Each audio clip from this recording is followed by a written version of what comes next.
Today we're gonna be doing the PB Masters day number 2 top 16. Hello everybody, happy Sunday for y'all. Today is gonna be 6 games of PB tournaments. We might do the last few games of Fortune Favors the Brave because they got some great players through the top 32. We'll see. And today I'm gonna be joined by Rainplosion and Impetuous Panda. I actually realized that I need to do something very quickly for Panda when he joins us. Give me 1 second here. How's everybody's Sunday? Where is it? Pictures. Files. There it is. And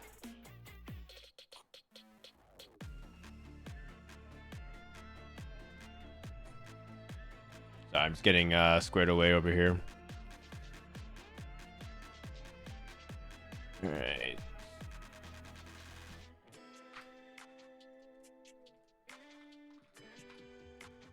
All right, we're ready to go. So it's gonna start in about 8 minutes. Let me go ahead and get that countdown started for you guys. It's still pretty early, so I don't have like everything prepared. Let's see. The countdown is today at 8 a.m. Pacific. PB Iguana Masters top 16 starts in like 7 minutes or so. Fire that up on your stream, top left, and boom. All right. Good morning, Chaggies. All right, so let's go over like what we can expect to see today for the finals.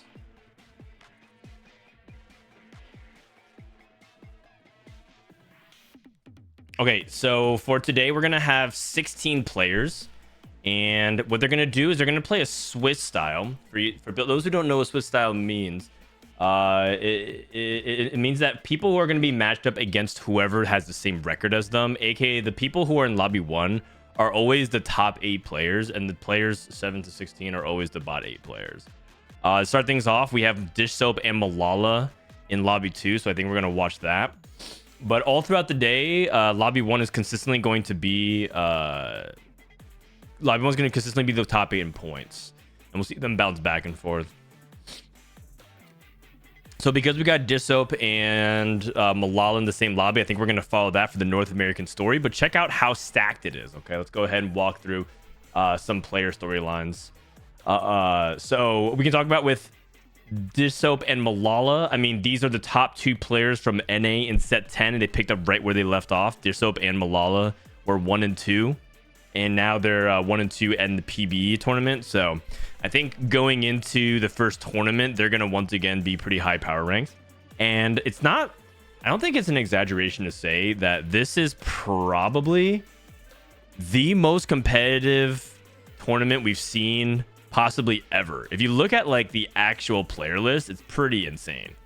Like it's just like the who's who minus like Setsuko for the most part in TFT. We don't have some SEA threats, right? But this is one of the most stacked tournaments we ever had minus SEA. So the Swiss and TFT more like King of the Hill? In a way. It's just more whoever is doing the best will play. Like the top player, the top points earners are going to be playing in the first lobby, and the bottom are going to be playing in the bottom lobby. So think of it as like an upper lobby and a lower lobby. Tournament starts in about 5 minutes, everybody. Okay, so Dish Soap and Malala 1-2 in NA. They're still 1-2 right now.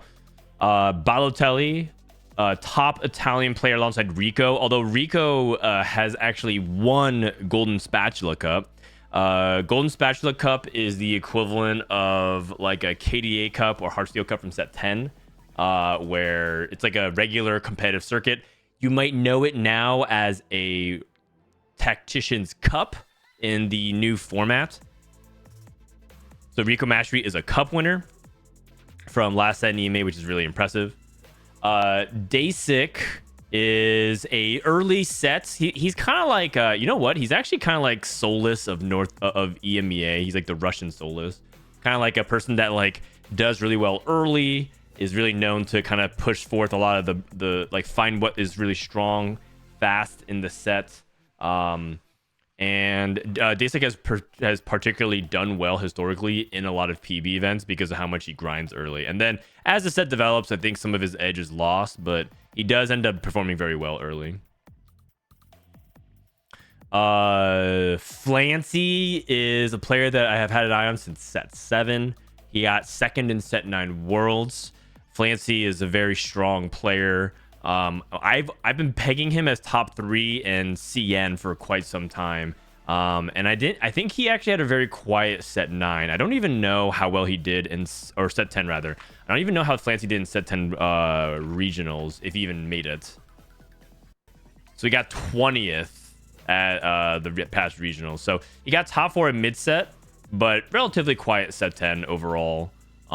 Didn't particularly do crazy at any of them, but he did get top 17 at the Vegas Open. He went pretty far.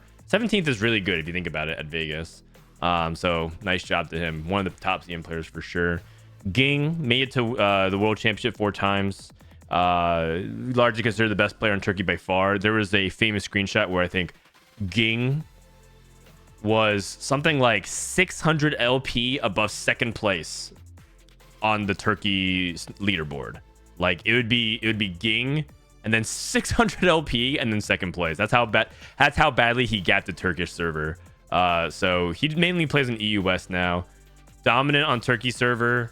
On EU West, he's very strong. I don't think he's the best player there, but he's certainly a strong player with a lot of legacy. Juanmei, 4 championships in a row. Probably doesn't need an introduction if you've been following TFT for the past. Set 5 world champion. Also one of the top points earners from day number 1. Also is playing a lot of different builds. I think Clement was putting out some of Flancy's builds that he was... yeah. This is Flancy. Never mind. Flancy's boards. Never mind. I misunderstood. But Juanmei is also a really strong player too. Actually, this was Flancy's boards that he played. This is some of the stuff that Flancy played yesterday, like Heavenly. That we talked about, like Heavenly Tempo. Like his warrior was Rakan. Played like a level 9 Azir and Rakan board. Played around a Philios 3. So he's very, very versatile. Ice from set 10, best performing player from CN in set 10 Worlds. Also an APM demon, very strong player, very strong at Fast 9. A player that I am very fearful if he ever gets an economic lead. Kudzu, kind of like you guys probably heard it yesterday. Set 7 CN Malala is kind of what I said. He was having the Malala season before other people, before Malala had the Malala season. Very, very dominant set 7, has been very good ever since. Coco and Unita are the 2 French players. They are not as well known as Double 61 and Volta, for example, who are much more accomplished, but long-time tournament players. Unita is my boy from Hearthstone. Coco's just generally really strong, pretty respected in North America whenever he scrims against us. RY is he's kind of riding the hot hand set 10. He made it to top 4 and also was kind of one of those dark horses. I was a little bit of an RY hate watcher, but I think he's very much won me over. He's a good player. I don't hate watch him anymore. Safo is the Spanish hope. He is like the only Spanish player. This is a Spanish hosted tournament, so he's probably got a lot of expectations on his shoulders. I don't know much about him. In fact, I could probably bring up his tournament history. Wikipedia, TFT. Oh wait, I need to join the right lobby. Invite when you can. Let's see. So then this is Safo 20. Safo 20. Okay, so he's won the national Spanish tournament circuit before. Okay, so he's like a Spanish hero. He's gotten first, second, top 8, fourth before, and a Golden Special Cup as well. So pretty accomplished Spanish player, all things considering. Also looks like he's only been competing for like a year and a half, 2 years now.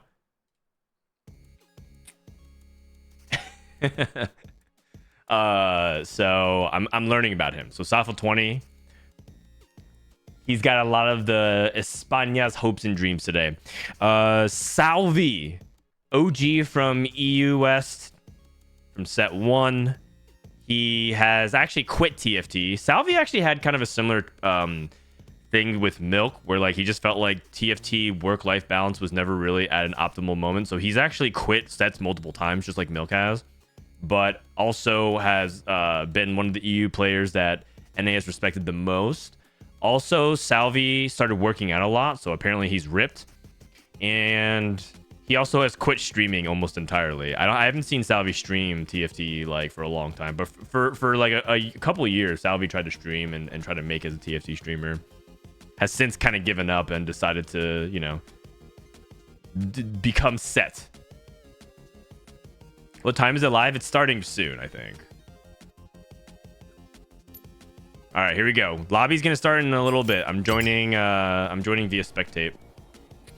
YFTX, another strong player from China who did very well at mid set in set 10, and I think he's just kind of like, you know, YFTX and RY are invites based off of recent results, and they're kind of building a legacy, but he has also competed in many competitions before in China. He's kind of a seasoned veteran, very solid, and kind of had good results in set 10. So that's it. You guys should have a good download on all of the players going into today. That's all 16. And we're waiting for our games to start. Actually, it says ads are going to start in 11 minutes. I'm going to run ads real quick right now. TFT used the worst player. They use the word quit a lot when they take a month off. Yeah, right? That's what I'm saying. They always say they're going to quit, but they actually don't quit. Man, I'm getting more dogged again. Happy Sunday. Rob, thank you for 4 months. Happy Sunday to you as well. Happy Sunday before PBE exits and launches into the full set. It's the last Sunday of PBE, at least for set 11.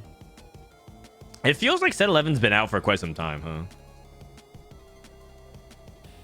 One more for Kershi. Yes. We're gonna be joined by Rainplosion in just a second here. Hello, welcome Rainplosion. Yep. Hello, can you see my client? Hello. Did Discord crash? Discord crash? Hello?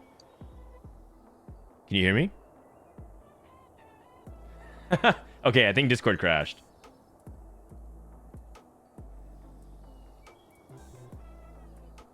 Never mind. Okay.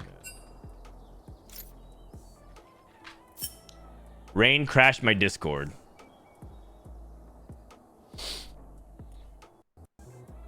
All right, I'm going back in. Hello? Hello, can you hear me? Hello? Test 1, 2, 3. What? Thanks. Wait, sorry, can you say that again? I had your stream open, so I'm not sure if I was seeing your stream or your... Oop. Hello, can you hear me now? Yeah, I can hear you. Okay. I don't know what was going on before, but apparently when I try to stream my my League of Legends thing, it crashed Discord. I'm gonna try it again right now. Hopefully it doesn't break. Well, it's not broken yet, Okay. I think. Great. Haha, I'm already burnt out of set 11.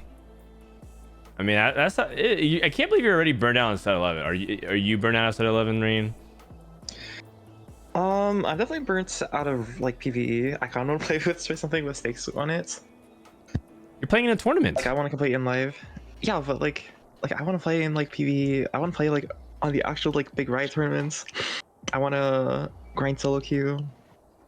Like I don't want to play more PVE. You want an L? You want LP? You want LP? Yeah. You need the dopamine. I see.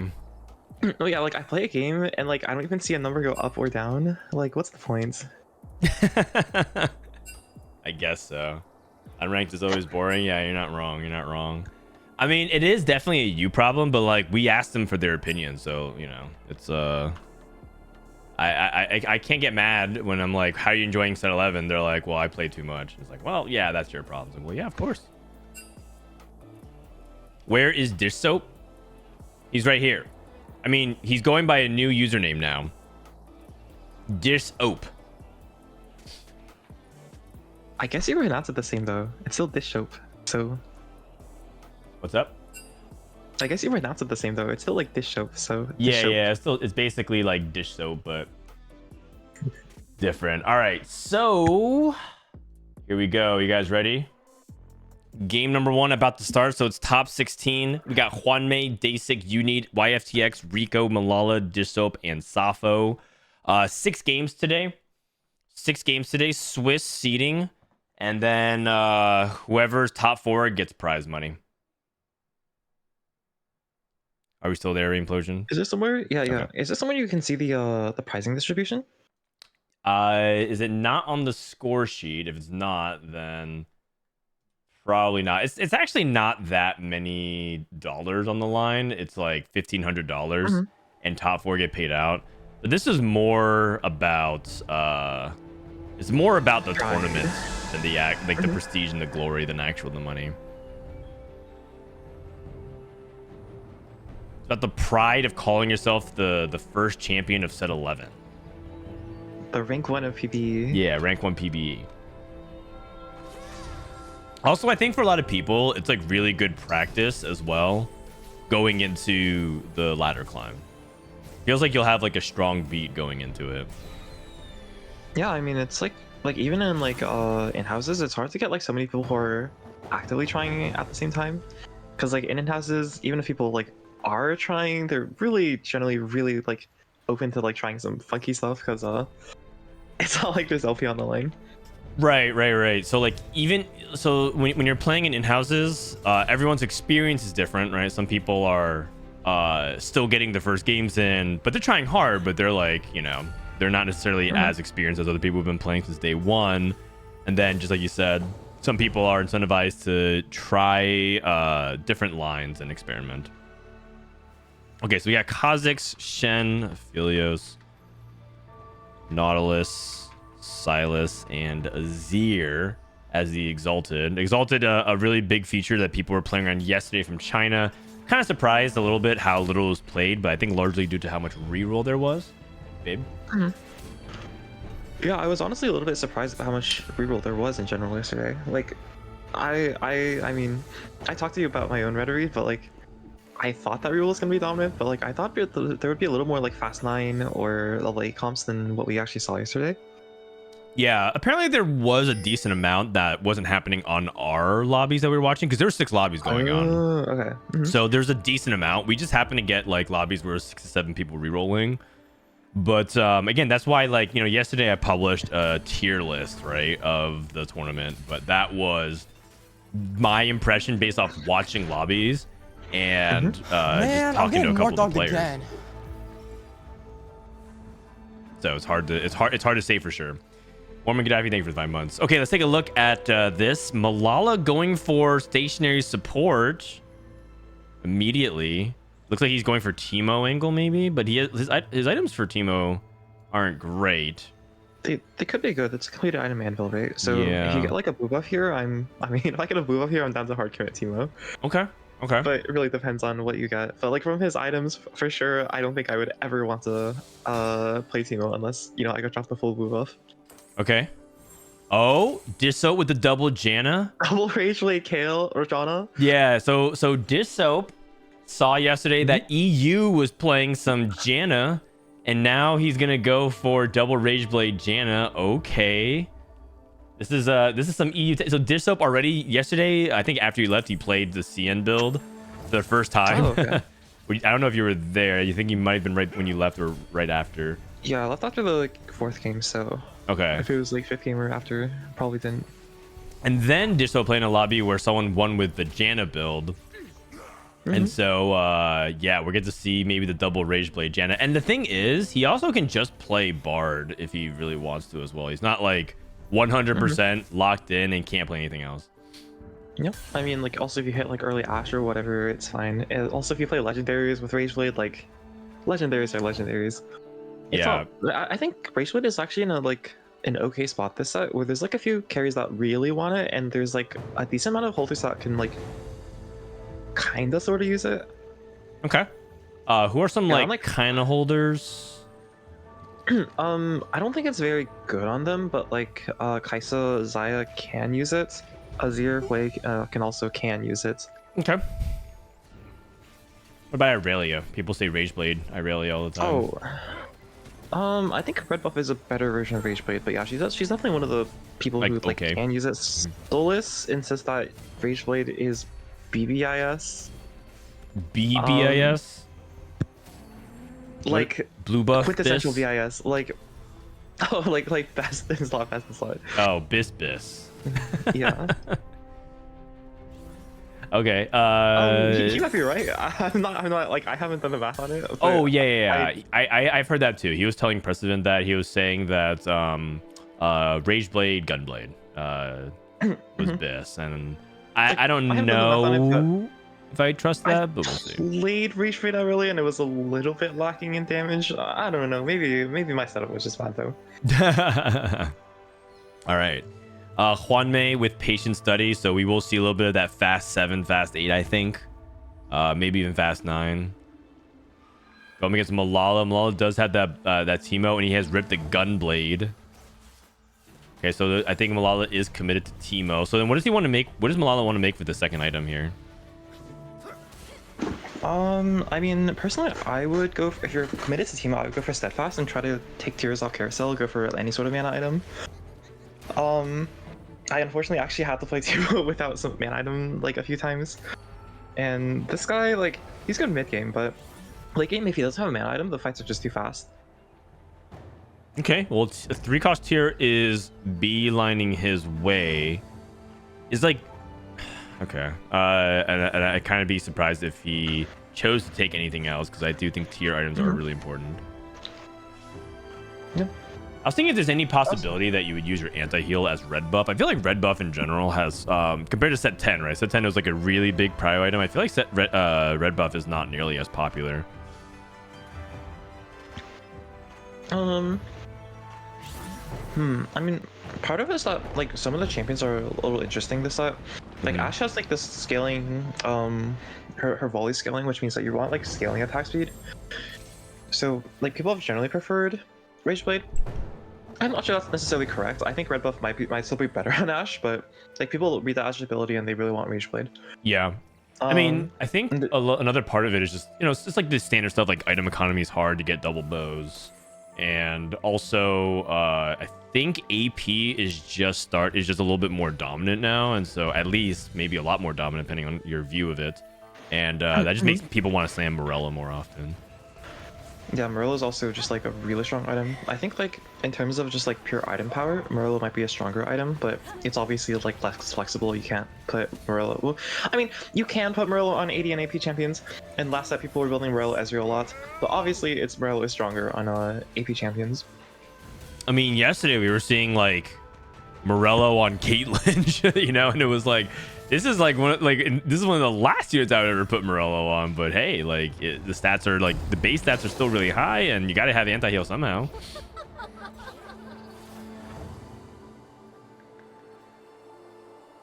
Ashe reveals your upcoming opponent for the rest of the game. Oh, can you make your box smaller? Ha! All right, I'm sorry that the size of my box intimidates you. All right, here we go. Let me shrink that down for you.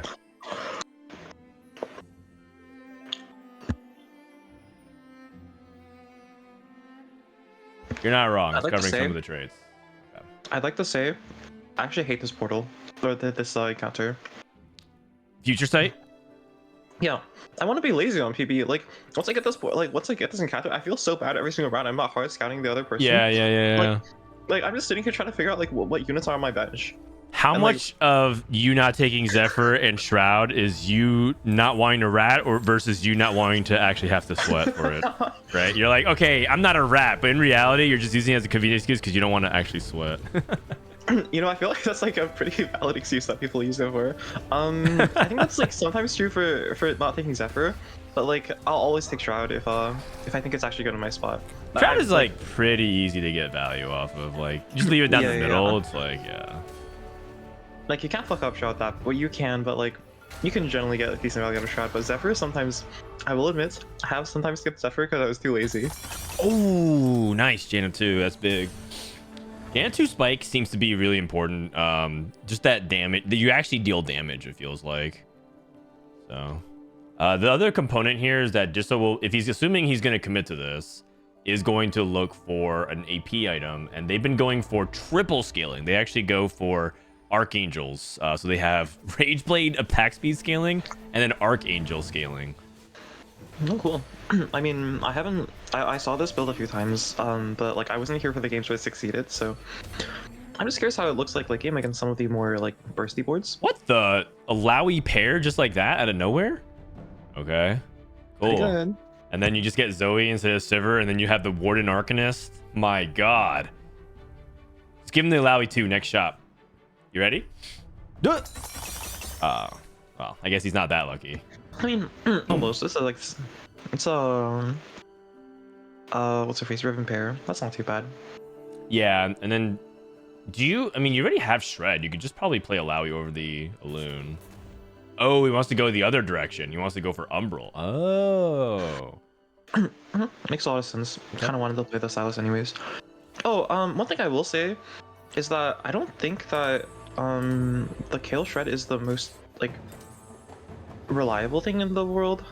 Even if I have Kale Shred, like I think it's more like it's really good for early game Shred to kill like the Gargoyles tanks. But late game, unless your like AP caster is only doing single target damage, which like I don't think there is any AP caster that only does single target damage. The Kale Shred only applies on her autos and ults, and her ults come out every like 10 seconds or so. So unless you have like the second upgrade on Kale, I feel like the Shred is really unreliable late game when you really want a secondary source of Shred. Yeah, that's a really good point. There are a couple of single targets. Looking at like Ari, for example, where you just go through the front. But to your point, there's very few that want to just do that, because like Lilia she goes bowling, right? And then Morgana is like giant AoE and she can hit back pocket. So just like in general, you could be missing a ton of value, especially if also the other thing is that that Kale is pretty fragile at times and sometimes just dies through the AoE. I think I've heard Bishop say it himself. I think his words were, "You'll get better at the game once you realize that the more Shred you have, the better." Yeah, like Last Whisper Even Shroud is like not even that terrible late game, right? That kind of dynamic. Or Spark with Shiv, because Shiv can hit the back line and Spark goes to the front line. Just things like that. Just took Magic Wand.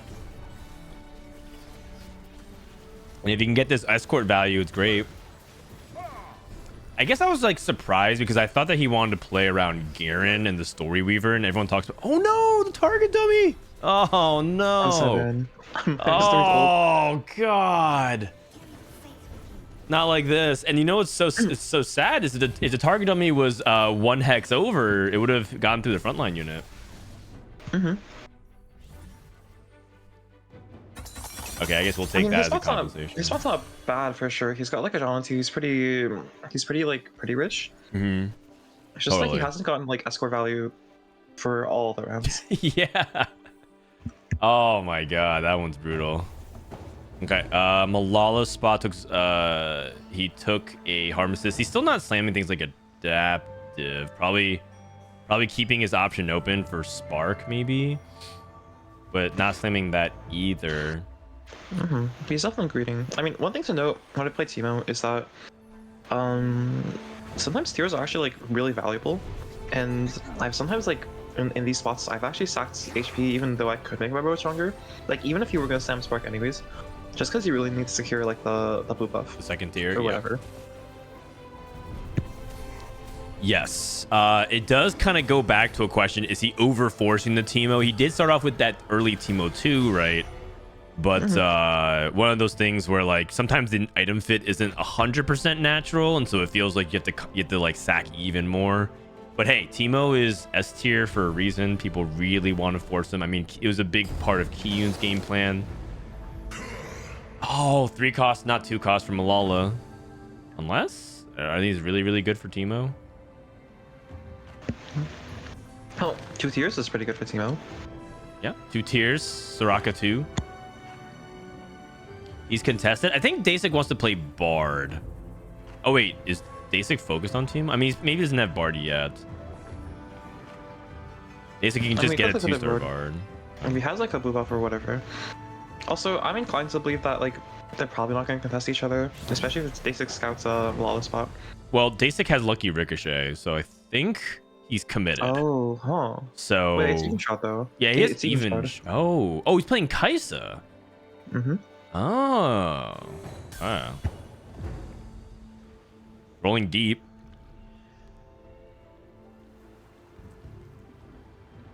Thinking about if he wants to make Zoe 2 here. And I guess he could also theoretically play Zoe. Could pivot. Yeah, exactly. Zoe and Teemo use very similar items.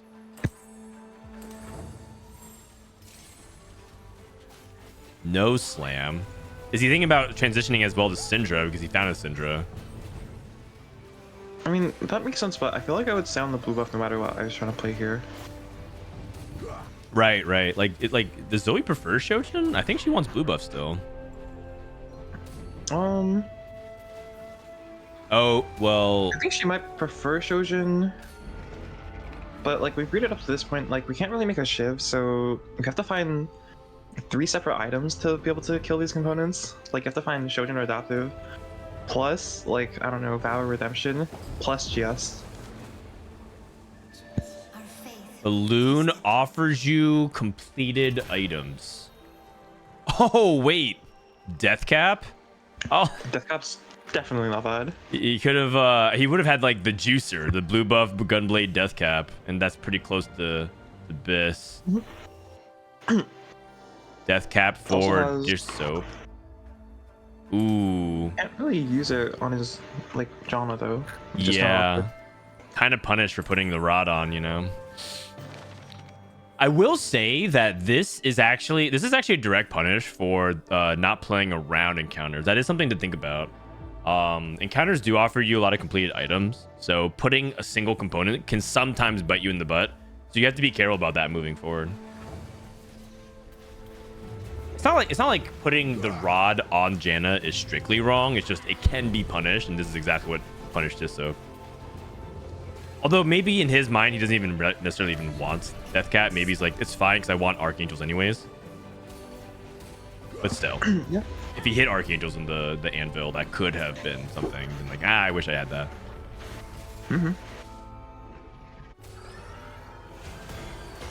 On May, really low on HP, by the way. Still greeting a lot of his gold. Losing its YFTX, who looks like was going for Gnar, but he's playing a 5 Ink Shadow level 7 variation. Angling for Kaisa. Okay, we have 2 Kaisa players. Right? I can't even tell with Dasic anymore, man. This guy just slammed blue buff right afterwards. I'm gonna guess this is Teemo 2 carry plus Kaisa. Okay, Teemo Kaisa duo. Okay, never mind. He's rolling on 7. I guess it's just level 7 Teemo. Yeah, Rico playing AP here. You need playing Kindred. Kindred, no. Okay, that's why YFTX pivoted. Palme fast 8.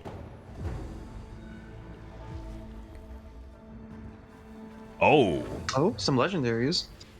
and Udyr's a really good unit to play around as some of your secondary single target if you need. Okay, one thing I have to say, every single time I look at one of these mythic boards, they're epic. They actually look so much scarier than they actually are. Like I was looking at like Hunter's board and it was like like the frog is intimidating, but it's really just the Tom Kench too. Yeah. I didn't realize he was playing Lilia, so yeah, he's just gonna transition into this mythic and have Silas as a duo. I like that. Silas is I'm pretty sure Silas is actually kind of broken, but people just don't play him a lot. I don't know if you have a strong opinion about Silas, but I'm under the belief that he's kind of like where Zed was before people started playing Zed in set 10. Oh, huh.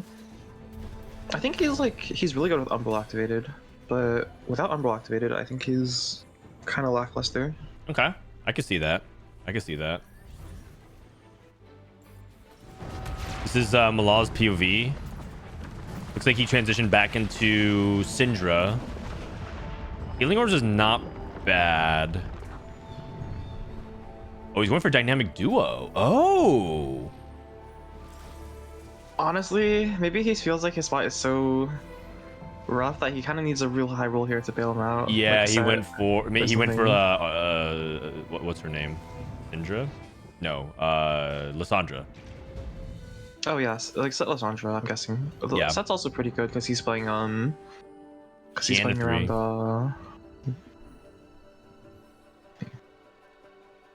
Mana Shield.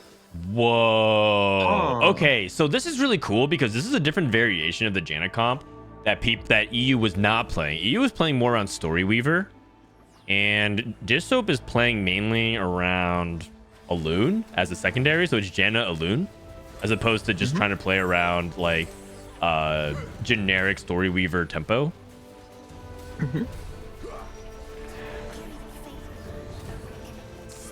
I wonder if he thought that was good or that just what happened to be what he hit. I think like he did hit that early Silas, which could have influenced his decision. I mean, it's funny that he literally just lost right after hitting, but lost to Juanmei, who is playing a really strong Lilia board. Yeah, Ornn 2, TK2, decent front line.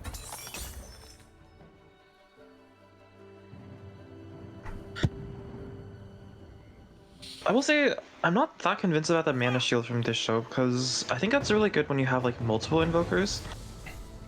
But I'm pretty sure he's only going to be playing like 2 invokers for most of the game, and maybe 4 invoker like relatively late game. Got it. Just as a small like indication, we do have 2 people contesting kind of like the Senna/Gnar. Although it's not really Senna, it's just this person's playing Gnar Kindred. Uni is playing Gnar Kindred, and Sappho's playing Senna Gnar, going up against Juanmei. Senna is one of the big keys to Gnar, because together with Gnar she can take down targets, but Gnar's supposed to be kind of like this tank, and at 2-star it feels like he doesn't really tank very well. So I think this is where Sappho's going to struggle a lot. And Unit is losing. They're both probably going to hold hand 7-8 here. Oh no. Also to note, Sappho went level 7 because they knew they were contested. They decided to push tempo, but it also means like the trade-off is always that your chances of hitting are a lot lower. Yeah, totally. So I was saying no to Malala, not to your analysis. No, I saw. Set for Malala if he wants it, unless Sappho's gonna take it. Really? Khan is available. Malala, not sure who he wants to take. Honestly, I wouldn't be surprised if he's like a little bit lost. It's the start of the set. I don't think Malala has like super grinded PvE that much. No.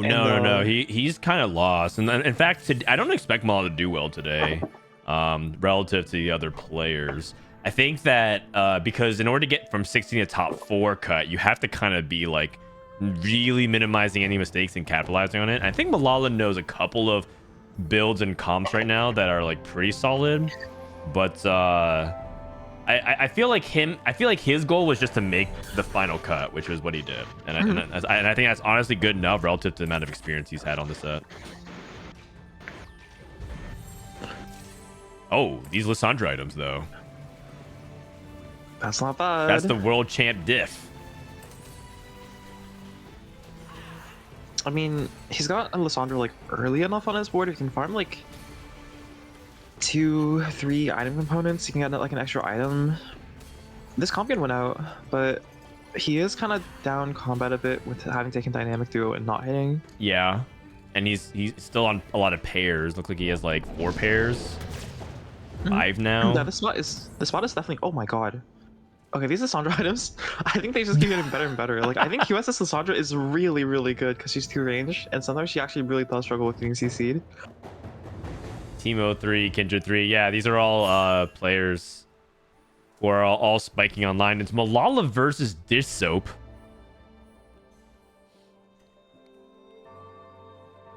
Dish Soap not gonna take it easy on fellow NA players. I feel like this is I feel like this is the VN encounter. You know exactly who you're gonna play next. You could totally you can totally soft into your board if you want to against who you know you're gonna play next. Oh man. The Johanna got teapotted. Oh, item? Oh, missed the 50-50. Oh wait, you know what? Disoap knew. He knew that his board was weak enough to lose anyways. Okay's business. Oh. That's PP evaluation right there. Out of curiosity, like, was the Johanna board winning other lobbies after I left? Yeah, it top 2'd one lobby and then it won another one, yes. Okay, cause like, I know Bishop is like kind of down combat, but I don't think his board is that bad for like 4-7. He's missing And- an AP item on Janna 3. It's kind of the thing. Yeah, but like Malala's also stuck Syndra 1 carry, so Yeah, but also Malala has a 2-star legendary on his board. that's true. He has That's a true. Lowy too. Honestly, almost going for 3-star legendary. Yeah, that is true. Here comes Malala's roll down. Yeah, if he hits Syndra 2 on this roll down, his spot's not bad for sure. Okay. He doesn't. What about Oh, Lissandra 2? I mean, Lissandra 2 maybe. The problem with Lissandra 2 is that she's not a carry. Like, oh, what the heck? Oh my god. That is definitely not bad. You still got Archangels. Okay. Juanmei's getting up to go to 9 next turn. Juanmei's trying to greed. Maybe another frontline item. Declaw. Perfect. Oh, this Lilia angle though. That's Lilia 1. It's a Lilia 1 from Juanmei.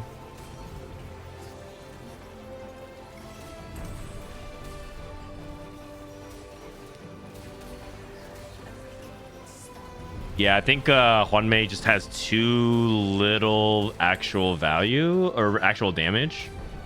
His frontline is really good though. I'm not sure yet. There's like some Azir soldiers. I'm not sure it's actually lost for Huanmi.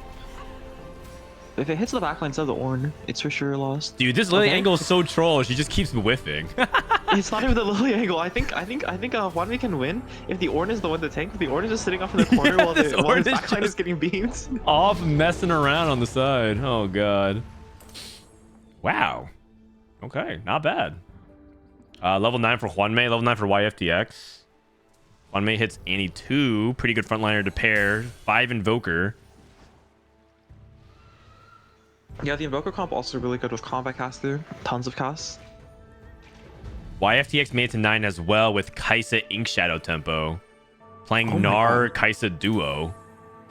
That's pretty crazy. I didn't think they'd Yeah. build a fast 9. Particularly because it looked like he wanted to reroll Gnar and then he got contested, so he pivoted off. Mhm. Because he was stacking Gnar really fast early and then was like, okay. And then decided to just play Ink Shadow Tempo. That was beautiful, baby. This reminds me of our first date. Okay, so yesterday I said that I just need to see more games of Kaisa to be impressed. I feel like if he can land very comfortably in the top 2, top 3, I think this is still an impressive result from it. I mean, he's losing to Soraka 1 Hoi 1 carry though. Yeah. Oh, Disoap lost again? Offers a choice, red or blue. Probably blue. Oh, man. Oh, and a duplicate. Oh, a Loon 3. Oh, wait, that's definitely not bad. Yeah. His Loon items aren't the best. He's got Crown Guard Loon, but sometimes that's just what you have. Oh, he makes Soraka too? Oh. I'm not sure I would have made Soraka too. He can replace Soraka or Loon with Soraka or Zyra even. He could sell a Loon and go for Zyra. Okay, sell Soraka too. I would assume he's going for the Minika for the Loon. Also, stacking a Loon is like kind of valuable because he's got the Mana Shield augments or the Invoker Mana Shield augments. Yeah. Which means that stacking a Loon and making her cast more means more tankiness for your team. Disoap's going up as the go, so I'm assuming he should get a win here. This is a crucial match for Malala to win as well. Okay, YFTX I mean, loses. I think Malala's in a really good spot. I don't know where this Salvyyy 3 came from. He was 6 Salvyys on 5-1. But Malala has a Salvyyy 3, which is like probably the strongest tank. Just trying to think period right in the now. game right now. Oh, I mean, yeah, maybe, but it's definitely the strongest tank in this game. So like, Malala's got the strongest front line. He's got the Wardens. He's got the Randuin's dummy, and maybe he gets Lissandra 2 off Carousel. Oh, never mind. Sorry, Malala, I jinxed it. Yeah, well, it's okay. So he's still able to pick up another frontline item. This one lost to the Ghost. Man, this Janitech felt like Disop had a good spot to play it. He did play an unconventional variation of it. I don't think he did. I think this is like pretty much the standard variation of Janna, except that he didn't hit a Gallo early, so he was carrying a Silas. Like he was just using different things to temper through the mid game, but he pivoted it back to the story reward late game. It's just this doesn't seem that broken, honestly. Yeah, sorry. I guess that's kind of more of what I meant, which was like it was an unconventional path. Okay, now Disop Malala gave you the or Disop gave Malala the free win last time. I think it's only fair we exchange it the other way. I feel like a loon with Umbral is really big though. That execution ends up being a really big factor in how she's able to add a lot of utility. Look at everything barely surviving here. But I don't disagree, but I think like even if you had Anvil in, allowing you to get below like, you know, even 50% health. Oh no. Sag. Yeah, but at the same time, okay, 6 is okay. Also, YFDX falling off the face of the planet. He went to 9 and looks like he's gonna bleed out to a 4th maybe.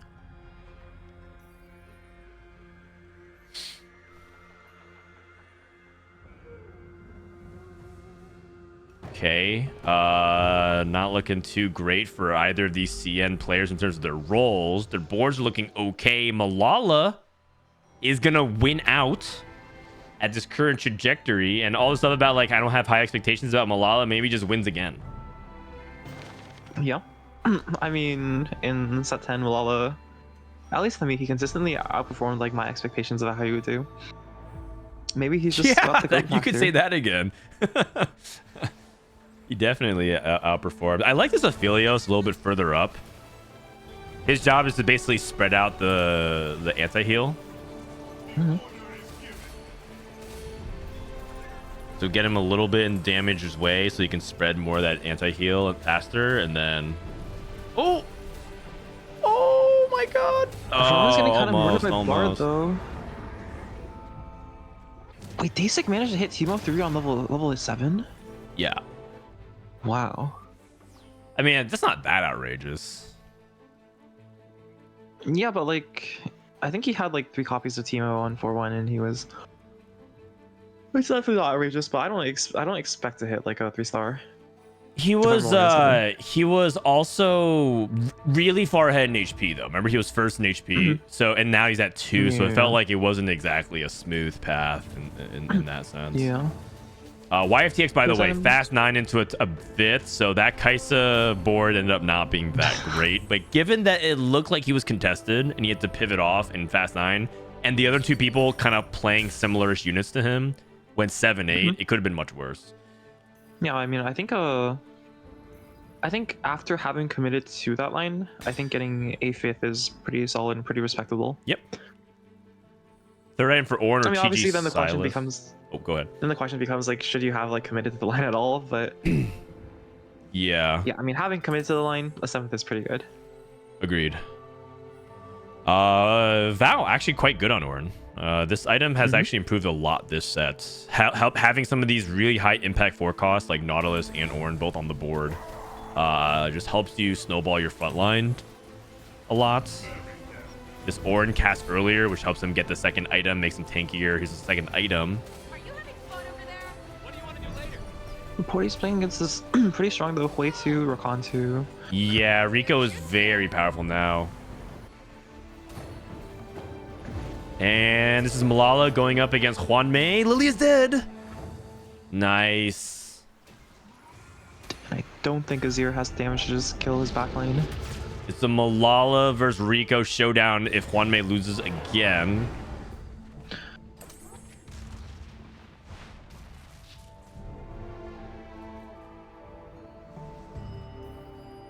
And okay, trying to put these tank items or these offensive items off his tank and onto the Udyr too. I like it. Rico's playing Malala, so this is gonna be Rico versus Malala directly. Rico plays Stars Are Born tempo into level 9 and Hui 2. I want to say his board doesn't have that much single target burst, but is Hui just that strong? I agree it doesn't have single target burst, but I don't know if you actually need that much single target burst to get through like Malala's board. His board is like almost entirely, except for like literally 2 units, it's entirely clumped around the Randuin's Lemmy, which means like if you kill like everything else, then even if you don't have enough single target damage in like, oh, I was gonna say in a 5v1 usually the 5v2 is usually the 5 win, but I think Malala actually does win, and the lack Wow. of single target damage really comes back to Oh hurt him. my god. Malala is right now going to 9 as well. And he has these free rerolls. Oh wait, I just realized that means he hit Lysandra 2 on 8. Oh, Classic, okay. classic. Sets in the shop if he needs it. You can cut Aphelios. Yeah, you could maybe play some 4 Warden, Yeah. buff up the Allow 3 with, you know, 6 Arcanist and 4 Warden. Leans into Porcelain right now instead. Going up against the I mean, that makes some Ghost. sense as well. Juanmei versus Rico for second place. You're cute today. Is Lilia angle? Back center is dead, but the corners are the carries. This reminds me Oh. of our first dates. Frontline's not dying. It is dead now. I don't think Soraka does enough DPS, and this Azir Soldier's getting really in the way. That Azir Soldier just absorbed so much of the damage. Wow. Wait, Malala lost. Oh, wait a second. Plot twist. Juanmei ends up winning? 2 Dryad Emblems. Heavenly Emblem, And maybe? still, Oh, he's thinking Ghostly. for Allow, it makes sense. Oh, it's yeah. You buff up your main tank. Mm-hmm. Now we've got all of Allowy's traits activated. I'd definitely like to see him like change something up if his current board isn't working. Like my personal suggestion would be to try 4 Warden here, like he does right now. Oh, wait. Yeah. I don't know if I would drop 6 Arcanist, but Exalted as well. okay, drops the 4 Arcanist. Definitely a lot less AP, but gets 4 Warden. Board gets a lot tankier. It's not pairing is Fated. Does it And matter? he gets the Umbral Execute in. Gets AD instead of the Omnivamp. That might be a big deal, actually. Yeah. So the Fated always pairs your strongest by default, meaning those who are holding the most items. Okay, it's not even close. Wow. Really impressive game here from Juanmei. Also impressive game from Malala, too. Oh, don't nothing to see here. Just the 2 goats of TFT going at it. 1-2. That was a good game. The other game is still going on. Let me see if I can pull up their stream. Let's see. Twitch.tv. Ging?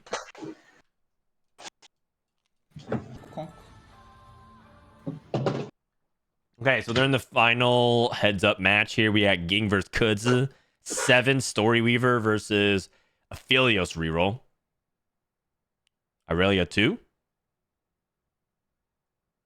Mm-hmm. When you're So playing that really 7 carry- Storyweaver, I've only seen people really take these 2 red chapters at 5 and 7.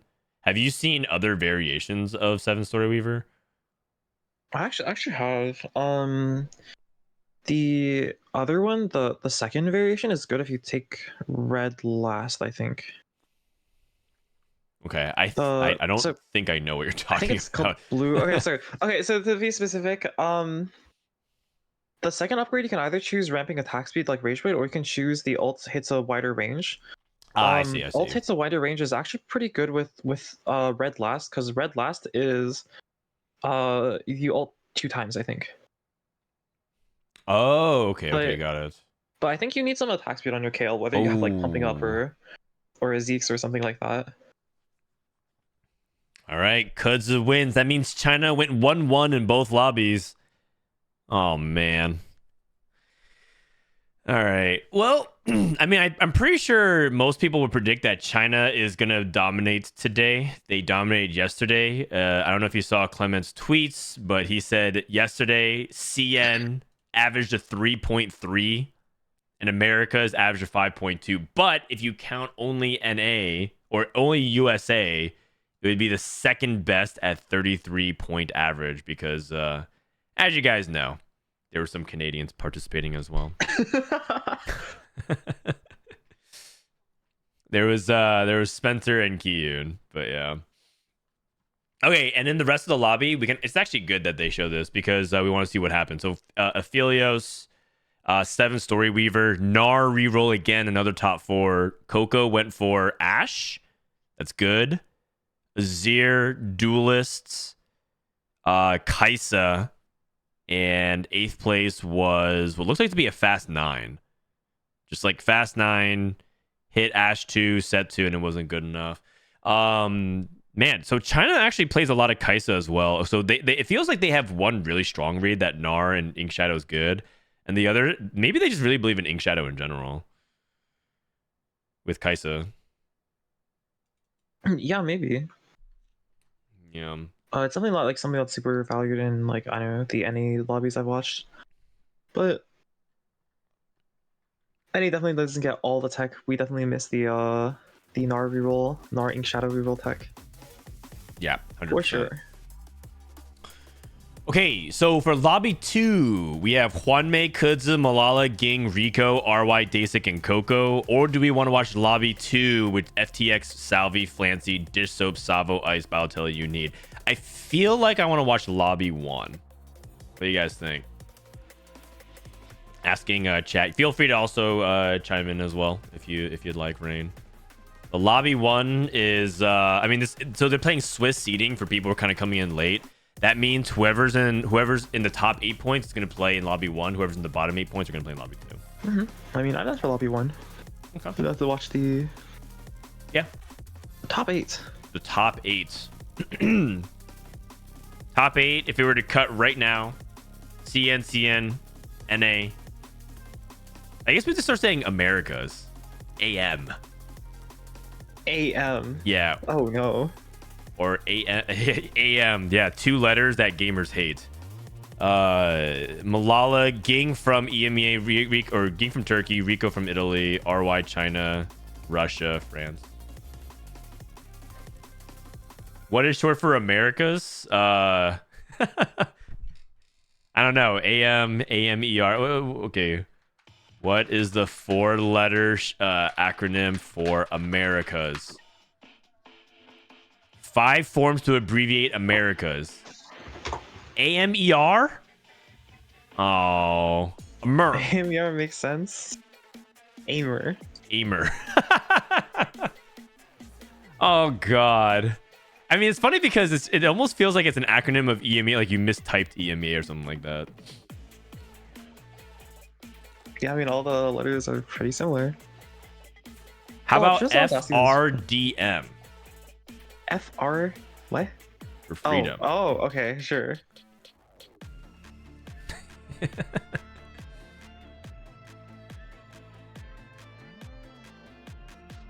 All right, I think AMER sounds the best here.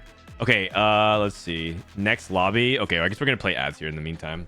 Okay, so Raiden, tell me a little bit about how your tournament went yesterday. I see that you were the top point earner from day number 1. Wow, 43 points. Yeah, I mean, it went pretty well for me.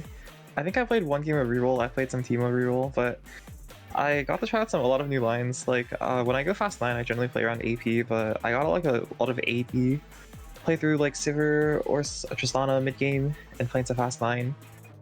So I got to try out a decent amount of like Irelia and Zaya, and I mean they felt okay. But I think a lot of like, so I mean this without like blame, but like it was like the lobbies weren't like the most challenging lobbies, and it definitely is like noob stomping is definitely a skill. Which is okay. Wow. This is come out. This is sounding right. That was okay, too okay. easy. No. Okay. Juke you, more like fuck you. Keens, more like beans.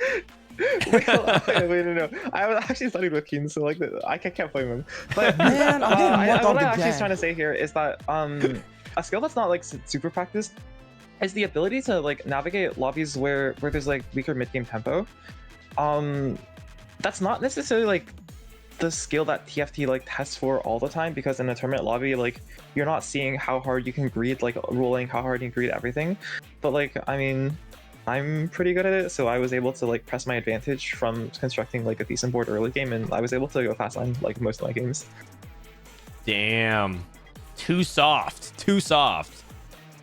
I mean, I'm sure it'll Little change top, today as more like well, little especially- bot. Sub-Zero arc, more like Sub-Zero IQ. Man, Rainplosion just smoking the whole field and flaming everybody. Oh man. but I mean, yeah, like there are definitely like a lot of strong players in the tournaments. I mean, like I would definitely not call Appy's a weak player. There's like I would definitely not call Davidas a weak player. But when lobbies have like reasonably like wide skill variation within them, like it definitely is like it's like a not a commonly tested for skill. It like if you can basically just abuse the fact that some matchups are weaker, that you don't have to like spike necessarily nearly as hard on certain intervals. Interesting. Yeah, because you're usually not considering that when you're playing, in most scenarios. But yeah, I can understand that. So then, don't you think that you are better if you get futures? Oh, you just don't want to sweat, because I think isn't that directly contrast to say that you don't want Ash to give you future sight? But like that would be better for you, because I feel like you understand those dynamics much better. Yeah, I mean, like objectively, Ash is like probably better for me than it is for other people. On average, I position, I think, slightly better. But like it's so much effort. I don't want to be like sweating every single individual matchup. I want to just like sit here in peace and like look at my board and be like, oh, maybe I should have changed something, and like I shouldn't be playing 3 check shots. Okay, yeah, fair enough. Are there any stats available for it, like in terms of the comp stuff, or no? Are they tracking that separately? Are they tracking that at all? I don't think it's getting tracked, unless like Okay. Voices put some really extra work behind the scenes into it. I mean, it's like pretty expected in terms of result, though. These are a lot of the players within that tier 2, tier 3 that have been on the come up. Is Kane improved a lot as a player? It feels like he's one of the lab members that's kind of on the come up after last set. Or is he still a fraud? Because all I see in the lab is people saying he's kind of bad. He's a fraud. Kane is I mean, I think the biggest thing to note is that I think he was always like a decent player. He didn't play ladder that much, but like he could get like 14. I think he got like 1490 LP or something in previous sets. He was always like a decent player, just like didn't try that hard at ladder. And last set, like he really decided to shape up because the stakes were getting pretty high because he got into regionals. Yeah, regionals was pretty sad because he kind of went like dead last. Yeah. Then I mean, how is his morale going into set 11? Is he fired up? I mean, I think initially he was like, maybe I'll just take the set off if I don't do too well the first 2 tournaments. But I think he's fired up right now, and Great. he's definitely gonna grind. He said he was gonna like grind homework for the next 2 days so he could like basically eat, sleep, and live TFT for set launch. Okay, great. That'd be great. Can't miss Blitz 3 if Blitz is not in the set. True. That is true. Wow. I'm surprised everyone still remembers his Blitz 3 so much. Man. I mean, the way I view it is it's better to be known for something than to just kind of be, just to blend into the shadows. Like, there's a lot of lab members that probably are known for things within the circle, but not really outside of the lab. But Kane Drew might be, unironically, the second most famous lab member right now. It's true. you. It's true. Oh man. I mean, I definitely disagree. I think it actually helped him overall to have like missed the Blitzcrank 3 with 3 big Nikos on bench. Can we start? Let me see. Did you see the Twitter mess? I'm gonna focus on the tournament because if there's drama, you guys know I'm already there, but I need to read it dramatically. Okay, how good is your Mandarin? What is Kuds is saying? Copy. Fan.baidu.com. At the start of it, and then he's saying like day something something, and then I didn't read the rest. I think Translates to let's Never wait mind. for the next table to get. Oh, is he asking me out? Oh man, dude, Kuds has got I Riz. think- Kuds has got Riz. I think he's asking to wait to start the 2 lobbies together. Oh, I mean, how thoughtful. Anyways, here we go. Game number 2, clearing the table in the top left, if you will, just like Kuds asked for. Malala's at 290 ping. Oh, never mind, 50 ping. Which is kind of like 290. Yeah. It's funny because Disso said yesterday that everyone was ping checking and he refused to check because he saw in the top right it was like 12 or something like that, like 20. He just didn't want to like rub it in people's faces. Oh, no. He's like, yeah, like everyone else is like pinging. Like if you look, it's like 130, 200, 150, whatever. And he's just like, yeah, I have like 15 ping. I'm not gonna ping check. I'm kind of surprised though. Like, it's an EMEA run tournament, right? But the servers are being hosted in NA. Yeah, I mean, it's just generally agreed upon. Like, NA has the worst time zone or time slot, so you give them but NA has the most stable central server because nobody has like terrible ping to NA, but except for OC, I think. But unfortunately, I think OC. I don't think many people raise a fuss because. Unfortunately, there's just not many OC people involved. 200 ping? You could play on 200 ping. It's not the worst thing ever. I think OC slash Singapore was getting like 400, like Chaos during Worlds was getting like 500 ping. It was pretty unplayable at that point.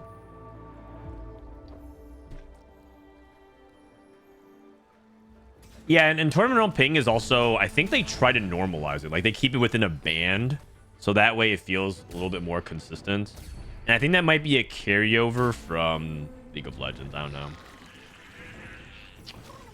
All right, Silver to start things off. This is 3-cost champion. 3-cost, just pretty basic. Head over to Malala's POV. Ooh, sharing is caring. I love this augment.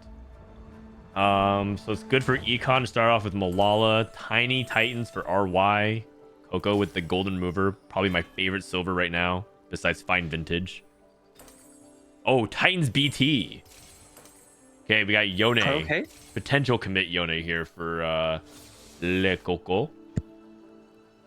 I mean, one of the great things is that with the golden remover, if you decide not to play Yone here, if you decide you'd rather play a Kane or whatever, who shares Yone on his board, you can just remove it. Yeah, exactly. Or if you like, kind of get in the unfortunate situation where like sometimes you hit like you're stuck on Yone 1 and then you hit like a 2-star unit, you're like, if I didn't put like this on Yone 1, I could have like had it more interchangeably on a 2-star unit. You could just remove it as well. That's what I love about the golden remover. It helps you with a bunch of like often tempo situations that kind of solve some of the feel bad moments of like, should I slam it on X or Y? And then like the next shot determines your 50-50. Also fixes a lot of just straight up mistakes. Sometimes you accidentally, like, I'm a little jittery. My chat likes to make fun of my ADHD, I guess, which I'm still in denial about. I don't think I do, but they say I do. And you know how like I fidget with things on the bench or like items? You just like tag things left or right. Sometimes you accidentally put like a component on a champion when you're like rearranging. Golden Remover fixes that too. I'd like to say, every single TFT streamer like does the fidgeting with their units on bench shuffling slash item mix-ups slash whatever. Like either we all have ADHD, which is possible, like maybe having ADHD is requirements to be like to playing TFT, or like I'm pretty sure it's just something you do because like TFT, like it's not like an action-packed game and you just need something to fiddle along with. Some guy took 2-1 into Malphite Encounter. Malphite Encounter gives you the infinite remover as well, so that's that feels really bad. But yeah, maybe I mean part of it is I think like the way I view it is it's kind of like keeping yourself mentally fresh. You know how like tennis players like to lean on one side of their legs and then the other, right? While they're like waiting for their next serve. It's like that. It's us staying mentally athletic and spry. Because as you know, we are playing digital sports. We are e-athletes. A lot of switching gears. Do you have you taken a stance on how you want to play switching gears, or do you just kind of say like, if I get it, great. If not, like whatever, that means I'm streaking? I think you need to take it with a board that's like not terrible. Is my only real take on it, because I've unfortunately taken switching gears 5 loss more than I want to. Which isn't the best use for the augments. Like you actually have to be able to win some rounds, so I think actually like I think you shouldn't even take it if you don't have like either a strong 3 cost or like 1 upgrade at least. Okay, I can buy that. Both of these players from China streaking at 130 with Tiny Titans while playing 1-star boards, playing around their 3 costs. Early Fated, which has been really strong. I think the early Fated bonus can be very good if you have a 2-star unit. Surprising they're doing well with 1-star. Okay, Juanmei should lock this out, but I guess maybe he's also playing an all 1-star board. It doesn't look like anyone has like an overwhelming tempo advantage right now.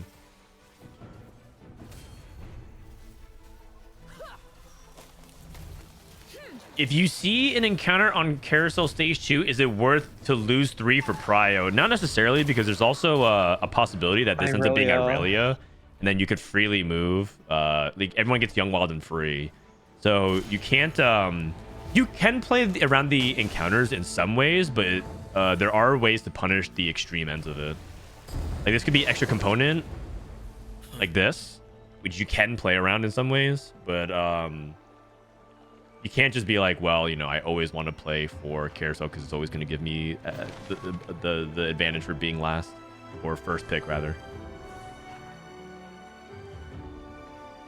The most important thing to consider is like Carousel is a little bit like, in my opinion, Carousel has been kind of a little bit of a halftime on stages, as in you get to kind of think about what you want to do and then make your easy decision. Oh, I want tier on Carousel. I'm just going to go for whatever has tier, like, regardless of it.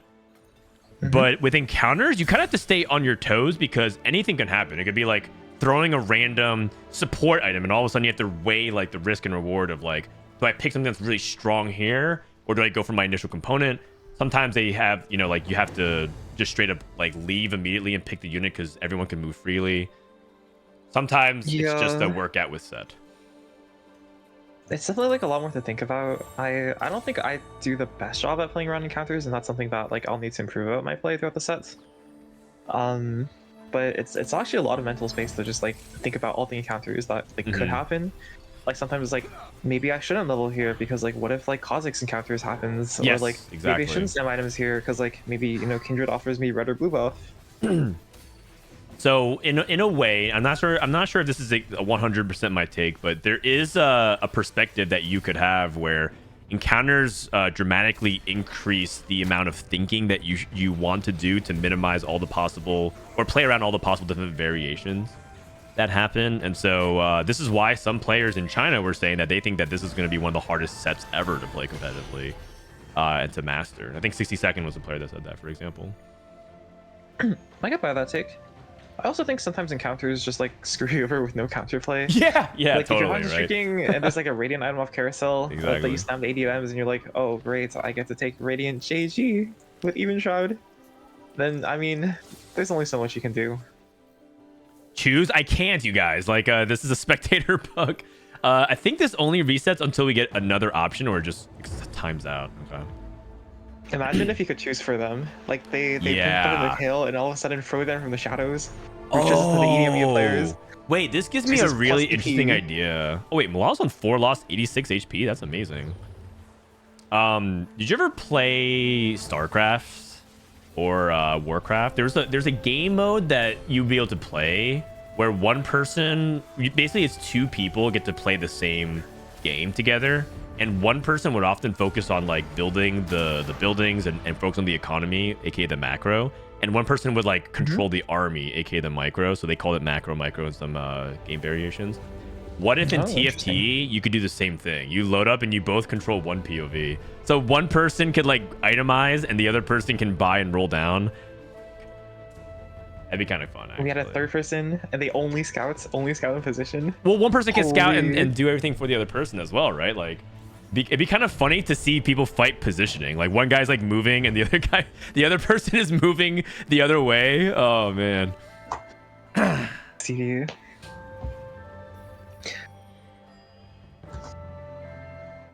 I mean, never tried something like that, but honestly, it sounds pretty fun. Yeah, I'm down to try that as an idea. Coco 5 streak with Yone. That's really good. That's exactly the spot that you want to be in right now. So he looks like he's in a good spot. We got a Yone commit. Kudzu looking like he's going for Gnar. RY playing what looks like to be just generic AP tempo, but made me lean towards Arcanists with Syndra. Hwanmei. Same thing, honestly. Maybe towards Lilia. Oh. How good is like the Shojin Nashor combo? It was really good last set. What about this set? Would you rather just make like Morello or something?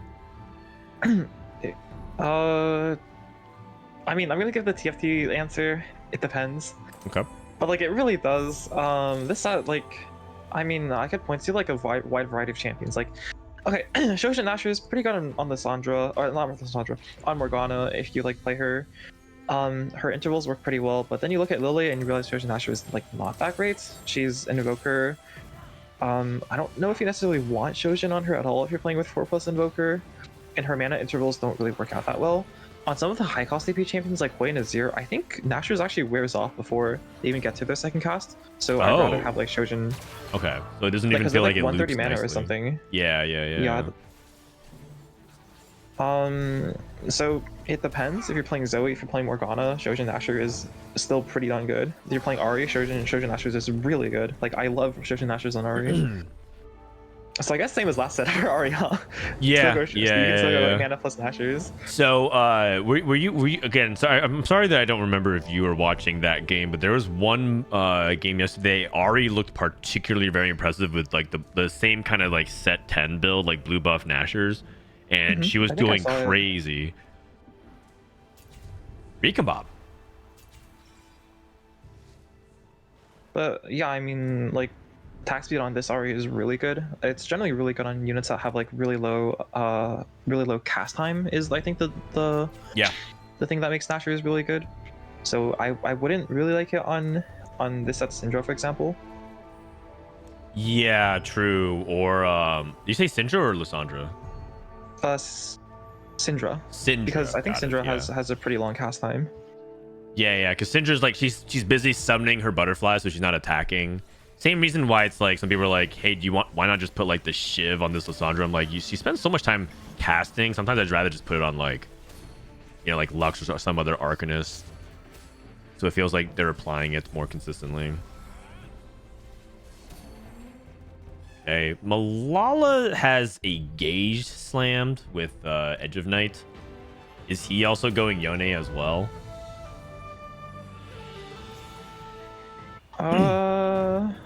I mean, he has to be going some kind of like 80 bruiser, but that doesn't necessarily mean Yone. I mean, there is Kane. Technically, Lee Sin's an 80 bruiser. I don't think it's that good though. Oh, That's Defiance. that's Defiance is pretty good though. Well, Morgana is exalted this game, so he could also just try to play for Morgana plus like Morgana, Kayn, Silas type of approach, but we'll see. He does have a Kindred too, so now you can tag that in. Let's take a look and see what other people picked. Diamond Hands for Ging. 2 Streakers. Juanmei took Q-Cone. And Coco took a Zeeks. Oh, Banshees for Kudzu on his Gnar. That's definitely not bad. Banshees is so strong on melee carries. Oh, Kudzu's playing a different variation. He's not going for Senna with Ink Shadow. He's going for Ash with red buff. Okay. Very dominant win, 6-0. For what it's worth, I think when you breaking see, out? like, holy. Wow. Okay. We need to see what he got there. Lalo with a good win here. He got Reaper Emblem. What? That's crazy. How did he do that? It must have been a Reforge. It must have been a Reforge. 3 spats.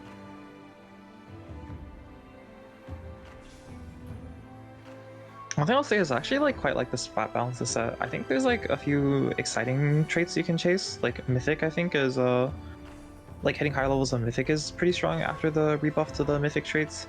Porcelain is a very strong spot. But they don't feel like overpowering yet. But maybe there's some secret spot tech I haven't seen. Interesting.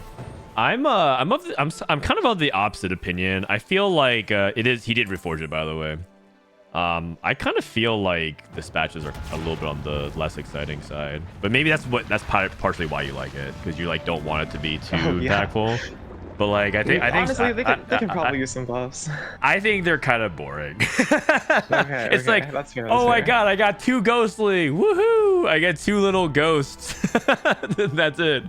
I don't know. I think those spots that like, yeah, I mean, I think Ghostly is one of the spots that definitely could use a buff. I think Umbral could probably use a little bit of a buff on like 6 and 8 or 6 and 9. Yeah. Well, I guess it's like, okay, so I know, I'm not saying that Assassins should come back, but part of what made Assassin Emblem really cool was that it just kind of like fundamentally transformed the way this unit approached things, right? It jumped to the back all of a sudden, and that in itself was kind of exciting. And so it's like, it doesn't feel like it's just been a while since it feels like in this set, it just feels like there's nothing that does that. Yeah, that makes a lot of sense.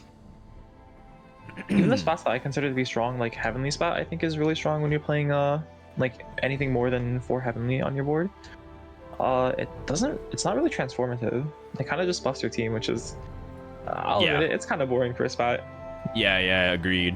Now, what if it was like Ghostly turned your unit into a ghost, right? You can't even see it anymore. So like you don't know where it is, and your opponents don't see where it is. Unless they shroud it, then they reveal where the ghostly units are. Man. Yeah, I guess maybe you could talk to Warthog about that. I'm sure it's a great idea. Great. I heard he's soliciting a lot of opinions these days on social media. So. Uh-huh.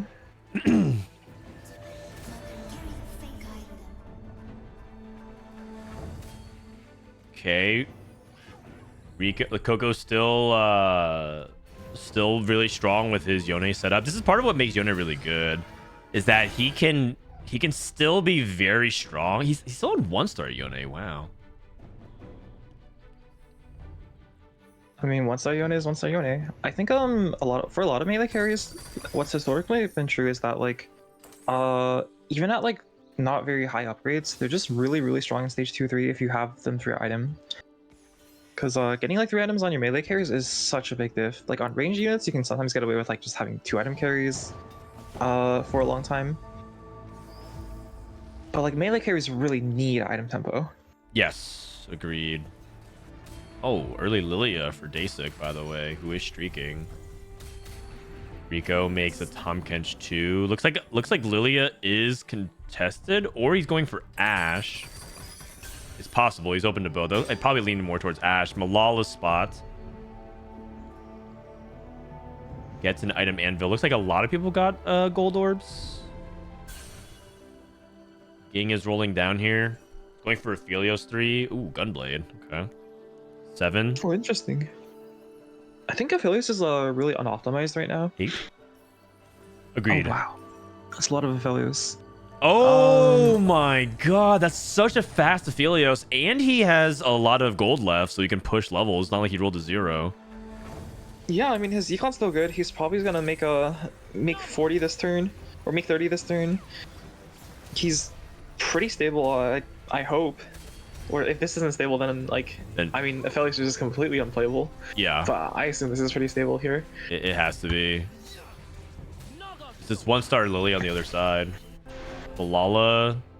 I take another loss. Malala at 80 gold. Oh my god. Sharing is caring. 3 level.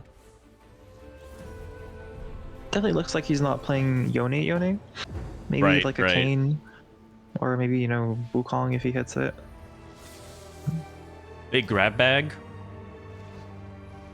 Horn pair.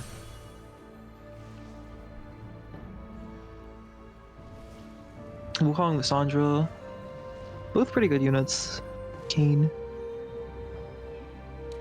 Rolled past the equivalent of Horn 2. This is a really hard roll down to make, actually. These are the spots. If you want to play Kane Morgana. Okay. Yeah, I think he's also trying to fit in the Exalted, which makes this roll down a lot harder. Yes, 100%. He did fit it in through Garen and Alun and Morg. But it's a hard board to make, especially on the set. Like, there's definitely a stronger board he could have made. For example, I think Ornn 2 is just straight up better than the Galio 2. Totally.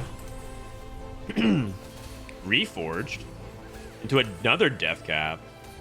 Oh, because he wanted to hit a potential Shojin. Oh man.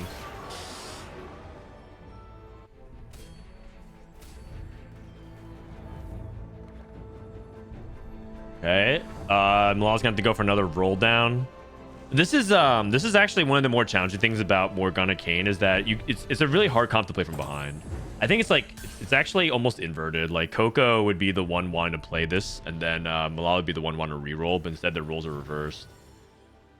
Okay, not looking good. Malala very likely to go 8th here. Gang actually lost to Coco's board.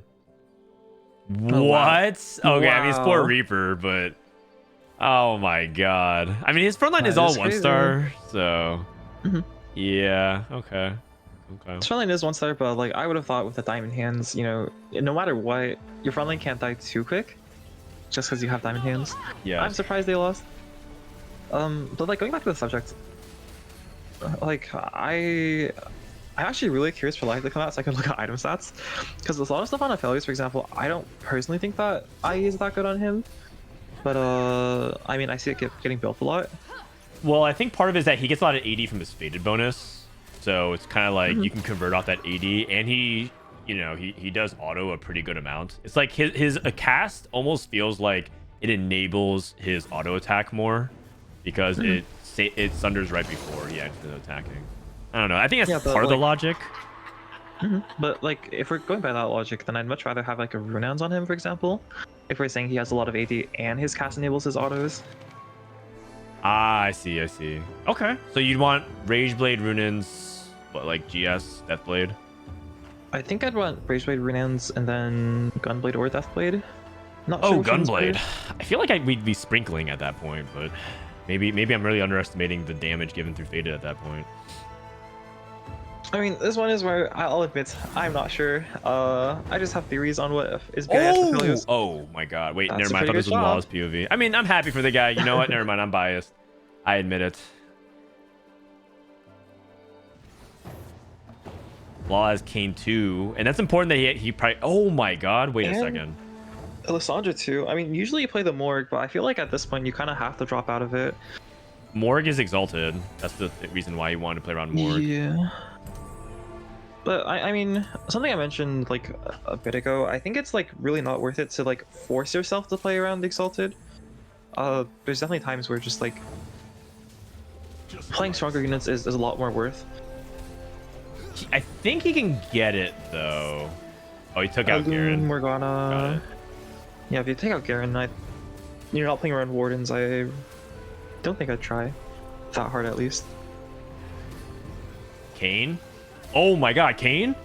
It's been in the backline. Oh, nasty. Wait, Ging's gonna go 8th after hitting Aphelios 3 at 4-1. Is in my understanding. This is currently the trajectory he's on. That is outrageous. Nar 3 still waiting on the last component to forge into BT. Dasic, Heavenly Bard with Mythic. RY And the con. also with the Reaper. Both 2 people with Reaper emblems.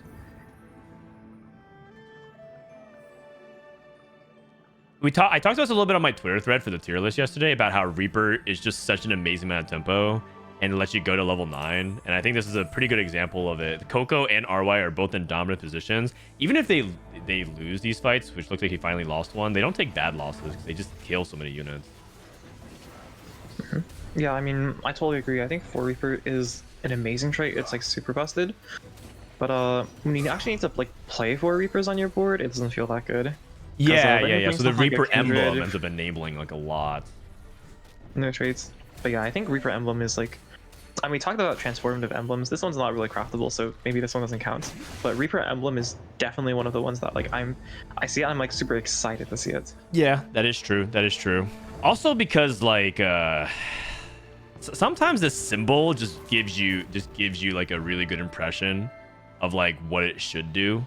And Reaper just feels like, oh shit, it's about to get serious because you have like a giant frigate. Like Reaper just sounds intimidating. It's got a little bit of that power fantasy.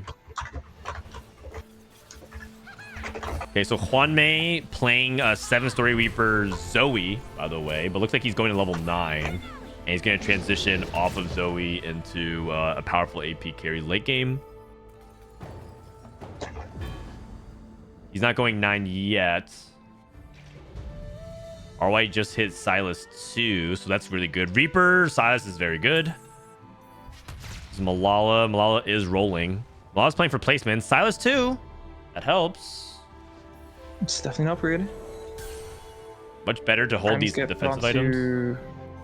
Warn 2, Spark. maybe? I think he wants Spark here. He does so much magic damage. Yikes. Triple Stone Plate. Oh my god, is this Biss? Whoa. Okay, here we go. Oh, it does not look that good. Oh. Yeah. It's not looking that good. Unfortunately, Silas, maybe not the best tank.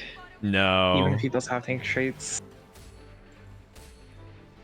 Sag, is he dead? He looks like he's dead. Oh no. Okay. Yeah, Silas is not really a tank, and I think people might misunderstand him as such. He's a carry. So.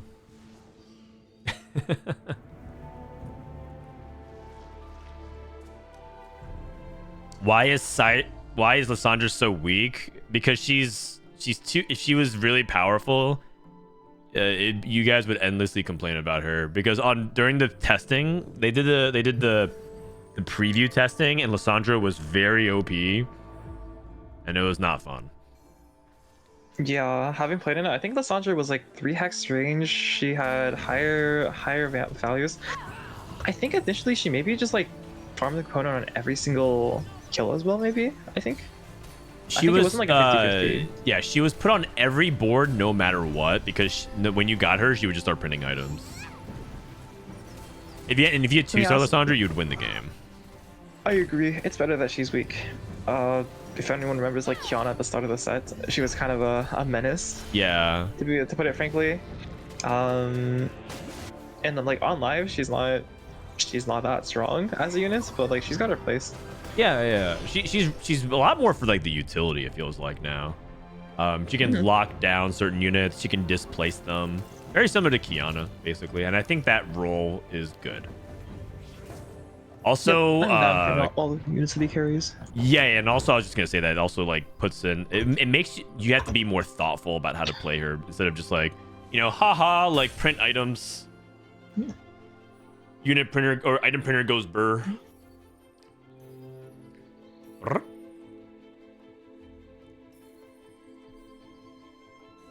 Looking for a Loon 3. This is looking really good for Lakoko.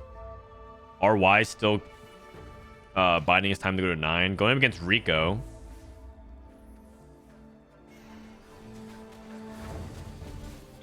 Rico looked like he got carried by like having early Aegis, but like his Lilia setup does not look particularly strong. There's nothing wrong with his board. It doesn't look like but it doesn't feel like his board is like super strong. Just it's an okay board. It's like nothing that's particularly super good. Okay is like sometimes good enough, but in this case, not quite. I mean, at least he gets a kiss for it. 7th place for true. Rico.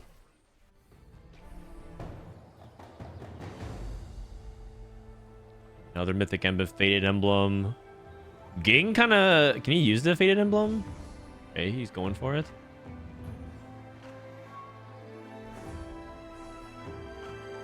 Coco going for a Hodge on Lysandra. Okay, so Coco, if he can hit that Loon 3, I think he can top 2, top 3. It's pretty close, though, in terms of HP. Let's look at Kudza's spot. This was a comp that did very well yesterday. Kudza... Oh, interesting. He started off playing, like, red buff on Ash. And then pivoted off of it. Looks like he reforged that item. And is now not playing any anti-heal, which seems to be kind of a problem because you kind of need that anti-heal. I think that's a tattoo of Toxin. I could be wrong. Oh, you're think it right. applies You're right. anti-heal. Oh, I missed that. I thought this was the deal percentage damage one. You're right. Tattoo of Toxin. Oh, so he does have the anti-heal. Never mind then. Looks like he pushed level to 8 though because he couldn't hit Senna 3. Yeah, definitely lacking a little bit of backline DPS. Getting kind of stat checked by the Kane. Oh, don't look now. Ging looks like he's turned the corner. Pick 3's the crowd. How many 3 costs does he have? Let's see. Helios, Malawi, Diana, Thresh, Amumu. So 4, 5.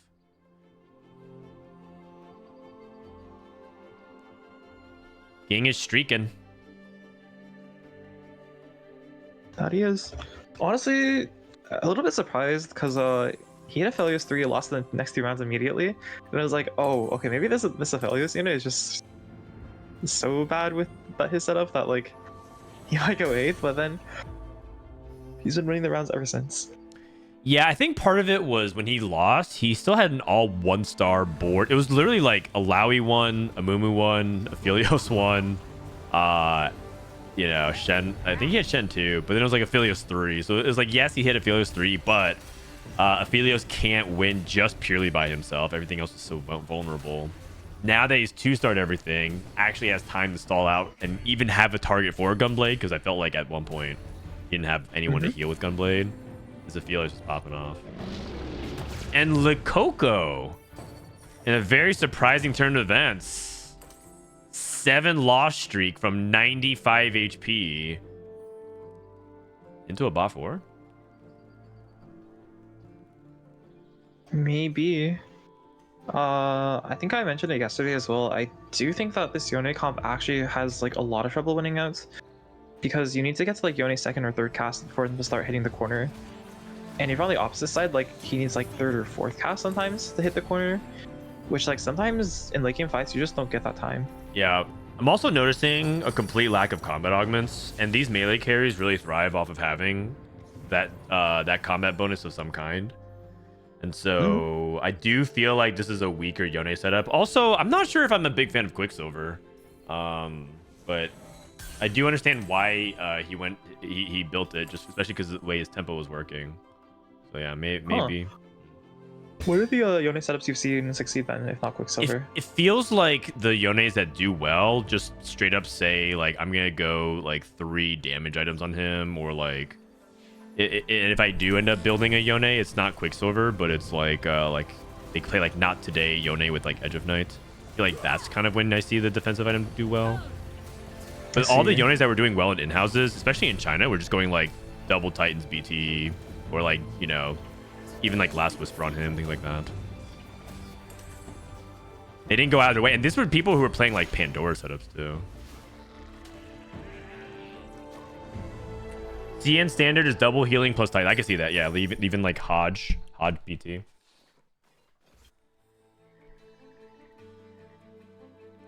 Fifth for Coco. That's got to feel bad. That's, and if anything, it's not even just feeling bad. It feels perplexing. It feels like he was in a spot where like he was almost guaranteed top 4. Like it was more about whether or not he could top 2. Fifth must be perplexing. Titans has got to be Wisp for Yone. Interesting. Interesting.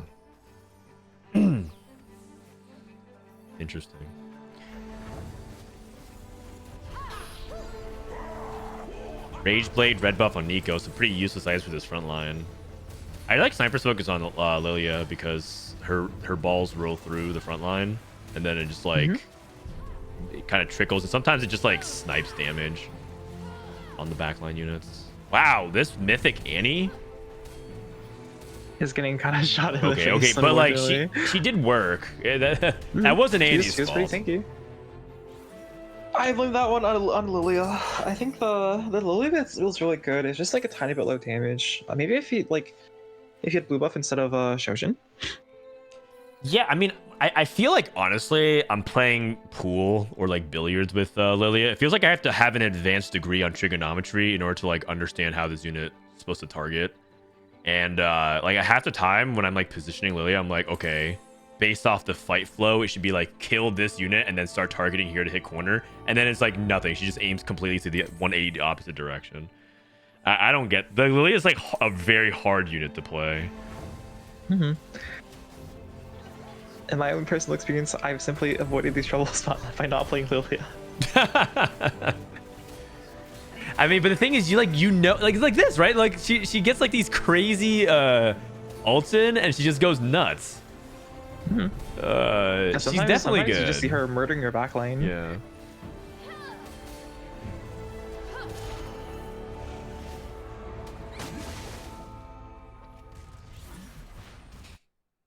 Show damage for Lilia. This is Hwanmei. Who's playing Lilia? Dasik. 6,900. Nice.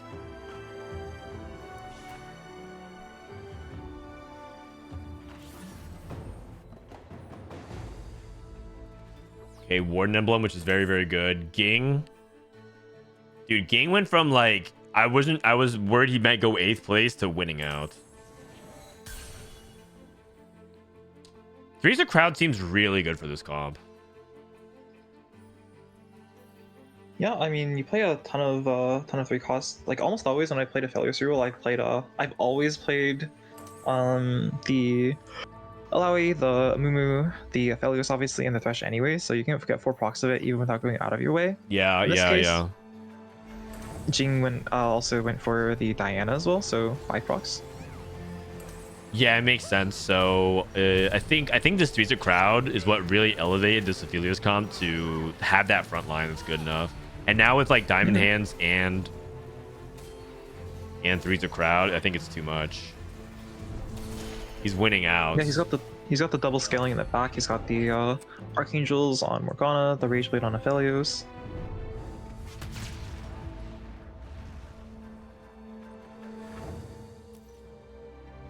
Hey, Hwanmei did beat the Ghost of Dasik.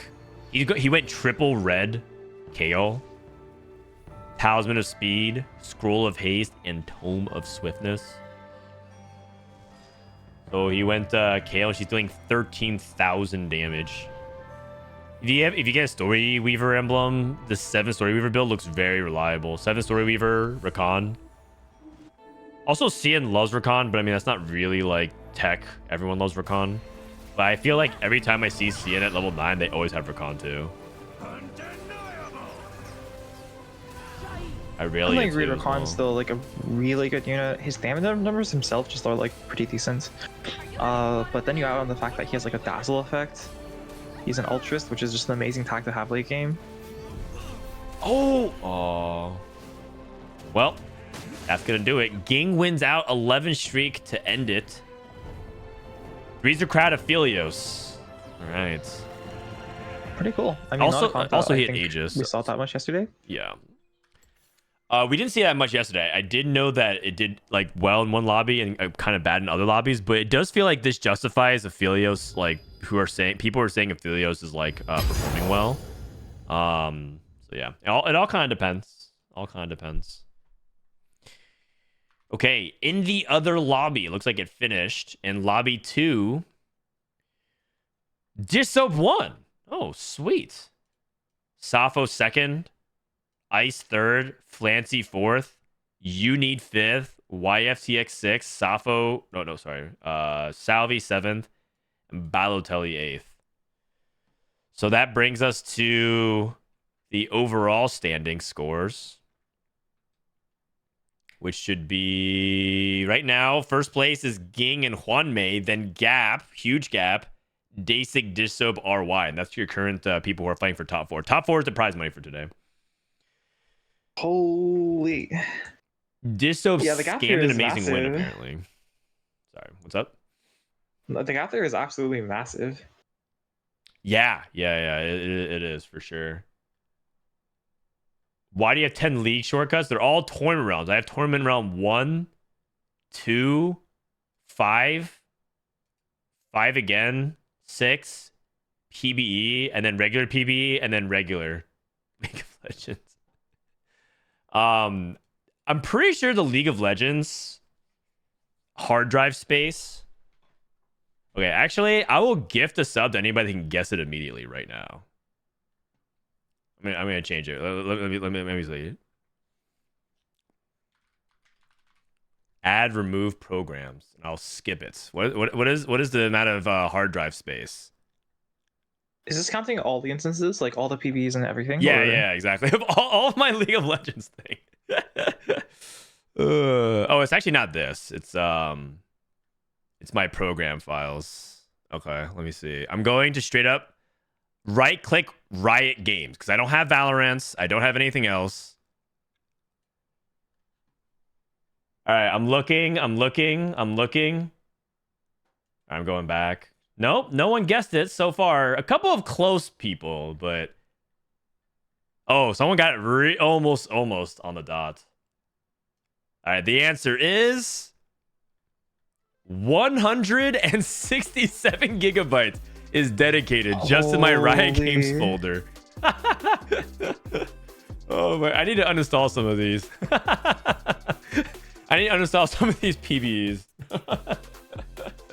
Why do you have so many PBEs in there? I think I have 6 of them plus the main game. Oh, and regular PBs. So yeah. All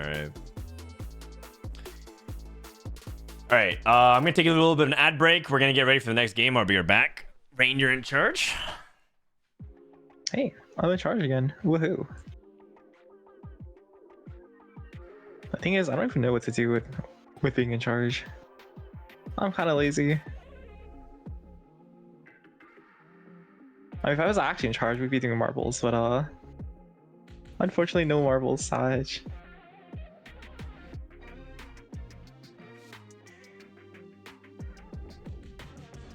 I mean, hey, if you guys tell Frodan to give me his stream key, I'll run marbles for you.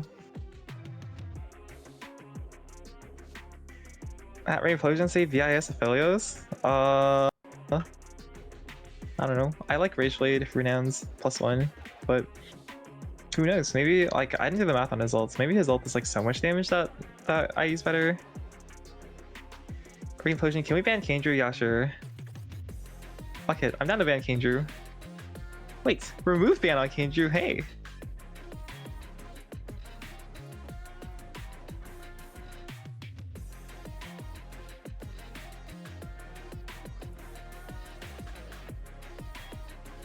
Does anyone else play Heavenly Gamework?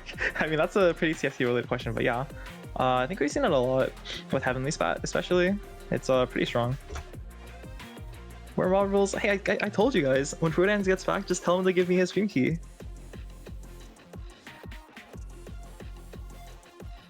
All right. I'm back. Welcome back. Okay, let's pick our next lobby. We have lobby 3. Or round 3, rather. Okay, so in lobby 3, we can choose lobby 1 or 2. Dasik, Kudzu, Dish Soap, RY, Flancy, Hwanmi, Ging, and Coco. Or we go Safo, Ice, Unid, YFTX, Rico, Salvyyy, Malala, and Balotelli. Lobby 1 or lobby 2? Honestly, as long as it's like an NA player in lobby 1, I think I'd always be voting for lobby 1. Yeah, We're watching the top 8 of the tournaments. I think the only time I'd want to watch lobby 2 is like both NA players were pretty close to them making. Yeah, I mean, we watched lobby it 1. also at the very beginning of the tournament, so that made sense. They just... Wait, they banned me as soon as you leave. Help, they are terrorizing your poor viewers. Hey, what's going on? Who's abusing their power? Rainplosion? Oh, hey, not me. I didn't say anything. I mean, I didn't do anything. Yeah.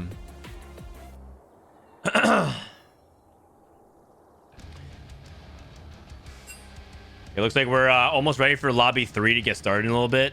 By the way, tomorrow afternoon. So, oh wait, I just realized I have the wrong POV up. I have the countdown timer up. Tomorrow afternoon, I'm gonna do a special, fun little video with Raditz and Saint Vicious. Tomorrow, we're gonna be doing a TFT rankings. We're gonna go through every set in TFT and give it a score between 1 to 5. Although, as you guys see, I give the option for 0 and 6. But I'm gonna tell them that you should use this very seldomly, only if you think it's not good. And then we're gonna walk through each set individually because us three have played every single set of since the beginning. And then we're gonna give it a final score, and then based on the final score, we're gonna rank everything. So that's gonna be at 5 p.m. Pacific tomorrow. Because Saint said that he felt like people keep asking like, "Hey, we have 10 sets. What's your favorite set? What was like the best part of each set?" And so we're gonna do that. So we're gonna go through set 1, 2, 3, 4. We're probably gonna count all the mid sets as part of the core set. So I don't think we're gonna do like 5 versus 5.5. Although I guess that's probably the biggest example of a difference in sets. Are you guys gonna be banning, or are you guys gonna be doing a vote on set 11 as well? Actually, I should ask them about it. But set 11's like not even done, right? So like if we see something like balance, like how can we? We can't really do definitely fair. that. But you're right. We could do things like the set mechanic and things like that. We'll see. Set 2 is the best set. Don't care what anyone says. I mean, set 2 was... If set 2 released, I'm pretty sure most people would say it's like their least favorite set of all time. Like the reason why set 2 is your favorite set is because you only remember set 2. You're not playing set 2. If you're playing set 2, you would probably just do the whole song and dance. No one's balancing the game, right? Like, this comp is so toxic. This brain dead, Predator reroll comp. Like, how is Singed like even fit? Like, you're gonna be going through the same exact song and dance. The only reason why you like set 2 is because you remember set 2. That's it. All I know about set 2, having not played it, is that Sox kept saying that like Singed was the best design unit of all time. Yeah, which is like silly because they literally just if you guys want to know what Singed was, it was just you guys just played it. It was Acel in set 3.5 where you just walked around and you couldn't stun it, and then it just was like this giant 5 cost that was impossible to take down. Yeah. Holy. The worst part is they think Singed is hype. Like the people, the set 2 apologists really insist that set 2 was hype when it was the exact opposite. All Singed would do is you would just give him Morello and he would just walk around the board and just fart everywhere. You just put like a giant green cloud, and then you couldn't even see the fights. And they're like, "My God, that was so hype." That's it. That was all he did. All right, anyways, we're here in game number 3. This is Champion Delivery. Let's go ahead and take a look at the Exalted. Exalted is Garen, Kha'Zix, Tristana, Galio, Oh wow. Kane, Lilia. I mean, if anyone believes in this line, I'm seeing like a really good combination with Kha'Zix, Galio, and Kane. Ooh, double Reaper. Yeah, double Reaper plus a strong frontline units.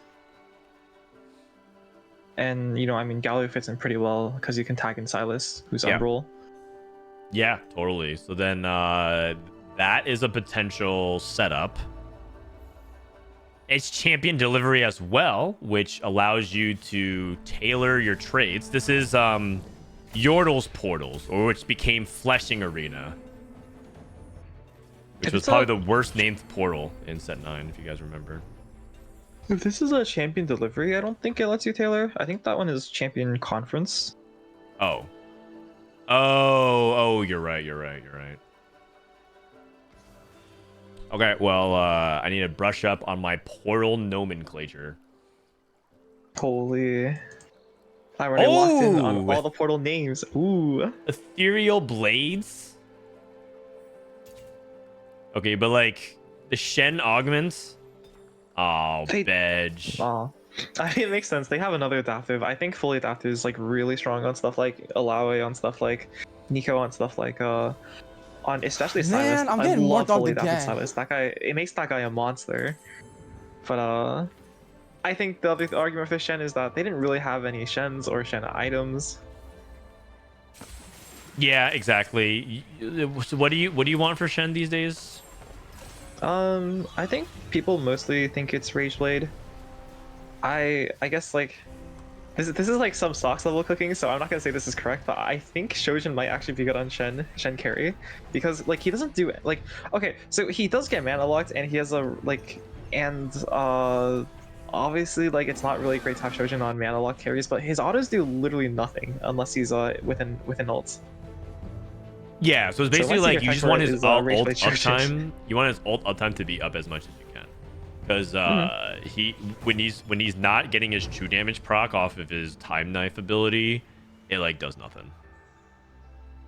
But yeah, I might be overcooking a bit here with that one. Yeah, a lot of people like double Rageblade and then +1. Disso was talking about on his stream how he likes Titans a lot. I think I could see it, but the problem is you need 3 bows. That's really hard to get. Yep. We have a fortune game, by the way, from Juan May. Kuds with Stars Reborn, Flancy with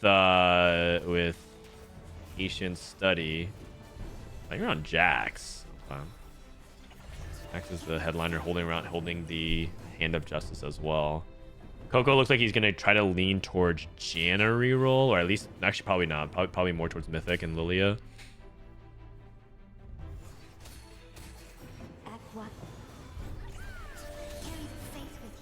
Oh, Janna 1 still did a good amount of damage. I mean, part of it is mana shield, but that was very impressive. I mean, I think Janna can be like a little bit oppressive early game. I think most healing and shielding champions are generally pretty oppressive early game, because if you can't get through the front line, you just get like 10 Oh! Who has a 2-star 2 cost? One may just rolled a 6. Oh, anybody? Oh, I think everyone's just taking the gold. Wait, Flancy is a 2-star 3 cost Thinking about potential. it. Oh, all right. Wait a second, he Zoe? just got Annie and Zoe. Annie Okay.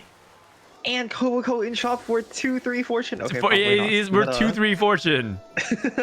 but you could. All right, so the way we can choose this is to look at the top left. So Rakan. Oh, this person Recon Bob Dasic got an Amumu 2. Not bad, not bad. And then 5 gold, 5 gold, 5 gold.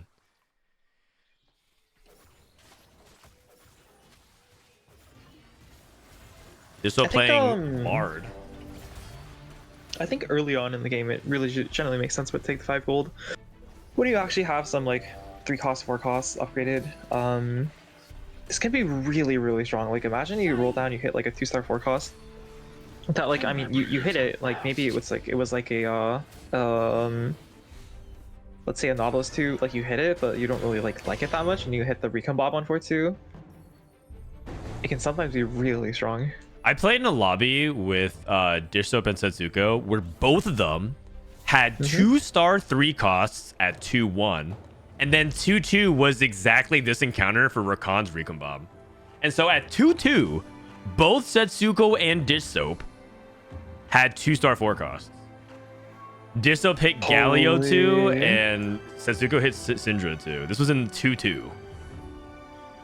Holy. Man, I'm getting more dogged again. And Dish Soap at least had the manners to not gaslight us, but Setsuko hit us with the "it's not even that good" right afterwards. Oh my god, a Loon 2. Unsurprisingly, they went 1-2 in that lobby. I think I got like 4th in that lobby somehow, and I was like, okay, you know what? This is a second. That's not bad. That's not bad. Yeah. 4th in a lobby when someone spawns Galio 2 and the other person spawns Syndra 2. Yes. Okay, let's see if Disso can streak. Speaking of.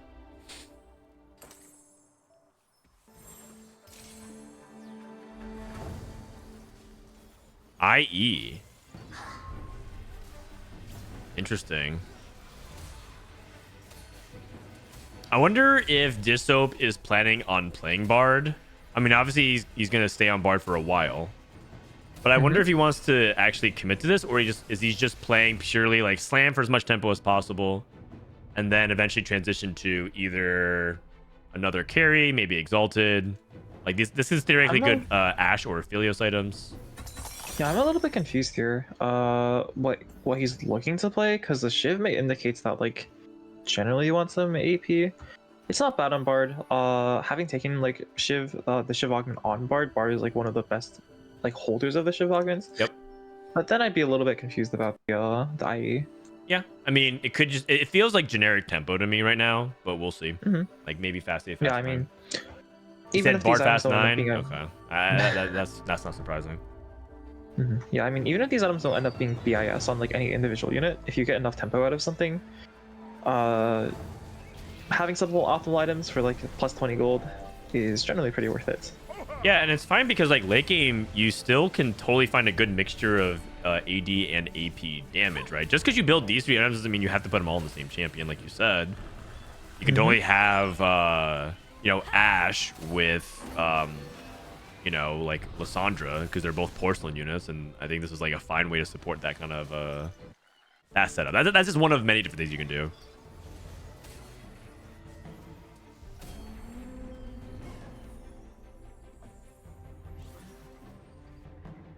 Okay, Hwanmi at 66. We'll take a look at Too Much Candy to see what Dasik does. Hwanmi 3 fights until he gets his Kashar awards. 8 streak is acceptable. You could take it out. I think as long as you get to like a 50 count, I think it's good. He also has a duplicator. So I wonder if Hwanmi is going to go for that really big like 4 cost Morgana Kane Silas setup based off his current itemization, but we'll check on him in a couple of rounds. Few rounds here. Kudzu's Stars Are Born. Not entirely sure what he wants to go for here. Was Kudzu maybe thinking of playing Teemo? Sorry, I didn't get a good look at their board. Oh, Yasuo 3. Holy. Oh, he's playing Yasuo Ari. This is a comp that people have been saying is good, but I've only seen at best Ari being played. Interesting. I'm a little bit surprised Dasik decided to go for this. They have Epic, which means they couldn't really rule on 4. Right. Oh wait, Too Much Candy. Oh, they have Too Much Candy. That's not Epic. And interesting. So he gets 6 free rerolls now. He gets 6 1 gold rerolls, and then 6 normal rerolls, and then and then at that point, if you roll more than 18 times on the stage, you get 3 cost rerolls, which is too expensive. Yeah. I mean, I am still a little bit surprised that they decided to go for the Yasuo rule. Especially since it seems like they already pushed levels. How is this ever a spot where you take lunch money? Because he says he's trying to fast 9. Would you ever just take lunch money and then try to see if you can accelerate your gold? It is a lot worse at 3-2 than it is at 2-1. But I hate this augment on 3-2. It's one of the augments I don't think should be offered on 3-2. Okay, sorry. If I saw this was my board, I would take it on 3-2. Well, let's be clear. If I saw the Bar 2, Nico 2, and Chop, I'm taking lunch money here. Like, yeah, you lose some value, but like all good. But I think with like most standard boards, I'd rather take something to protect my win streak. Because like sometimes you have that board and you can't even win a single round past that. Yeah. I feel that. Upcoming encounter. Basic did roll, by the way. Oh no, he leveled. Man, he is broke. Yeah, I mean, some of it's like more okay. Like if you have too much candy, you're guaranteed like basically 12 rerolls for 6 gold at the start of every single stage. So it's okay to be a little more poor than usual, but definitely a little bit on the poor side.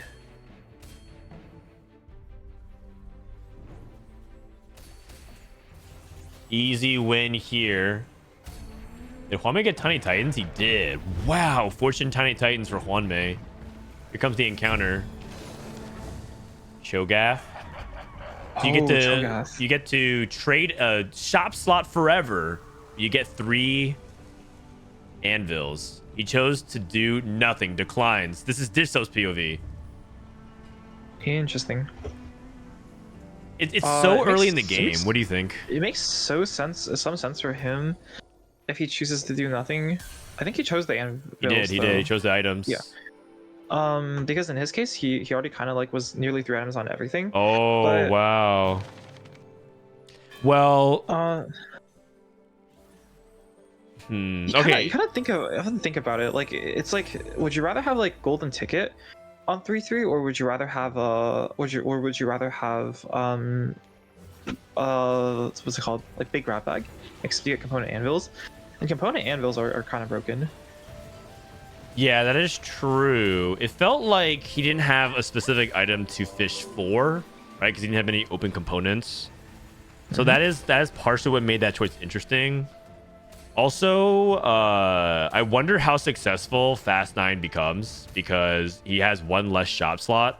So it's just gonna be one of those like things where maybe his oh he lost. Ooh. Oh my god, that's actually a really big deal. Oh no, because you can kind of overcome that gold deficit or that shop with a gold. You know what it is? It's the didn't pop the last component anvil and slam item dish. Oh no. Yeah, it is. If you had like a single bow or a belt rather, or like maybe a sword. Yeah, so I would 100% not call it the right play. I think saving a component anvil for carousel is smart, so you can finish off on any item you want. But sometimes like making a smart play doesn't win. 2 people declined the offer, including Juanmei, who's about to get his fortune cash out, assuming he wants it here. Is he gonna roll the dice again? Or push his luck again? Oh, maybe 65 HP. Oh, bash. The problem is if he gets 6, right? If he gets 6, he's like, he just loses the game on the spot. If you get 6, you cash out on 4-6, which I mean 65 HP is pretty high for right now, but like 65 HP is, I think you can reasonably take 4 losses from here and still feel comfortable. After that, not really. That is true. 5 would put him at 1 life. Radiant item. Radiant Morello. You can reforge the other Morello. Oh, also, like, I'm not exactly sure how I feel about it, but I think too much candy might be sorry, not too much candy. I think taking the Cho'Gath boon might be better for Fastline, because like Fastliners generally, like, they use less of their gold on rolls as compared to levels. So like, yeah, it's harder to find your board when you go 9, but like the people who are level 8 or rerolling, they're also like really struggling to find their boards. Yeah, totally. I mean, in general, it's a pretty big trade-off, but most people said yes because 3 item components is a huge amount of tempo in a lot of cases. Oh, what the?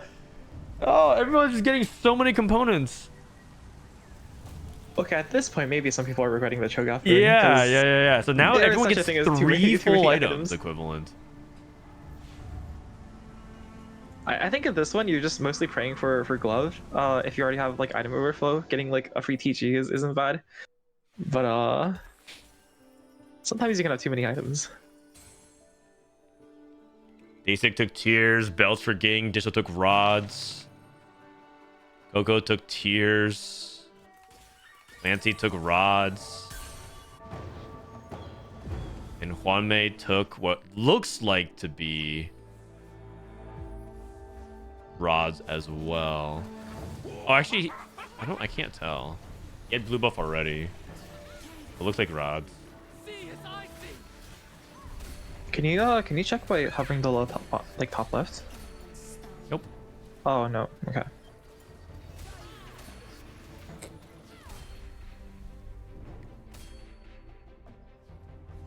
Okay, Soraka. So I'm gonna reroll from here. We'll see. I thought he might have been playing Morgana, but I guess we'll just have to find out. He actually can go for it. He also has Hui, so he can play around that as well. So we'll have to see his roll down. Dish Soap in the meantime, man, that one loss hurts so bad. Such a huge amount of gold lost. On the bright side, it doesn't look like anyone's really streaking except... Actually, not even Kuds is streaking. Kuds looks like he's in a terrible spot. He looks like he's going to go 8th. 1-star Aphelios. Yeah. Not the best. Ornn. Quantum's spot looks pretty good, honestly. Yeah. All things considered.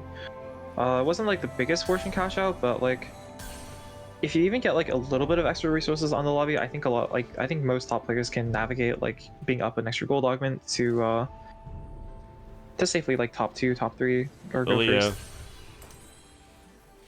He's Lilia Especially with, Galio. like- Who's he missing for Exalted? Kayn, maybe you could play Kha'Zix just for heavenly bonus Yeah. with something. I mean, Warden for Garen. He's missing Yeah. Garen. That's who. He has Garen on the bench. I see. Reforge. Morello turns into a Hodge. That's not bad. Yeah, I mean, especially late game, which I think he's gonna get to level 9 from this spot. You can put it on Rakan, you can put it on Wukong, you can put it on Udyr. Okay. 4-2 augments. Let's check in with Dish Soap. 4 trick shots. Raid boss, support cache, crash test dummies. Crash test dummies could be kind of nice to just help give him a little bit extra. Might take reinforcement. frontline. Oh, I was gonna say he might take a reinforcements because like if he's trying to fast 9, you just want to like be able to buy like something really quick here Okay. to upgrade your board. Oh. He's not liking his options though. I'm not sure what he's looking for. Lilia. Lilia to carry the Teemo items, I'm guessing. Okay. Or maybe he was looking for Lilia or... He's playing Exalted. He's trying to play with Exalted as well. Yeah. Wow. He's 2 out of 3 okay. with a Garen. Yeah, he's holding Garen. He has Udyr.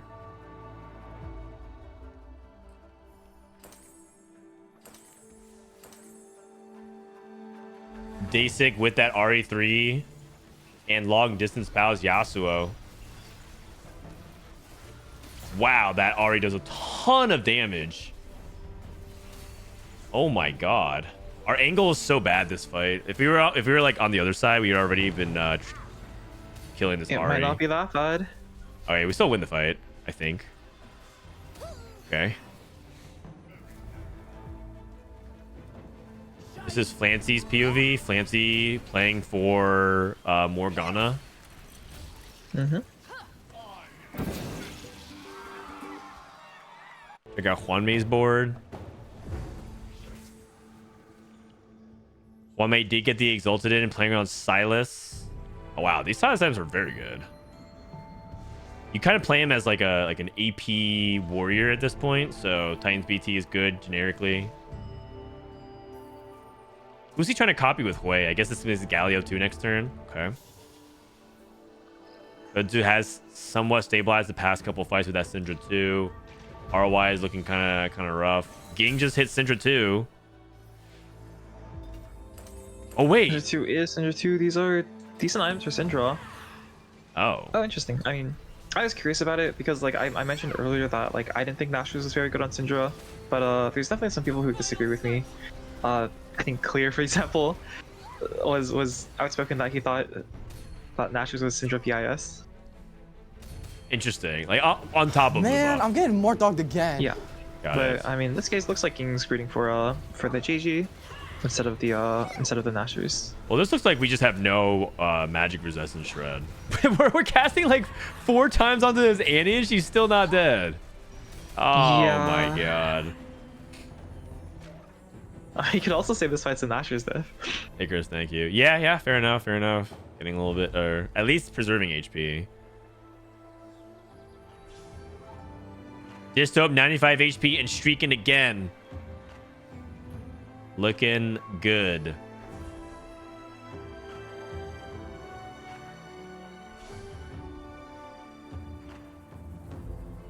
Nashus is waste on Syndra. I mean, I think that I understand why they would want to, because low mana casting, and yeah, you get locked out, but you want to be able to cast as fast as you can, because Syndra's basically as a spam caster.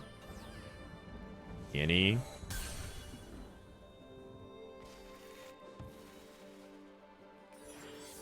EP. Bring out a little bit of his backline as well. Lilia and Bard. I mean, he's stable, I think. I think so, yeah. But he's also... But the show's also pretty poor for someone who's trying to... Just like fast 9. I think Fast 9 was the original thought he had, but I don't think he's actually going to Fast 9. He's going to go for a regular 9. He doesn't have Exalted either. Like, another way you can Fast 9 is if you, like, roll to 10 or even, like, a little below and you have Exalted in. So by the end of the stage, you're starting to, like... You have 6 EXP more, right? Or, like, something like that. So you can get Exalted EXP to help get your breakpoints faster. Mm-hmm. Okay, Day 6 starting to fall off. Disub did lose.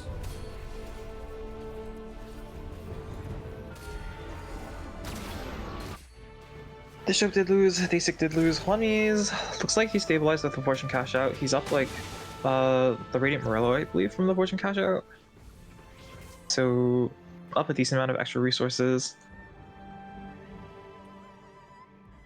I kind of expect people to take longer to hit their upgrades though, because most people took the Cho'Gath boon. Yeah. That is true. Most people are down to shop. Only 2 people did not. Do you remember which 2 didn't take it? I'm just curious, like, by the end of the game, how they end up placing. I believe Juanmei, and I want to say Ging didn't, but we can go and check.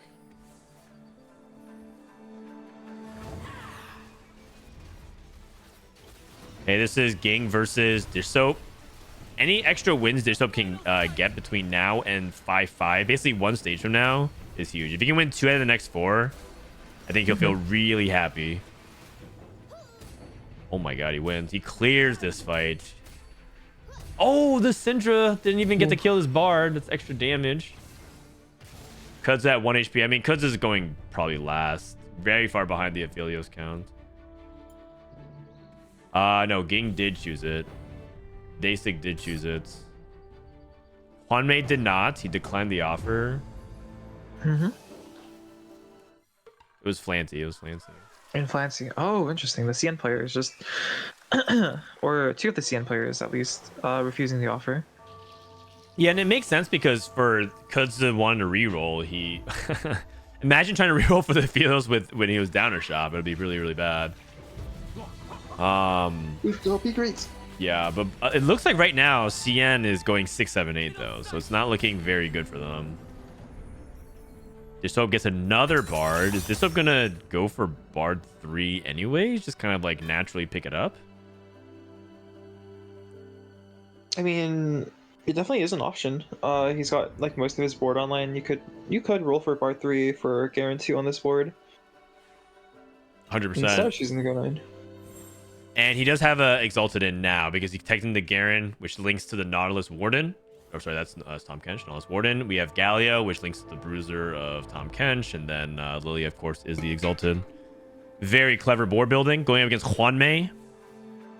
Doing something very similar.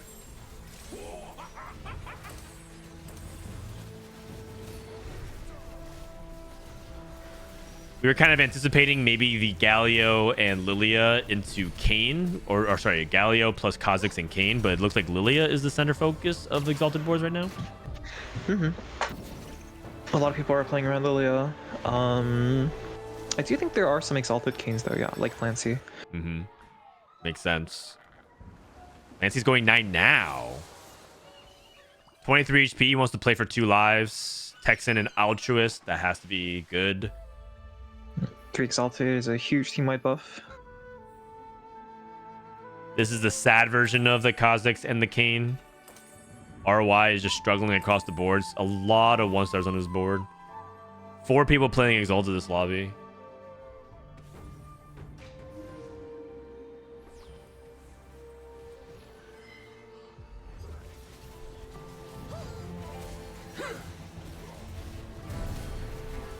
Okay. This angle for Lily is looking good. Yeah, it looks like ROI might be dead here. He is dead. Yeah, Huanmi with the extra shop slots picks up a Wukong 2 on 8 as well. Day6 still kind of hanging in there. Looks like he's kind of trading wins losses with well, I guess he beat because it was low rolling. Still though, this Ari Yasuo board is competitive. Not winning a lot of fights, but kind of trading. I mean, one strength of real comps is that a lot of times they're just like really strong early, and a lot of them do fall off, which it looks like is happening to Dasic. Yeah. One of those Just like your unfortunate levels. things as well for just Soap. Next turn is not going to be a clean interval because he gets that 1 extra Exalted EXP, so it kind of makes you feel like you're just a little bit off. You want to wait 1 more turn. He could sack 2 though. He's at 51 HP. Honestly, I've just started to like slightly stop caring about intervals as much. Man, I'm getting more dogged with Exalted. again. It's like really easy to fudge like exactly which interval you're gonna get to, and sometimes it's just better to just make sure you're leveling with a decent amount of econ, and like you still have enough HP that like it's not like you lose one, you lose the game. Yeah, I totally see that, and I think that's definitely a mark of a very experienced player. I think it is one of those things where, like, I think in the intermediate level, it's going to be a nice thing to focus on in min-max for that extra 4 gold or 4 EXP. And at like top challenger, there's like whatever, just like level, because the live preservation matters more than anything. Goose, thank you. Story Weaver emblem for anybody. I don't think anyone was going for vertical though. Everyone's kind of splashing it in. That could be like a +1 team slot. I would say one of like the small disappointments with Story Weaver is that like 5 Story Weaver doesn't generally feel that good on late game boards. You're right. Because it just usually either expands the shred or just does a little bit more damage, which is not that important, I think. All right, Yeah, just it's up going. not my favorite. Nautilus 2. So he expect will him to cut sell his bards? Yeah.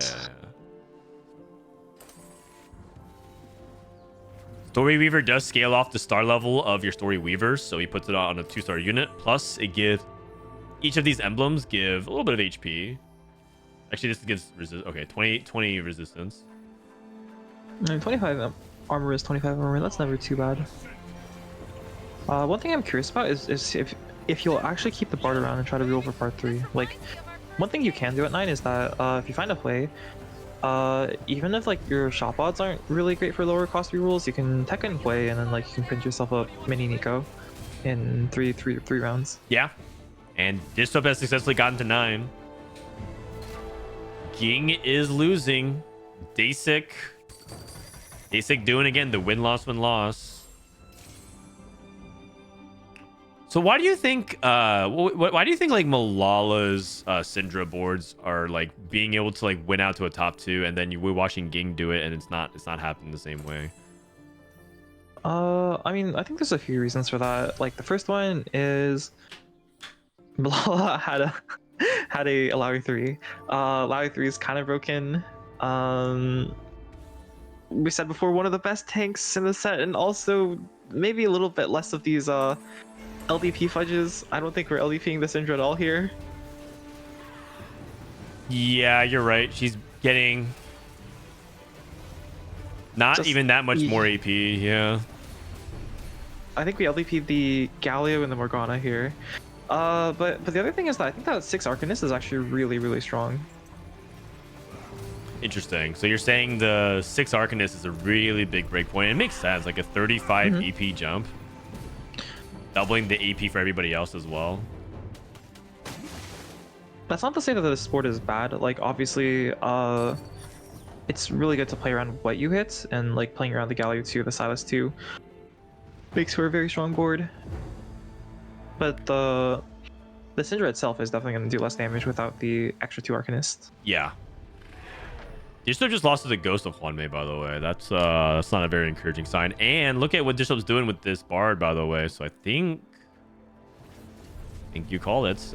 Going into what looks like to be an attempt at Bard 3. Yeah, I mean, he'll have to find, probably, realistically, he'll have to find 2 more Bards and live for 3 rounds.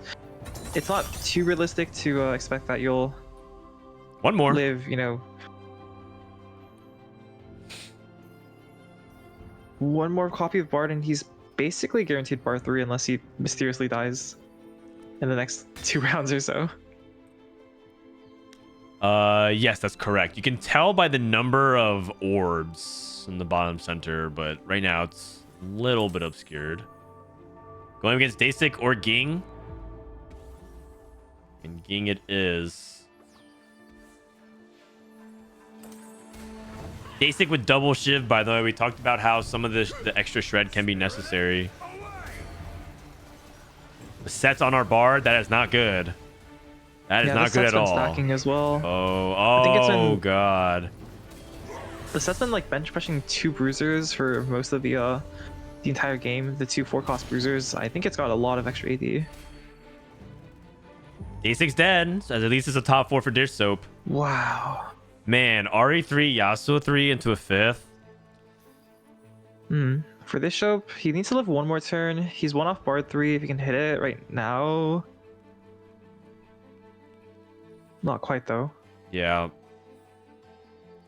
Coco, I mean, looks like it's a Lilia. It's just a Lilia dominant lobby right now. Lilia and Syndra. If you guys are looking for the no reroll lobby, this was Man, it. I'm getting more dogged again. 0 rerolls in the top 4. Lilia, Syndra. Part of it is that nobody like opted for it, so we don't know how we would have done in this lobby. But also part of it was that like, I mean, at the beginning of the game, I looked at the Exalted list and I was very excited for some of the possibilities. I'm sure a lot of the players here did the same. Oh, man. Like, this Exalted pool is so good for late game flex, and unless Jing dies here, I think Disho might have gone. Oh, Coco? Coco's got us? Go! Morgana ults onto the Nautilus, doesn't he kill France and the US Nautilus versus casting? Turkey. Okay, nice. Well done. Okay. Just like we drew it up. That's a strong third. Third is not bad.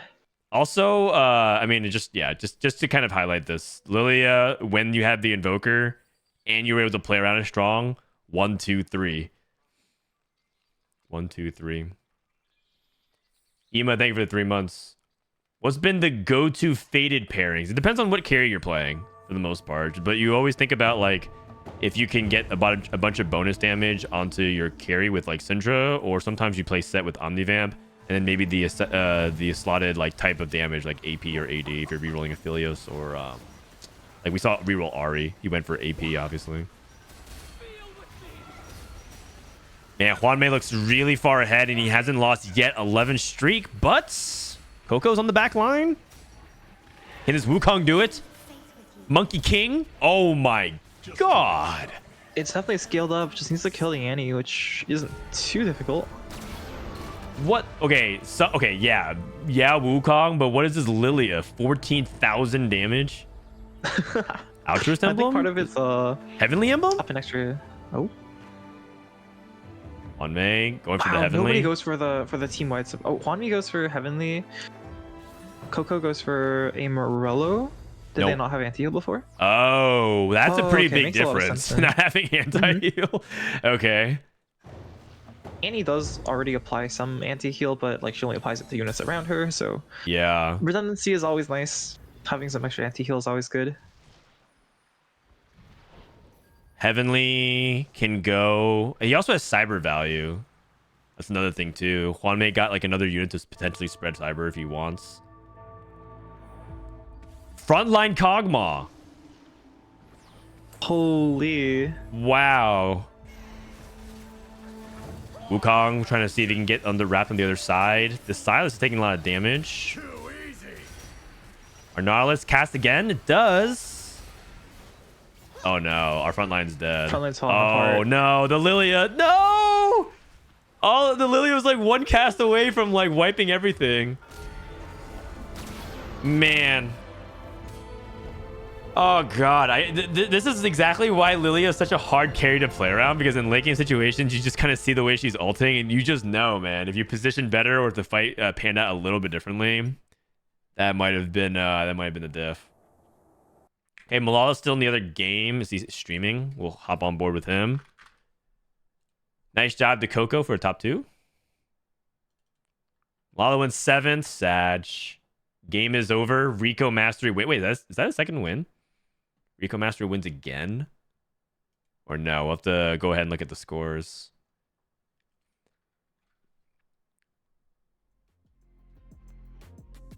Frontline Cog, so Cog won't feed mana. I mean, yeah, I can see that. Also, it's not like Kog'Maw does anything anyways, so. Or like losing Kog'Maw doesn't do anything either. Okay, so based off of that, we saw it very briefly, but Malala wins 7th. Sag. Malala wins 7-8, so he's kind of not really in contention for top 8 yet. Rico went first. Oh, he went 3rd. Okay, first game. Never mind. I misremembered. And then top 4 was Salvyyy and Safo. Disop 3rd, though, while he's already tied for 3rd in points. So right now, 1st in points is Huanmei. 2nd in points is Ging. 3rd in points, Disop. Holy. The PP. Assuming... Oh, wait. Actually, we don't have the points of the other players, though. Okay, we do. I would like it if we sorted by column D. By puntos. What's the current sorting method? Is it just alphabetical? Alphabetically by C, yeah. Ah, okay. But I want the puntos. All right. So based off of this, let's pick our next lobby. Oh, they're filling it out.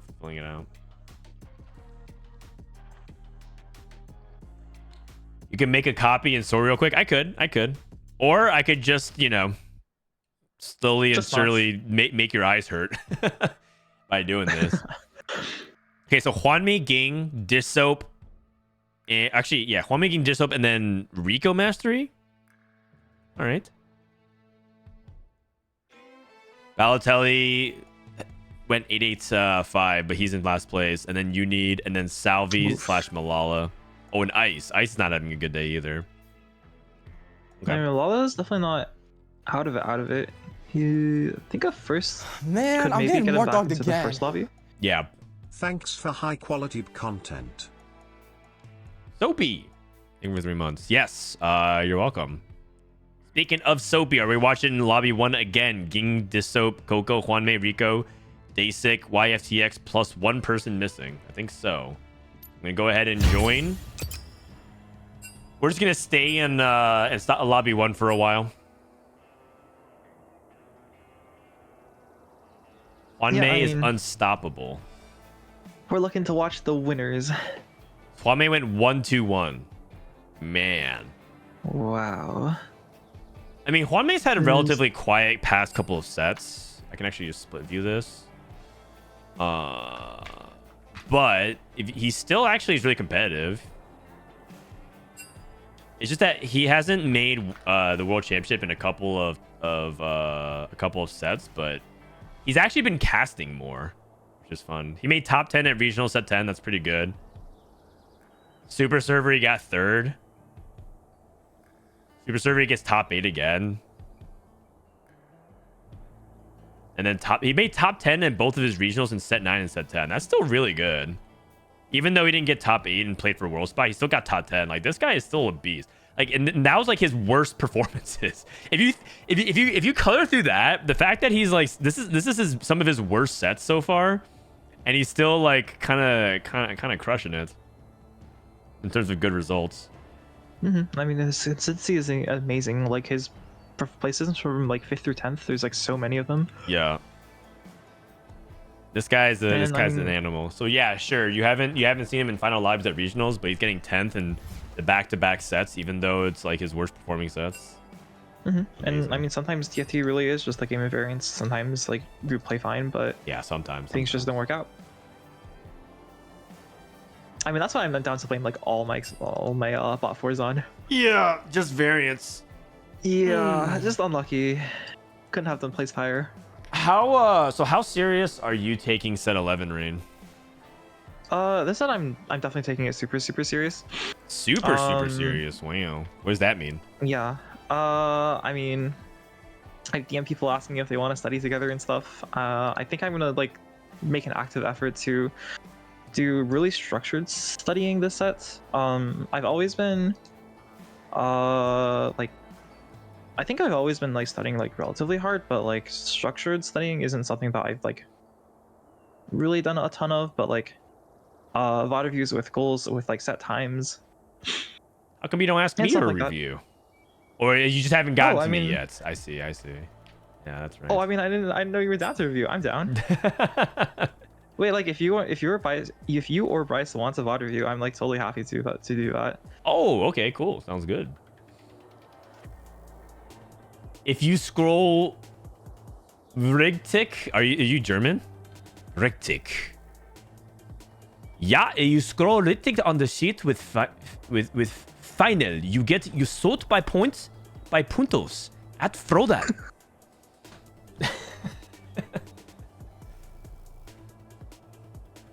Rigtick is, I think it's right on in German.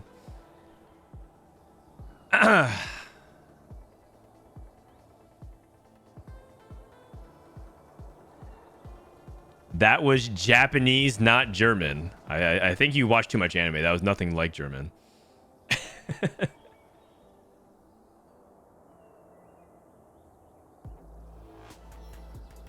Oh, Richtig means correct. Oh, you're right. Sorry, my bad. Correct, right? Same thing, basically. I mean, you got it. Yeah. Right / correct. I mean, it's semantic. It actually kind of means the same thing in English. All right, we're ready. No, I'm Danish. It was auto-corrected from phone. Ah, okay. Actually, I wish I spent more time in Denmark. When I lived in Europe, I actually really loved going to Denmark. But cool. One, it's really expensive. And two, I spent more time in like Austria and Poland just because it was closer. What were you doing in Europe at that time? I was working in Germany. I lived there for like 2 years, and it was really fun. I actually really enjoyed my time living in Europe. And if it was easier for Americans to live abroad, I think I would live there longer. Because America, there's some really good things about America, but like overall, I just felt like enriched by life by like living abroad, if you know what I mean. It just felt like life was more like exciting and meaningful and adventurous. Also, because they have like bakeries everywhere, man. Like no one does bread kind of like Central Europe, man. Like everywhere you go, there's just like cheap bread. And they also like they take bread like really seriously. You know how like America takes their guns very seriously? It's like, you know, like don't like mess with Europeans and their bread. It's not exactly the same type of weapon of destruction, but it's awesome. Okay. Yeah. That's you know. I mean, Fair comparison. it's a weapon of destruction on your love handles, but like, I mean, it's just good stuff. Would you ever live in Japan? Japan's actually the one country I've never like properly visited. I've been to Japan, but I've never like actually gone out and like visited all the places that I want to go. Obviously Tokyo, but I also want to go. I like cold places in sightseeing. I think it's really fun to do that because you get to dress up. So I want to go to like Hokkaido, like towards the north, and like see all the cool, beautiful places of Japan. The one time I was gonna go to Japan, I think they had the nuclear incident. It was like several years ago. Wow. Yeah. That's pretty bad timing then. Mm-hmm. No, man, not what nuclear war? What are you guys talking about? What? Whoa, you have me confused with Robin. What the heck? I was not alive during that time. I meant they had like a power plant leak or something like that. Yeah. What the heck? Guys, that's pretty messed up, man. Oh god. No, they had like some nuclear waste that got in the ocean or something like that. So like obviously it was like they highly suggested against tourism at that time. Makes a lot of sense. Yeah. I'm not like super well traveled myself, but like Japan's one of the places I have been to, and I mean it was a really nice experience. I'd be down for TFT Vegas Open, or not Vegas Open, but to go to like to Tokyo or like some like Japan. That'd be really cool. Also, Title won the championship in set 9, so like I mean it feels like we owe them one, right? Because NA won the world champs, so we have it in NA, so we should go to Japan next. Ah, okay. Yeah. You just go to whoever the reigning champion is, so like, you know, the next few summits or opens are all in NA then. That's right. We got, where's Malafra? He's from the Bay Area. We just have it in downtown San Francisco. Half the challenge of the open bracket is to, you know, try to survive and get through the homeless population. Yeah, it's just over the bridge, right, or over past the sea of tents over there. All right. Here we go. Game number 5, 3 champions.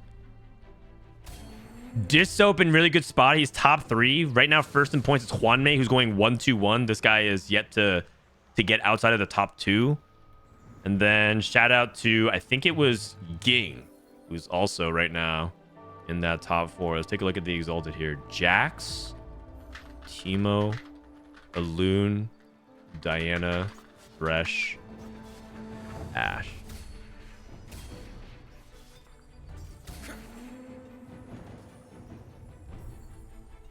Are you up for another guest? Oh, Kevin Parker? Yeah, feel free to join, buddy. You don't mind, right, Rainplosion? Yeah, no, I don't mind. Also, Rain, I think, is about to leave soon. Yeah, I'm probably gonna leave in like an hour or so. Okay. Wait, is this round 4? This is round 4 of 6, right? Not 5 of 6. Sorry about that.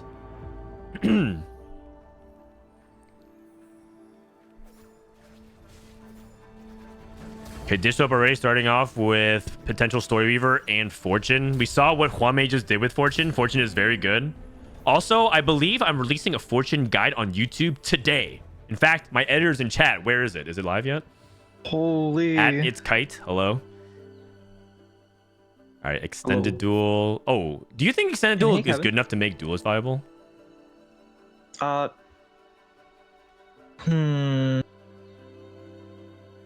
What do you think, No, Kevin? I think you need 2 good things for duelist to be like really good. Okay. I think for duelist you kind of need a good tempo spot to pick this augment. Okay. Like Yasuo 2, Darius 2, and then you should be able to win. Zero duelists, so it's kind of hard. Okay. Caretaker's Favor. 4 components spread throughout the game. Juanmei with 2 healthy. With a Gnar setup. Okay, so we talk about how Teemo with 2 healthy is very, very good. What about the Gnar 2 healthy board? It's got to be good. It's also definitely really good. I think 2 healthy is balanced in a way where if you can get like 3 procs off, 2 healthy is already a really good augment. Ah, yeah. I mean, it's Part of the reason I assume it's gonna get nerfed, but part of the reason is that in set 11 there's a lot of really good like support 2 costs with like supporting traits. You know, like even if it doesn't get played on this board, just like on a general flex board, there's like Janna with Dragon Lord, Invoker, Riven with Ultrist, Bruiser, Nico with Heavenly, Arcanist. Agreed. I think just the fact that Riven and Aatrox exist, 2 healthy is like always just decent at least. That's right. You splash them as bruisers. They link into other really good story weavers. You even play the Zyra, right, for the sages, that kind of stuff. I agree. 2 healthy. Yep. This set is probably too OP, and they're gonna have to nerf it. Kind of like threes a crowd. They're just gonna probably take it down a peg every now and then. Le Coco also with 2 healthy. It looks like he's angling for Teemo. I like it. Yeah, Teemo is probably the best line you can take with this augment. Like the Gnar reroll with 3 Ink Shadow is also good, but you don't like use the full value. With Teemo, I think you can just run Shen and Yorick and like 3 Story Weaver, right? Like Sivir, Riven, and Zyra, and that's like probably the best 2 healthy board. Yeah, I was playing it in-house with Kurum. Kurum hit 2 healthy, and this dude played 2 healthy like every 2 cost. He played like Teemo, Janna, Nico 3, Zyra 3, Riven 3, even teched in Shen 3 and Yorick 3, and he also won the game. So it was just one of those things where there's a lot of different ways you can play Teemo. I think as long as you're able to at least lean into his trick shot trait and get value off of it, you can play it in a multitude of ways. Yep, agreed. Okay, Ging taking Deathblade. YFTX, full open, Faded Emblem. Oh, wow. I have not seen this type of strategy in quite some time. That's kind of crazy. I mean, it means that they think that Faded is so strong that they can play it from a win out spot. Yeah. I mean, I'm personally surprised they don't even hold like the lower cost ones. Like, you know, holding an extra Ari or Yasuo for later is pretty good for hitting your Faded breakpoints. I mean, it could be to do with the gold. If you're looking at the gold count, clean 30, so it doesn't even have a chance to hold it, even if you wanted to. I could see that, yes. Hold on a second. Just so with an adaptive slam, not really seeing anything particularly good for him.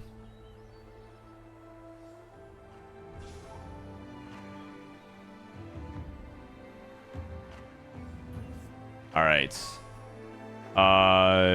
Is he trying to grief Fortune? I don't think so. No one has Fortune to start things off.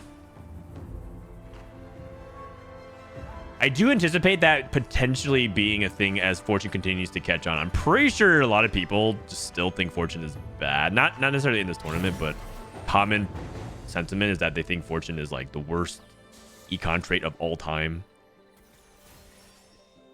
And I think Really, Dish Soap keeps saying it's broken. Oh, I'm sorry. about to flame here. If you think Fortune is bad, I think you're bad. Oh. Okay. Oh, wow. I'd like to make a more general statement here that I think any econ trait is incredibly broken, because the trade-off for playing an econ trait is actually nothing. As long as you don't go too risky with Fortune, if you just like take it and you lose like even 6 rounds with it, if you get more than 1 gold a turn, like any econ trait that gives you more than 1 gold a turn is already strong. Like, and loose streaking is already a viable strategy without Fortune. So if you just happen to get extra resources for loose streaking, then you know it has to be strong. Man, Rain is kind of mean today, Chad. What do you guys think? Okay, Flamplosion. Oh man. I think the thing with Fortune is like people have to like adapt to how they play at Heartsteel, because you're supposed to play Fortune differently. Like if you win a round in between, it's actually really bad, whereas in Heartsteel you didn't really care. Yeah, So it's yeah. kinda, like people kind of have to adapt to that still to master the trade, I guess. Yeah, to master the trade. I also do think that one thing is nice about Fortune is that you don't have to win to cash out, though. So unlike things like Piltover, it was like, oh, it's just Fortune, it's just Piltover. It's actually even like better in some capacity, because Before you had to like roll down to actually cash out. Now you actually don't have to. You just wait, and then just click cash out. I will say, like, that's not to say I don't have my gripes with Fortune. I think Fortune is a little bit boring. I at least the cash outs I've seen, they don't seem that exciting. A lot of them like are give 5 costs or whatever, and because like you kind of have to balance Fortune around competitive play, like you don't get to see that many Giga cash outs unless someone goes like on a 12 loss streak. And the other issue I have with Fortune is that like I really dislike how it's the amount of turns it takes for you to cash out is like somewhat random. So sometimes you get like a perfect interval, and you cash out exactly on 4-1 or whatever, and you know it's just smooth sailing. But sometimes the game isn't on your side, and you roll a 6 when you only needed like 3 or 4 rounds left, and you have to kind of struggle to maybe even win the last 2 rounds to make sure you're not dead. Yeah, Okay. it's happened to me a couple times that I pushed my luck and I got a 6 and I was like, oh god, I'm gonna be dead. So to summarize, competitive players ruined econ traits like Fortune. So if you guys want to know why Fortune sucks, it's because of competitive players, right, Rain? Oh no, I completely agree. Like competitive players ruin econ traits. Like I've actually sad about that myself. Like just as someone who like likes playing TFT as a fun game, but like econ traits can't be too strong if you actually value competitive integrity, because as long as lose streaking is a viable strategy without Fortune, like without a loss streak trait in, then lose streaking with a loss streaks trait in will always be broken. Okay, good take. Interesting. Like it could give you 1 gold and it would still be like, I would still play Fortune sometimes if it gave you 1 gold per turn, and that's like an extremely low number. All right. Well, we'll see. No one's playing. Oh wait, Dishel's playing Fortune. Oh, what the heck? Mid-game Fortune. I mean, it's not pure. It's not true mid-game right now, but still. H3 Fortune Fortune. scales with level, right? So like putting it in at 3-1 is actually not that bad. Okay. Yeah, I mean, if you weren't gonna put it on 2-1, 3-1 might be the best time to put it in. I think the stage scaling could use a tiny bit of a... not with level. Yeah. My bad. Yeah. Oh, I think we understood what you were trying to say, but I think the stage scaling could use a tiny bit of buff, because even now you don't really want to start a lose streak on 3-1. I think 2-1 lose streak is just like way better. But it is one of the things that like helps make it so that it's not like you can only play Fortune on 2-1. I don't know. Maybe in this game we'll see that like 3-1 Fortune is still viable as well. Jewel Lotus for Dish Soap. Okay, we'll see what he's gonna do later on. Ink Shadow Crest for Juan That's Mei. interesting. Tattoo of Toxin is what he can reach for, or he can actually remove an Ink Shadow unit and then play for like theoretically, if he wants to get even more 2-star value or 2 cost value with 2 healthy, you could actually play another unit and then replace an Ink Shadow. I wonder if he's gonna reroll at all. I mean, you could just still play the standard reroll line with Senna and Gnar and like add 5 Ink Shadow at 7, because usually you don't have a really good add at 7 unless you have like Warden +1. But I think he's just gonna play for tempo here probably. Yeah, Like, I see what you mean. Aatrox Senna is already like pretty good for tempo, so. Right. He also was win streaking, so he's kind of incentivized. You don't really want to reroll when you're like in that position ahead. Yeah. Okay. I mean, it really depends on what they think is strong. Like they just lost their last round, so maybe now they're deciding to actually play some more reroll. Interesting. Oh wow. And Aphelios 2 rolled really deep on 6. Yeah. I mean, part of it is his bench is expensive. He actually has like a Syndra and a Moo pair. Mm-hmm. I don't know if he's 100% committed to Aphelios, but it looks like he is. It definitely could be Ash on the spot, but like even if he sells his bench, it's... Oh wow. Look at the exalted though. You have Ash and Thresh. Thresh, Ash. Okay. +1, maybe a Jax for Warden. Sure. For Warden. Yeah, totally. I could see that him feeling like he wants to lean into the Exalted for Aphelios this game. So loses again. This was going to lose 3 more. Daysec ended up losing.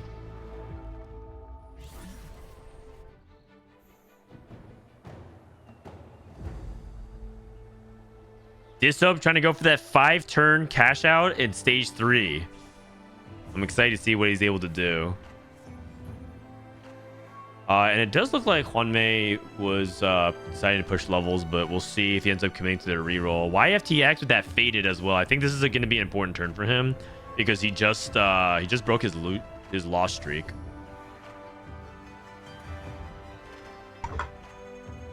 All right, let's see it. Is he going to roll a 7? He's going to go let 7 and roll here. Looks like it is. And roll.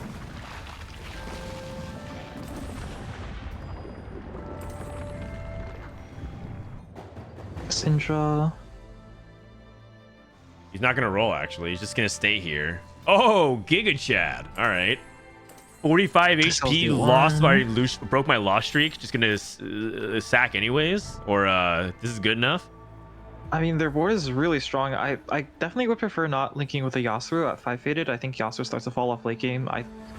Yeah, at least in my faded tier list, I think Ahri, if you're playing AP, is the strongest faded link to link to. Okay. 200% bonus. Board is really tanky.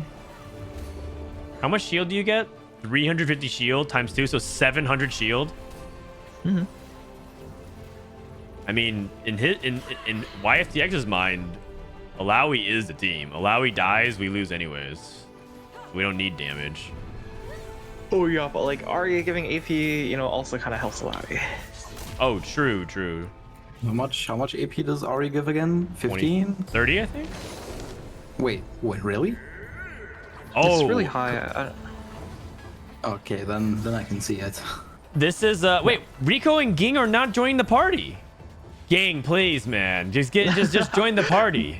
Oh my god. So this is gonna be kind of veg, but just as a tip, you shouldn't always dance with Kopuko. You should like really look at your own spot and determine, like a lot of these extra resources are like stuff like items, like sometimes units. You should determine like, if everyone got like a ton of items here, am I happy about that? In a lot of cases, you aren't, because like a lot of cases you're ahead of the tempo in lobby in terms of like items or econ, and in that case, it's wiser but also more boring to simply not dance with Kopuko and just leave him friendless and alone. Yep, she's American, all right. Giving out a bunch of things and resources to everybody. Nope, it's not better for me. My god.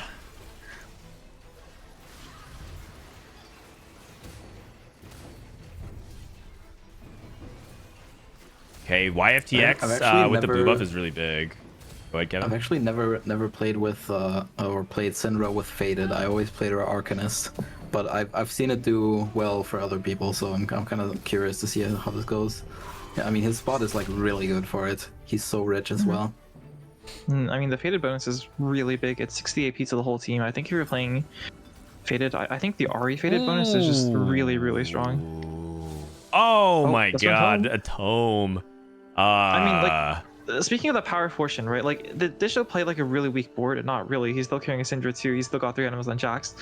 All he did was he just lost 5 rounds, and now he's up an extra gold augments on most people. Okay. The thing is, I don't know what we want off this. You can't get an Exalted Emblem.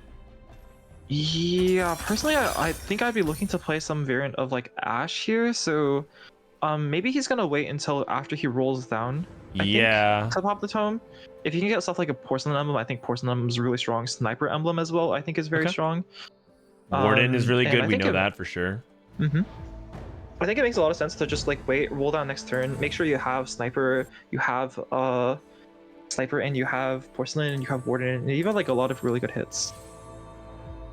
Man, what do we think about this Dragon Spirit augment that Daysig took? Gain a Dragon's Claw every time you heal 8,000 HP, gain an item component up to 4. Oh, I He's hate getting this a second augment. item. You He's hate getting a it? second item by.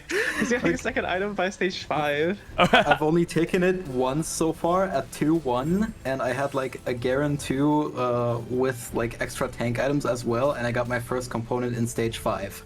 So like, You're supposed to I play it don't with know, like a bruiser. I tried playing it with like a Yeah. 2-star warden setup or something like that with like with healing, like Gunblade or something, or Redemption. And I farmed the second component on my very last fight of the game. I was Oh, no. I think I was like third or something like that. I think you need like an insane opener with like Rek'Sai 2 and a Warmogs from a component anvil or something, or a completed item anvil or something like that. Like it's really niche. I think they Yeah. need to buff it. Warden. Oh, Nautilus 2. Okay. That's not bad. Warden Emblem is good as well. If he can get 6 Wardens somehow this game, that would be huge. Are there any Ward? Oh, Jax is a Warden. Okay. One thing is he's kind of looking to replace a Warden on his board. I think he's also trying to figure out what his board is. One of the problems with his roll down, well, I don't know if you'd necessarily call it like a problem, is that he didn't really hit any ashes, so the traits I think he was going for are hard to tailor for. I think he might... Like, I suspect he'll pop the tome, but I don't think he necessarily got the traits that he wanted in on his roll down. Yeah. You kind of want to get out of the Story Weaver trick shot board like all together, right? And for that you need a lot of gold to like hit a Mumu 2, Ashe, Aphelios 2, and like all those things he wants. So it's kind of it's gonna be a long transition. Yeah. That is true. I mean, his board's not bad by any means. Sivir 2 is, I think, really strong anyways. And having a Nautilus 2 frontline, I don't think he's the strongest unit, but like, Nautilus 2 is Nautilus 2. He could think about Ink Shadow as well, because I'm not seeing anti-heal on his board, and it's a toxin. So he could actually play that as a potential out of his tome as well.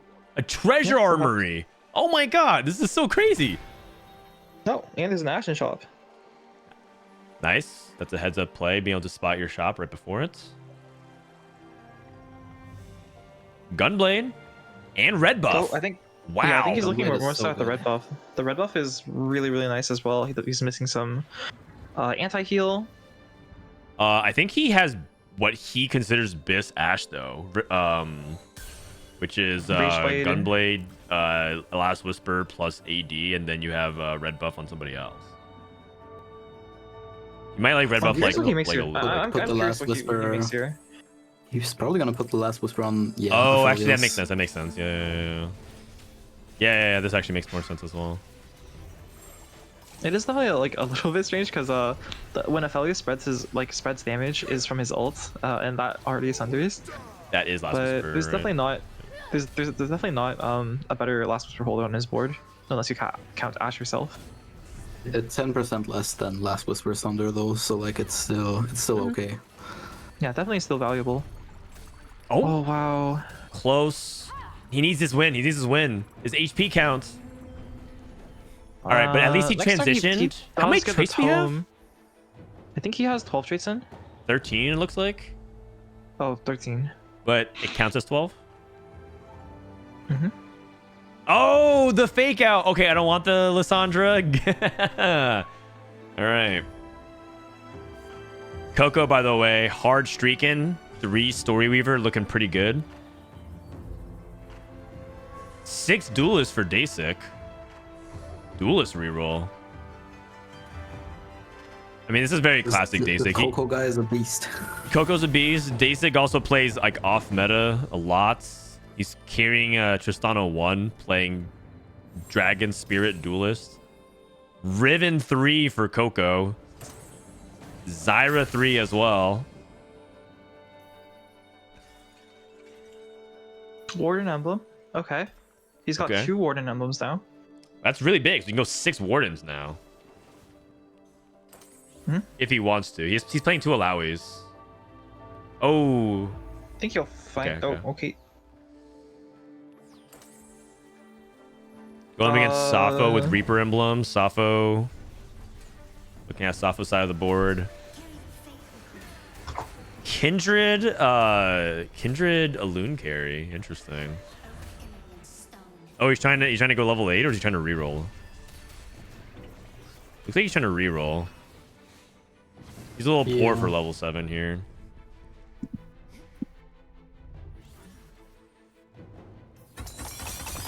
Okay, Juanmei his augments are really good though if he can hit. Yeah, agreed. Oh, Sniper's Focus, Kaisa. Or not Sniper's Focus, sorry, Sniper Emblem. We've been seeing China play around Kaisa as a 4 cost, but so far today, every time it's been played, it's been a bot 4. Also, Ging on the exact same line as Dissoap. I say Dissoap has 6 Warden and Ging has 4. 6 greater than 4. Ging ended up going to 8. It looked like he was angling for reroll Aphelios. Also, don't look now. YFTX. Remember, he was open for it at the beginning of the game. Completely open. Rolled at 3-5. Not, sorry, he leveled at 3-5, didn't roll. Now at level 8. Alright, Syndra's busted. The allies here that they had from there still carrying over, still doing quite strong.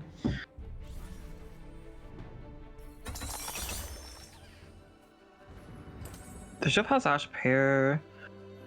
I think it's like really pivotal to like decide right now if you can like go 9 without Ash too, because it's actually pretty costly to roll for just Ash. He only really has like 2 pairs to roll for, and Ash is like actually like somewhat contested in this lobby. Yeah, Ging is potentially gonna die though. Oh, Shojin Ash, the Reddit special. There's a guide about how to play Ashe, and someone suggested Shojin, and that has of course got a lot of people to laugh at it because a lot of people think Shojin Ashe is quite bad. I personally have never played Shojin Ashe, never thought to play Shojin Ashe, so I can't tell you if it's good or not, but it doesn't sound that good to me. Volibear 3 for Dasic. I mean, he's been losing at this round. He's clearly got some early tempo, and he's hit everything. So, I mean, if duelists aren't good here, then I guess they're never good. Yeah, we have seen one. Okay, Yone 3 and Teemo 3 as well. Wow, everyone just spiked in the lobby. Yep. All right, Kevin, what do you think about this duelist spot? Dasic also has the Lee Sin 2 with 3 items, so like this is probably like the best duelist spot at 5-1 that I've ever seen. Yeah, like this is a spot where duelists should thrive. Items, yeah. But, aside from that. Oh, Juanmei is gonna lose, and if Juanmei goes 8, that opens up the tournament significantly. Remember, his scores today are 1-1. So going 8th all of a sudden blows wide open the ability for Ging and Dissoap to catch up, but Ging and Dissoap are also 5 and 8. So the top 3 point earners of this tournament right now are 5th, 7th, and 8th place at the moment. I will say, like, maybe I'll like come to regret my words immediately, but I'm not that weird for this show. He's hit his Ashe 2, he's got the 6 Warden. I feel like he has so much frontline. Now he's just skilling with the Lissandra farming components every round or so. I want to see more duelist action, because I was telling some of the people who were going to play in this tournament but backed out that I thought that if you can hit the duelist board, it's still really strong, and they were very, very skeptical about it. The thing is, it's just that I think the meta might not be it's just hard to hit it because the tempo of the lobbies are so fast, because 2-cost reroll ends up getting online a lot quicker, and you need to hit like a lot of things. But Dasic has one of these games where he hit everything. Yeah. So wins, eliminates Ging. And this is good. number one and 2 in the tournament just went 7-8. Encounter. I think that means if Dissoap like top 4s, I think he's first. Maybe. Wait. Oh wait. Sorry. That's not right. Juanmei had too much of a gap. Oh, how good is Virtue of the Martyr with the Wardens or Lockets, like the frontline stuff, instead of the Aegis? Interesting. Bishop certainly seems to think it's good. I think I'd agree here. 2 Rage Blades, a ton of scaling on his board. If you can just ensure that like, your frontline is living a long time. Yeah. I thought about Virtue the Martyr because of the way it like wardens get buffed the first 10 seconds. So I thought the Virtue would like combo really well with it, but Locket also makes a lot of sense. Oh, interesting positioning. I think Locket is just more consistent because he has all these units that he has in the front line anyways. It's probably more consistent than Virtue, but I'm not sure. Yeah. I will say the one board I was actually scared of was Teemo. This ship has a lot, like a reasonable amount of damage, but doesn't come out super fast. And if the Coco's board can actually hold, which it doesn't look like it can, Barely. It's close. It's close. I was kind of afraid that Teemo might be able to just kill the Ashe. Oh, it's close. Oh Okay. wow, it's actually reasonably close. It's a lot closer than I thought it'd be. But... Yeah. And it might be one of those things where I think you brought up yesterday, like how Teemo's itemization can end up being something that like sabotages you late game. Having like things like Morello is a lot less DPS than just like straight up like a bunch of AP burst. And I think that's one of those situations where like maybe you wish you had just straight up damage on him. Yeah, I mean, in that case, I think like a decap over the GS specifically, I could have maybe swung the fights. Teemo just really doesn't get any raw AP from his traits, so he's really like raw stat hungry. Yeah, just have Ascension, so that does help. You're not wrong. Shen 3. Wait, we were going for it. The 3-star everything build. The 3-star all the 2 costs. You played all the 2 costs with Storyweaver and then 3-starred all of them. He's the kid Diana too, has Banshees. Sappho took Aegis as well. A lot of people have strong boards. YFTX finally dropping off a little bit. One off a Lowy 3. Going for a Zephyr. Aiming for Dish Soap. Going for Rico's Lissandra 2. That is a good snipe. A pretty good Zephyr target. Yep. We saw before that like Lissandra carry has a really hard time like clearing boards. She's just really slow with her damage. But in this case, the Wukong got into the backline. It's killing the Syndra immediately. God. Coco lost. And that means YFTX is dead. Dish Soap wins again. Uh-oh. Looks like Dish Soap is in prime position. Right now, he's favored to go first in the lobby. Although he made it to 9. Rolling for potential Lissandra 2. I think he's farmed 3 extra items. I think the Crown Guard, the Vow, and the Thresh, and I think the Sunfire all came from Lissandra farm. Oh, what the heck? I was definitely not tracking that. Like, it's so hard to get through all this front line, no? 6 Warden is just obnoxious. And this all comes down to Dish Soap recognizing the fortune in the mid game. Basic versus Rico. This is Lissandra 2, but this Banshee stops a lot of the nonsense that Lissandra does with her utility. It only lasts so long though, and I think next cast Lissandra actually finally gets to teapot the Volibear. The Wukong is also doing a lot of damage. Wow. Oh, but the teapot. Pot. And Daysig loses. Top 4. Coco went 5th again.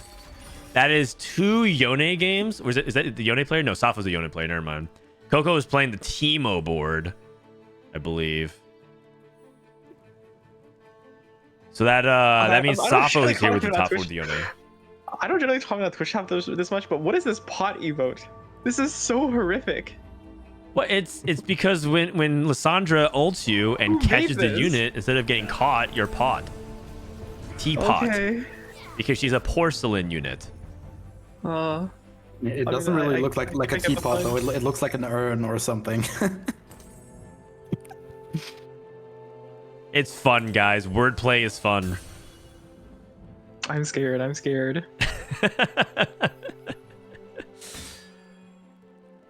People don't know what the hell we're talking about. It's this. Instead of the caught emote, it's the pot emote.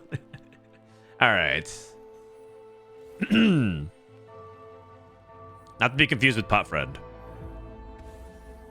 Rico versus Dish Soap. So Sappho versus Daysig for top 4 or top 3.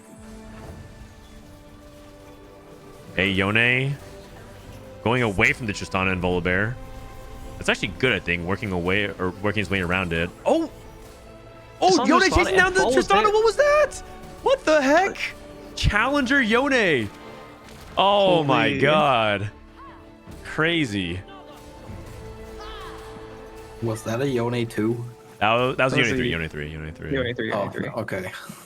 Wait a second. Rico has a lot of points as well. I think he's tied with Dissoap. This is if Rico outplaces, I think Rico's #1 in points. Dissoap lost to Rico in the head-to-head. Wonder what happened in that fight. Safo versus Dissoap. Rico's on break. Rico's board has been surprisingly strong. I honestly didn't expect it to continue to work this well, but I guess part of it is that there's so many items. You look, literally every single one of their tanks are 3 items. Yep. Like not even like TGs, but just like they show, you know, he has a TG. They just have 3 items on every single one of their tanks. Lissandra, I mean, someone talked earlier about how Lissandra felt like really weak. When you get it online with stuff like this, it feels really, really strong. Oh no. Yeah. It's You're not right. good. You're right. Oh wait, Yone getting wardened. Yeah, Yone the getting vibes right wardened. now- Nice. But yeah, you're right. We're looking at Rico, and he just has he has so much, and I think he's also playing Cyberbulk. Mhm. And he also has Stand United. So he just has like everything. He has like HP, a ton of stats. His board synergies look really pretty. And a ton of items as Wait a well. second. Right? His board synergies are amazing. What? His board synergies are literally perfect. Yeah, he actually has no open Oh my synergies at God. all. It's actually BIS, airtight. United? Oh my god. 1, 2, 3, 4, 5, 6, 7, 8, 9 traits. My god. If that's not satisfying, I don't know what is. He doesn't have any traits. He also doesn't have any emblems to fix it. So this is actually a perfect synergy board. That's a screenshot angle. Wild. Sandra 2. Oh, that stun. And all the stun could be huge. Wukong Just if the Sandra is get killed by the down. Ash, there's no damage left. Oh my god. This is a narrow victory for Dish Soap. So we're going to go to the carousel. Another printed item. Dish Soap printed an even shroud. One thing that's changed about Bishop's board is that he's finally hit the Lissandra 2. He dropped the Faded for Porcelain, and whether that made the difference or not, I mean, I'm not 1000% sure, but he's definitely changed his board up, and he seems much stronger in response. Okay. Dish Soap going for Warmogs. Crown Guard for Rico. I don't know. He probably Crown Guard like just for the AP on Morgana. No, he went to 10 and ruined his synergies. No, I don't think he has Dragon No. Lord. No. Ah. Okay, well, Dish Soap. What do you put Warmogs on? Sets? Still playing set 1?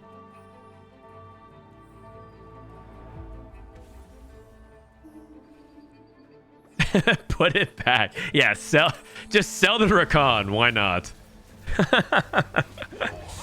Last fight, I mean, I said Bishop got stronger for the last fight, but this time Rico went 10, put in the Ultras. I got Wukong 2. Yeah, that's Did a lot more huge. damage. I don't think Dish Soap can overcome it.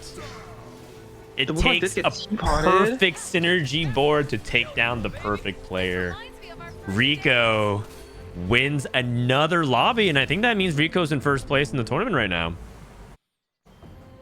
Holy. Wow.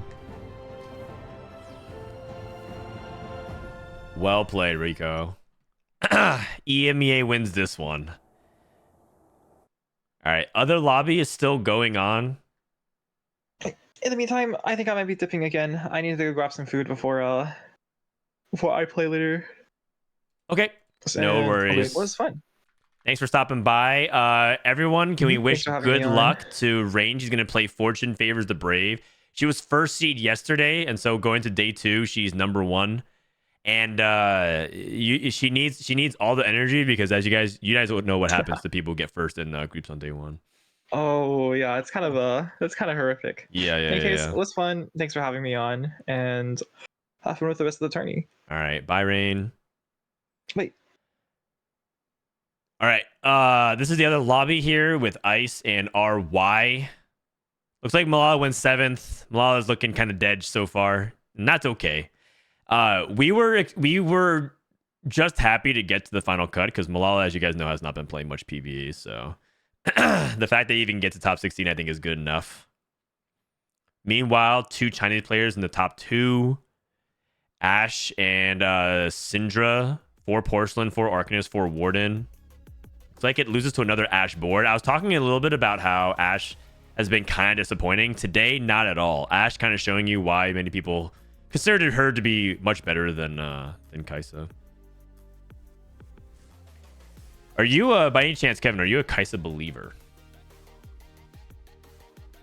Not really. I haven't been playing that much Kaisa lately because when I do, I don't feel like it goes very well. Okay. Another Ash top. So yeah, Ash in general has been considered to be the top AD carry. Yesterday, the problem was that I think people were playing Ash from spots where they felt desperate and they weren't in a good spot to play Ash.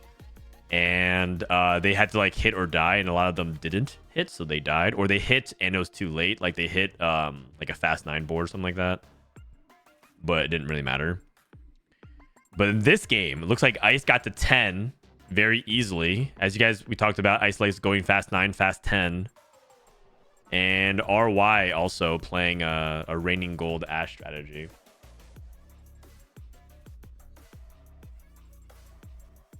Close fight. Yeah, not really.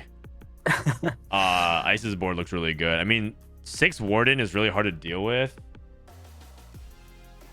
And in general, like just being up an entire level is like really big, because in these kinds of late game situations, you can always be like, oh, I can't really fit in Exalted. But like at level 10, you have like almost no excuses to not fit Exalted in. You have so many units. Surely you can find a way to kind of get Exalted in, which is a huge difference of power level on your board.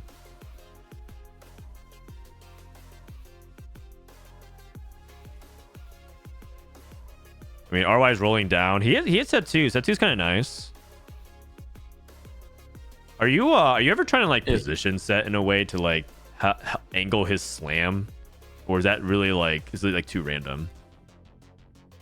I mean, if the opponent has like a super high HP unit, like a 3-star or something, it's probably worth it. But you also kind of have to move the other units as well. So right, like it's kind of difficult. I don't know like what the ping is that these players are playing on, but it's probably like above 100, so it's kind of hard. Like 170 to like 200 consistently. Okay. But that doesn't stop Ice. Ice tries to go for like last second repositions, like a lot of them, not just like 1 or 2 units.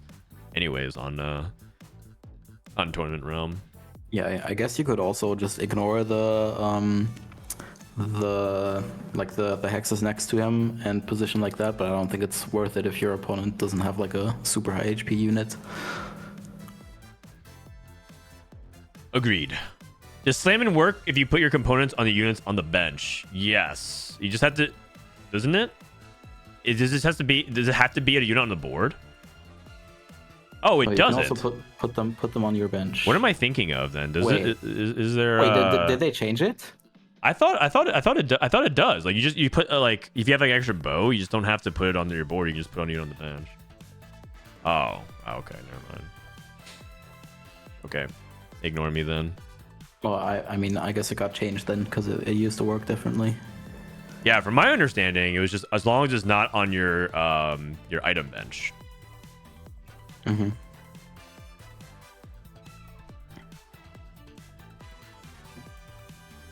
Okay, apparently they tested it yesterday. I'll take their word for it. I mean, I haven't picked Slammin in several days now. Like, wait, is Ice gonna lose? We're going to stage 7. Yeah, all of a sudden Ryu seems to be dunking on this ice board somehow. Yeah, the set ever since he hit set 2, he hasn't been able to deal with set.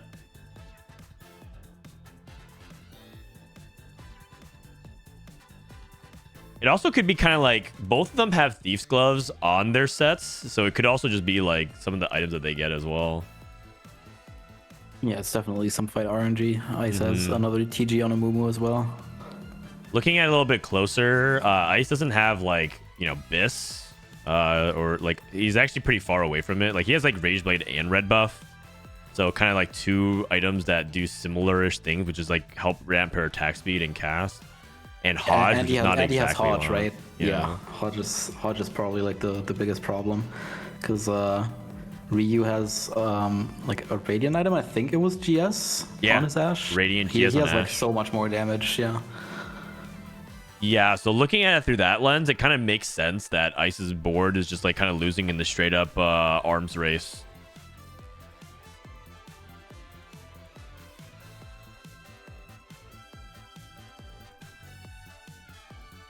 I mean, it's actually kind of unlucky for Ice not to have set 2 yet, with like, you know, being level 10. Yeah. Yeah.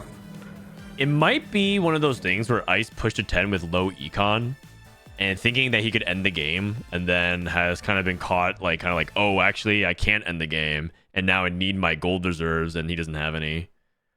We'll see though. This is going pretty good. Another Thunder on the Ashe. Oh. All right, there it is. So close though. Oh.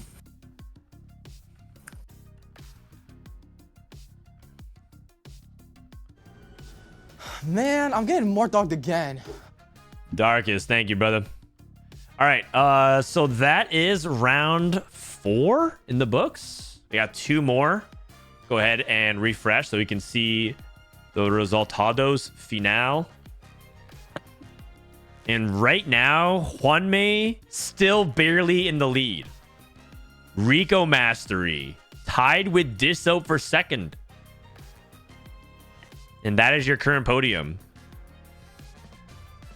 I'm not surprised to see Raiko doing well, because I think he's one of the best tempo players in EMEA. Like, he always does well at the start of sets, just because like he has good fundamentals and always plays for tempo, and that always saves you a lot of placements. Okay. In 4th place, we also have Coco and RY and Dasik, a 3-way tie. Oh, no, actually, no, sorry. I apologize. Safo and Ging are 21. Okay, so Ging, with that 8th, now has fallen from what looks like to be a firm 2nd place to now in 5th place. And Safo with a little bit of a charge, man. I think Spain, you guys, this is a tournament hosted by Spanish creators, a lot of Spanish players. Man, I'm getting Safo kind more of dogged represents the again. hope of Spain. So yeah. Yeah, Safo kind of popped off last set as well. He did really well in regionals too. See, thank you for the He 5 didn't months. quite make it to Worlds, but like he was one of the more dominant players of the tournament. Yeah. Safo actually has been doing very well locally in a lot of Spanish tournaments, but never like on an international tournament. It seems like the stuff that he does is like the Level Up series, which is like a local Spanish league. All right. So that brings us to round number 5, and I'm assuming once again we should just watch lobby 1. We do have the option of watching lobby 2 if we want. Lobby 1, Juanmei, Disso, Rico, Ging, Safo, Dasik, Coco, and RY. I think we're gonna go. Lobby 1. Wow, That's gonna everybody's be an here. exciting lobby. It's like all the people with high points in one lobby, pretty much. Frodan, may I join the last 2 games? What do you guys think, chat? Should we let Demacian and Raptor TFT join the last 2 games?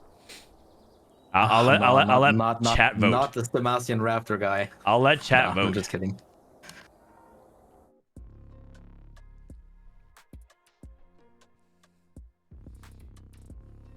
He is an EU trader.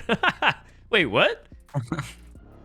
I've heard a lot of things about Raptor, but I didn't realize he was a traitor. I think he sided with NA on the competitive changes, is why.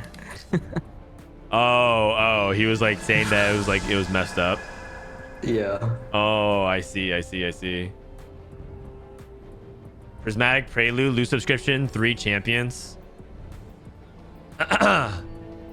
Oh, he just joins the call. He saw everyone say no, and then he said, "Okay, cool, join the call." He doesn't When even was the care. last time I listened to chat, man? All right, we got Prismatic, Prelude.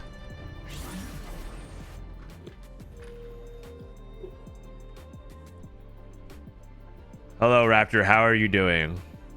What's up? Oh, I'm doing well. This PV is so fun. I'm waiting for a set launch in 3 days. It's gonna be good. Who are you signing up for the Box boot camp? Which team are you Okay, signing up for? Last 2 years, last 2 sets, I didn't sign for you, so I feel like I have to. Can I sign for you now? Yeah. All right, sounds good. Also, like, if I said anything else, you would kick me from the call. That is true. You understand your place. That's good. Rek'Sai, Sivir, Amumu, Volibear, Morgana, and Hui. Hui being an exalted always makes me excited because that means late game you're just gonna have high cap if you can fit it in. Yeah, I mean, this example is pretty good. You can play a Momo, Morgana, Hui, probably. Amumu, Morgana, Hui, yeah, that's right. Even if you're playing like Storyweaver, you can find a way to like take it in with Sivir. Yeah, Sivir Morgana and like play, like you'd play Kai'Sa, but Kai'Sa is like kind of mid. Yes, Oh, yeah. yes. Agreed. All right, so Disso with an early Sivir 2, but he's not making it because I think he doesn't want to field these units. He wants to have the optionality to it. Question for just like either one of you. If you hit early Exalted, let's say he gets like a Volibear out of box, would you ever just play the Exalted early game for the EXP as well? Even though your board's kind of weaker? I think it's only if you have like one of the one costs upgraded or good items for one of them. Like I don't think 3 exalted is that good early game. It's more of a late game trade, which is weird because it gives XP, but it's way better late game. Okay. I think like if you have no opener anyways and you're like not gonna kill units, you might as well just play it. Right? Oh, Yeah. 2 for 1. Oh wait, this guy skips it for March of Progress. interesting. Wow. That might be the first time. Yeah, like in contrast, look at Juan. He has 2 for 1. And that may be the first time I've ever seen someone just like skip 2 for 1.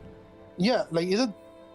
I thought like 2 for 1 might be like it does the same thing that March does, right? Like with better. What the heck is this? Hold on a second. This guy hit Umbral Reaper Wait. on his target dummy.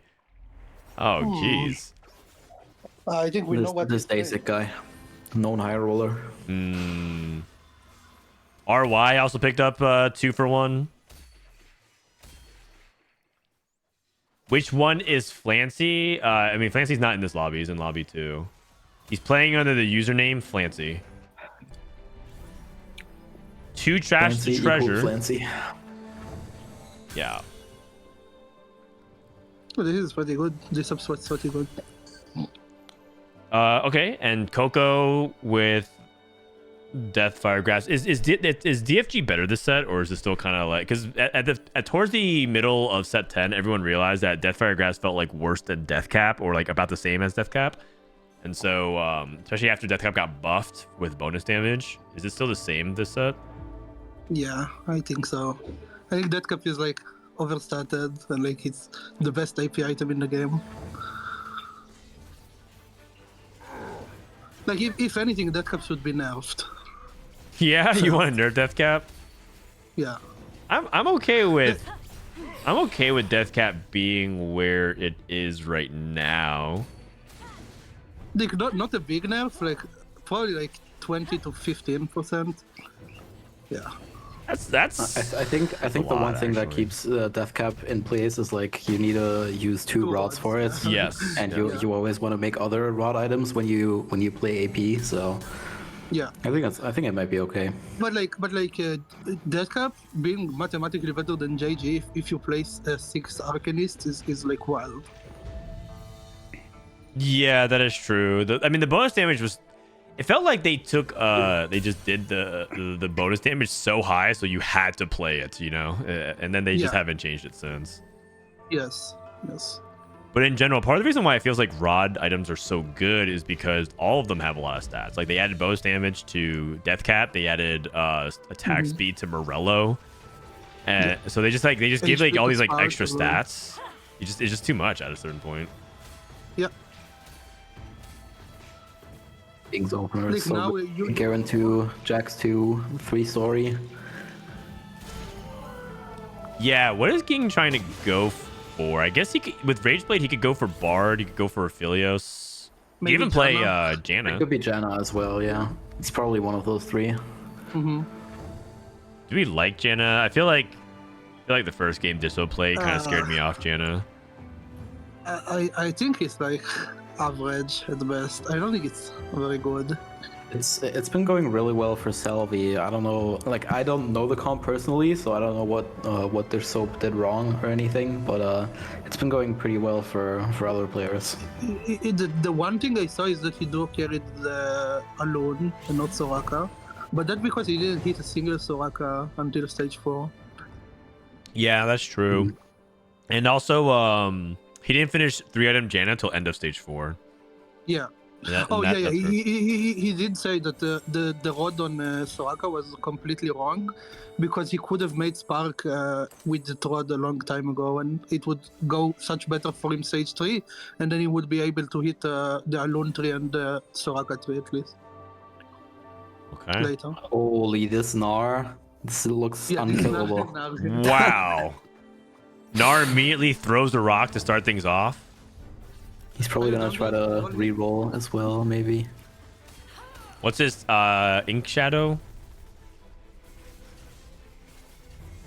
Tattoo of Vitality. Vitality? Oh, it's pretty bad. Yeah, this is like the Guardian Shield one, right? No, it gives HP on auto attacks. Percent HP on auto attacks. Wait, what? I don't know anything about these Ink Shadow trade. I keep having the names wrong with the pictures. Oh, working out with Set makes you bigger. I promised Chad I would do something for this.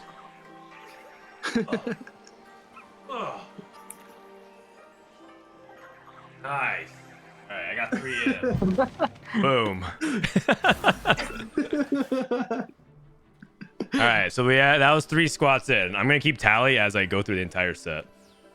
So this encounter kind of scams you because even if you don't walk up to him and like quote unquote work out with him, you still get bigger. So like you can't even escape. you always get bigger. Make yourself bigger each time, dude. It's just gonna be like you're just gonna get a zoom in on my left pec or something like that.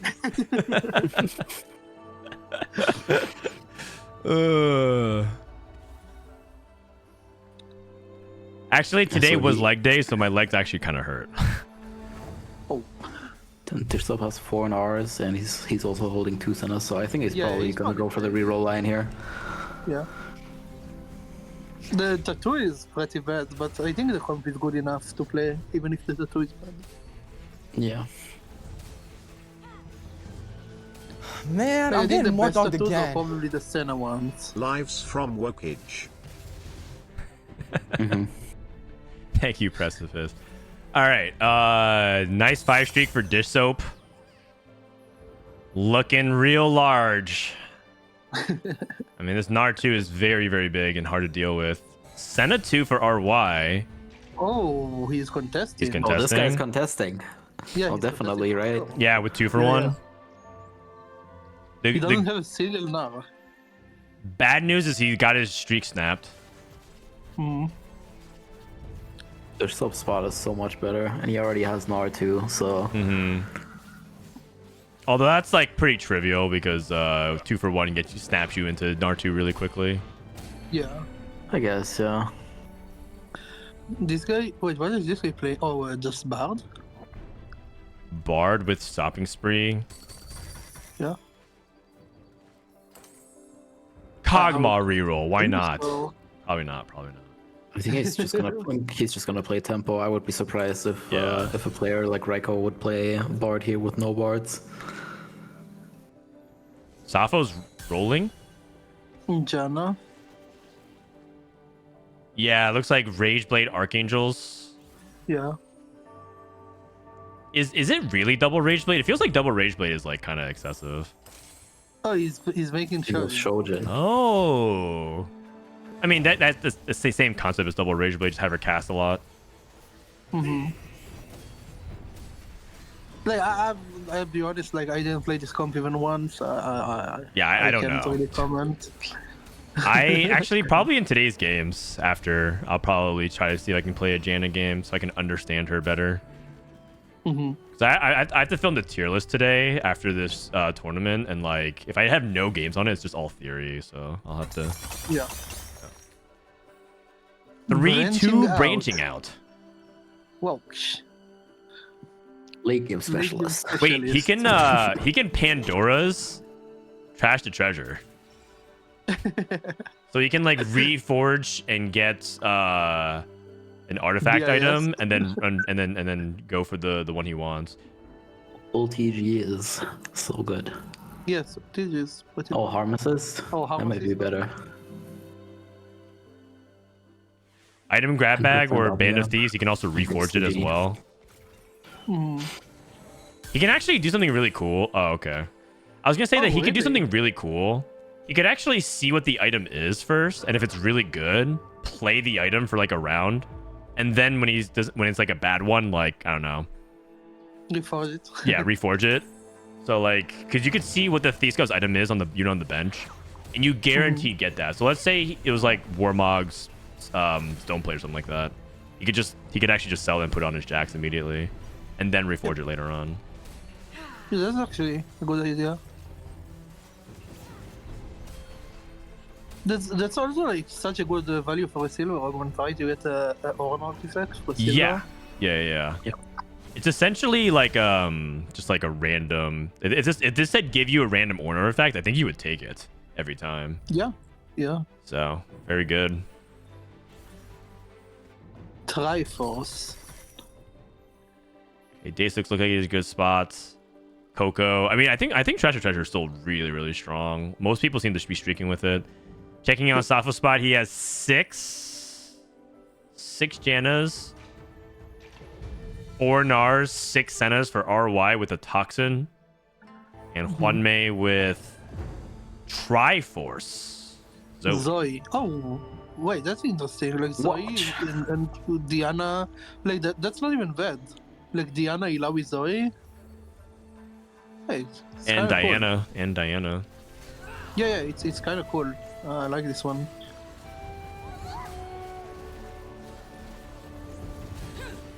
Like you try to carry Zoe in story with her, it's flex if you're not arcanist. Right.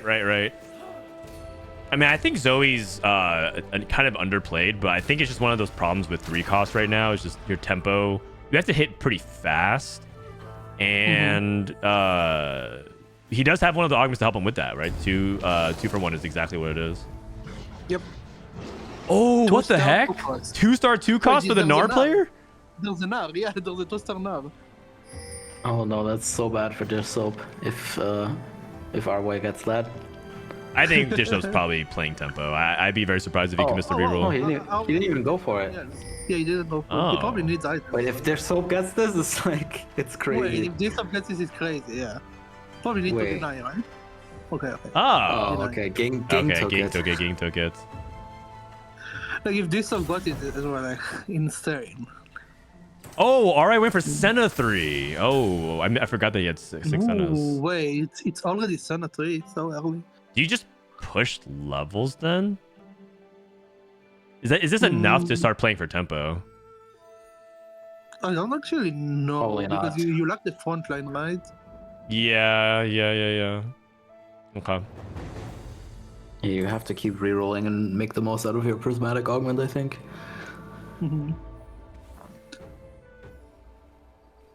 Okay, let's see how good this Senna can do.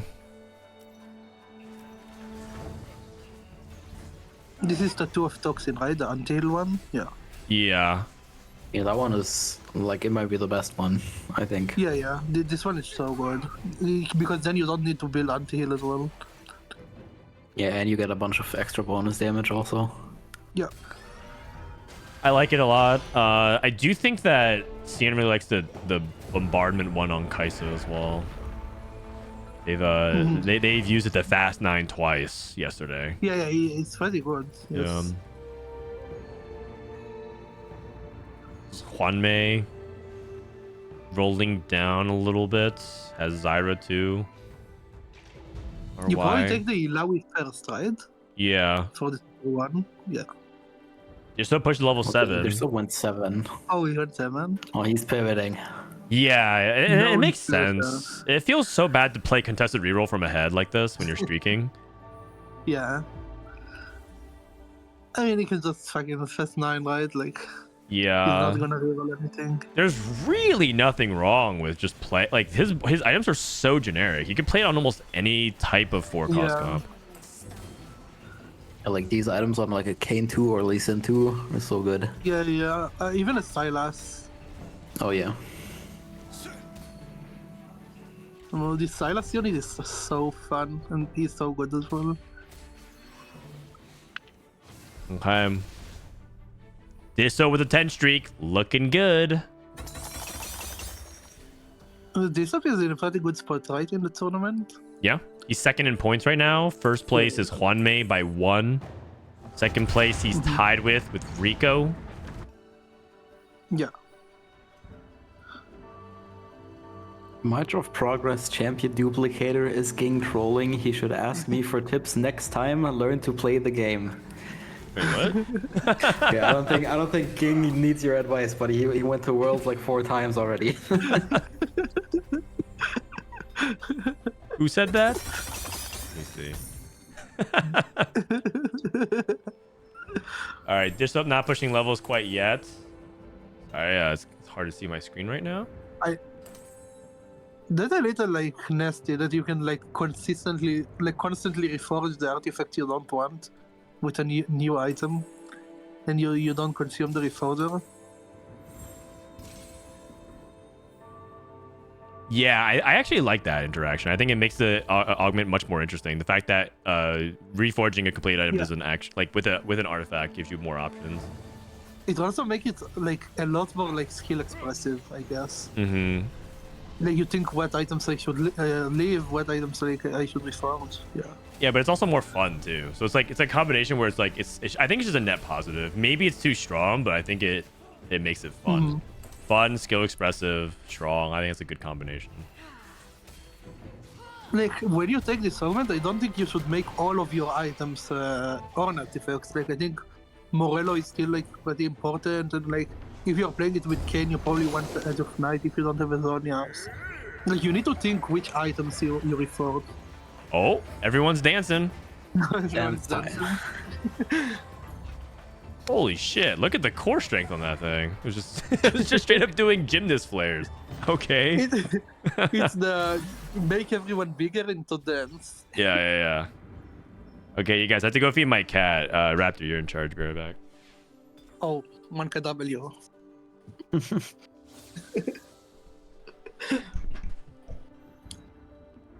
Oh, this is so good, right? Like getting 3 extra components which becomes on artifacts. My god. Weigh-in shop, Pogo. 3 exalted. You're getting the Huey stacks when he tries to fast 9. Like you just prepare like 4 stacks, right? And then on 9 you just dupe a legendary, right? Mm-hmm. It's basically a free champion duplicator.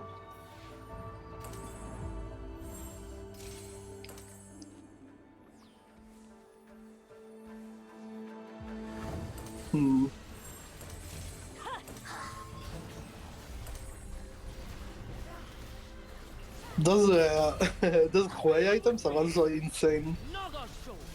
Yeah. Manazin, Morello. His artifacts are so good in general. He also has 2, like the 2 tank artifacts on a Mumu too. Is also so good.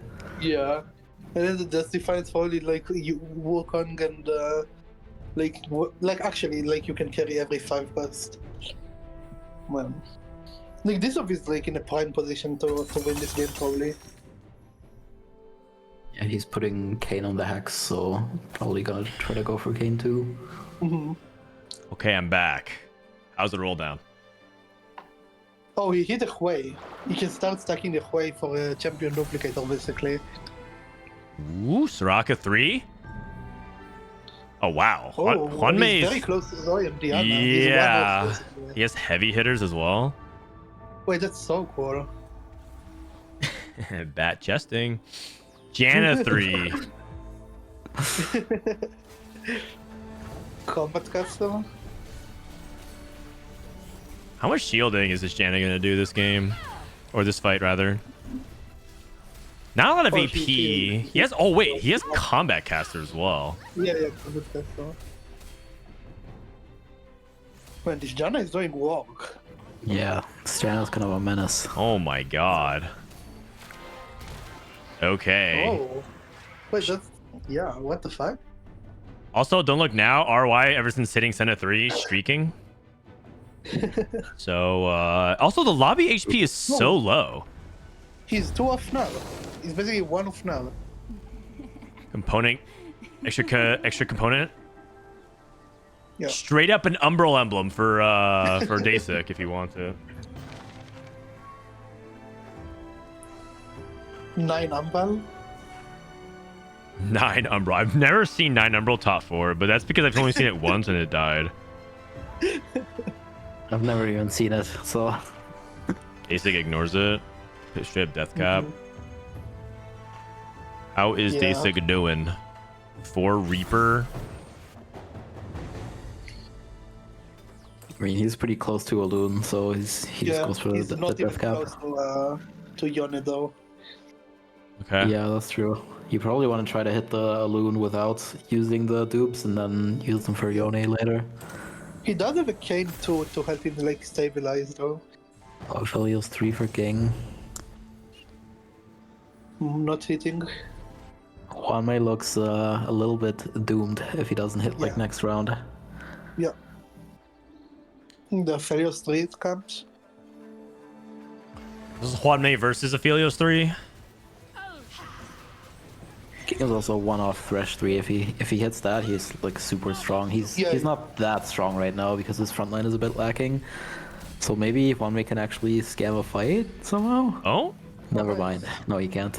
narrow loss.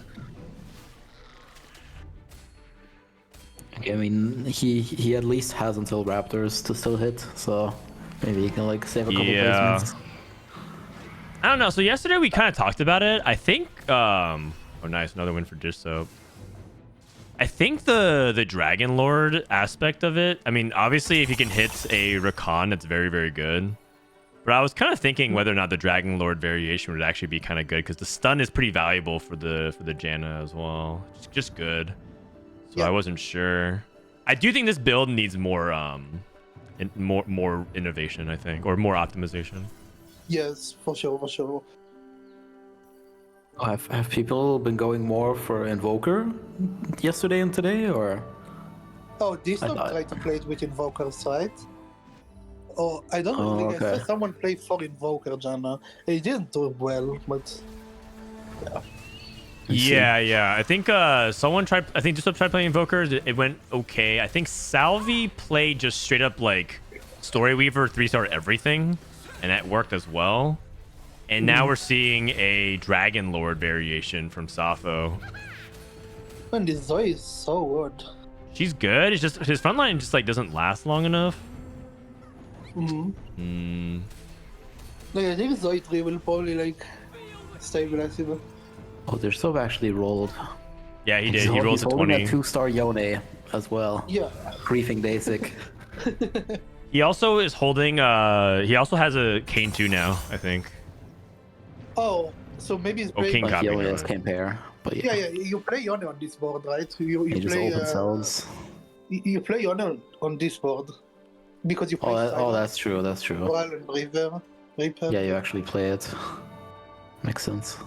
Oh, maybe he's playing Exalted as well. Maybe Hui Morgana. You just need to find a Momo. You have a Momo.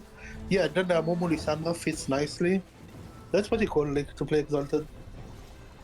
Okay. Yes, 3 Death Defiances. You can It's a reforge little one bit of them. unfortunate. Oh, Yeah. nice. Kane 2 natural. Kane Now you 2. can just like go 9. Yeah. Oh, that's so good. probably gonna Why do you leave the reforge. shiv? Like, Oh, like, never mind. can't you leave the shiv? Oh yeah, because he could use shred. Yeah, maybe. I mean, he knows he wants to do something like. For example, he has like Morello, so Yeah. EFG. I'm surprised he's keeping the other Death's Defiance. It's The not other- yeah. bad to put it on. On Yone. Okay. Oh. Okay. So Oh, he's probably what? gonna just remake the Yone online, or like not play a Yone online then. Yeah, I thought we wanted to put the other Triforce on Kane too. Yeah, I'm kind of surprised about that as Wait, well. did you- oh, yeah. Yeah, he has 2-item Kane 2 now, which is Wait a little bit second. weird. Oh, okay. I thought I was like maybe he wins anyways, and he's a genius. Rico went 8th. Oh, Rico's That's dead. really big for Dish Soap. Oh, Died on 50 gold. Juanmei Rico going 7-8 means his competition is falling behind. Oh, I think Juan can go 5th even for this game. Yeah, he can. And the Depending HP on count is close. matchmaking. HP count is very close. Yeah. Day 6 still looking for Yone Basic is 3. so comfortable. Like, he already has Yone is Alune 3, Kane 2, and he's 1 off Yone. Yeah. Yone 2 just feels too stable for me. Agreed. But is this of just searching for Zonias for Kane and that's it? Like, he's not taking a... Like, why didn't he- Zonias. Interesting. Yeah, Yeah, Zonius is like a better Edge of Night.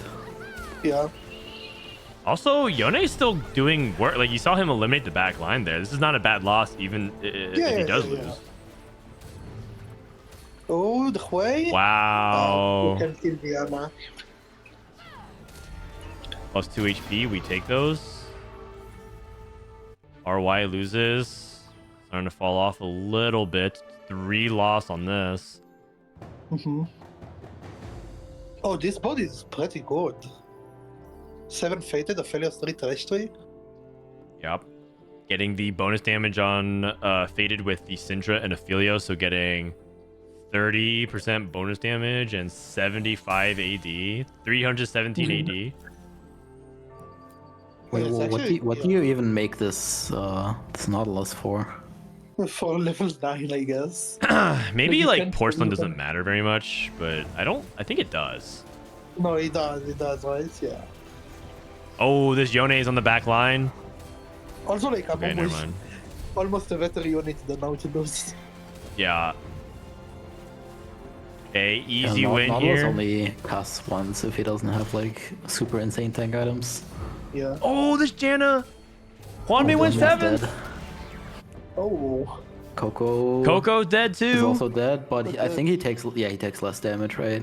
He should. I think he had He should, 3 yeah. units left. Oh, that's good for Dish Soap. Dish Soap fans. Juanmei and Rico were tied or 1 point ahead.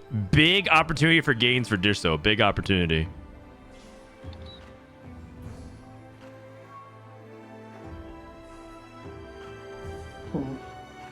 Invoker spats. Evoker spat for Safo. Okay. It's a big That's gain. okay, You go so- from 0 to 20 mana every 3 seconds. Yeah. Zir pair. Oh, but what do you even drop though? Like this The Invoker Soraka. emblem is kind of awkward. Soraka, no? Did you play Raka, Soraka? probably. Oh, he skipped an Annie actually, so Hmm. Wait, isn't Soraka really that good? Like, his 3 Ultra is better than 4 Invoker?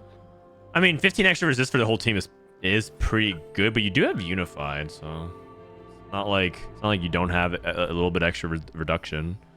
Like, isn't Invoker on Zyra, and then you play 4 Invoker, you have a Zyra 3 with Invoker spat? Like, Yeah, I can see that.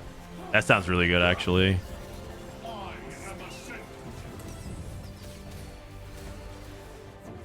although, like, Zyra is a pretty good unit. Like, I don't know if you reroll Zyra ever, or got the Zyra 3, but she suddenly does a lot of damage.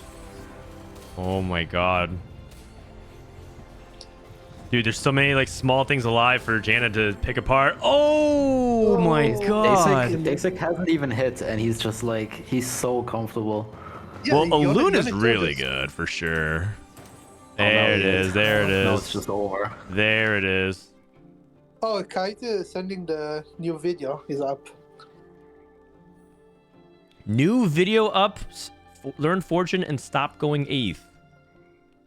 Is that the title of the video?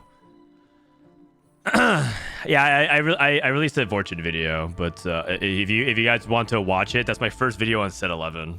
It's a fortune guide. Whoa.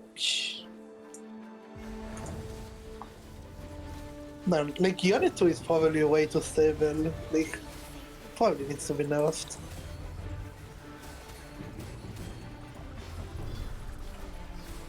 I think Unit 3 is fine though, as is. Oh, is the Kane gonna... Oh, the Kane 1v1 him.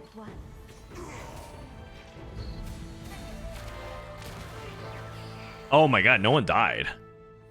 Yeah, everyone is 1 HP. 5-3-3, 18 HP. Disop's on a 5 loss. Uh-oh. Oh. And he doesn't have a lot of gold as well. I can He watch him gets still to, go he away. gets to Thank 20 you. here, and then he has like 30 next round, but I mean, maybe he can hit like Lissandra too, but besides that, his board is probably not going to get a lot stronger unless he can like high roll 2 ways out of nowhere. Okay, blue buff. Reforging. Oh, Zonia's. Reforges. Zonia's pretty good. Wukong, Uh, Wukong. You can reforge again if he wants. Double Yeah. Zonia's. Okay. Whoa. Oh, I mean, wait. it's not even that bad. Like, it's fine.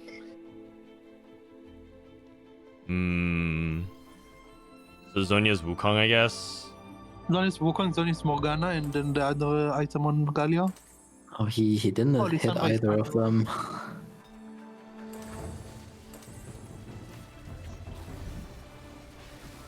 Can Kane 1v1 the Nara? No. No, but it was Doesn't close. seem like he can. Yeah. Oh my Oh, god, there's a Wukong? world where Disso goes 5th here. Okay, never mind. Ging's already dead. Yeah. Okay. What is Amomo doing over there? I don't Is Disop know. dead though? No, he's not. 1 He's HP. not dead. Wow. Yeah. So close. Yusuf going 40 is a little sad. It is sad because it felt like he had a lot of placements he could have gained, but his board never got strong enough with this Kane. Mm-hmm.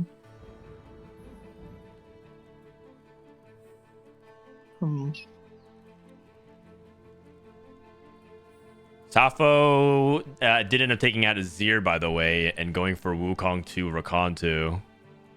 His board is so good. His board is very, very good. And if RY loses, this is a top 2.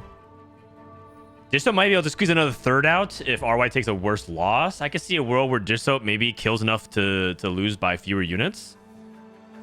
Oh, maybe he can even win. Like, not a lot of like single targets on the opposite side. Are you having fun over there? What do you want to do later? Okay, killing some units. I have your back. You're cute today.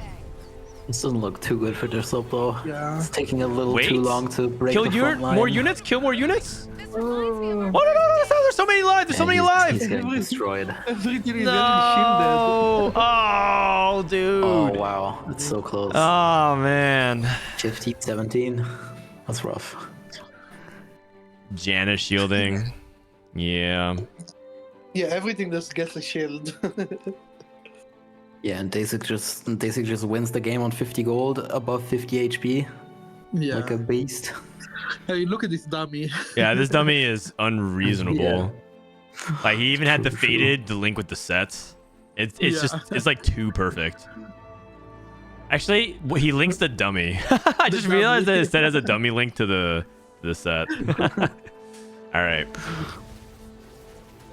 Which should be the last fight of the game, and if not, Stacy can go to 9. Hit set 2. Yeah.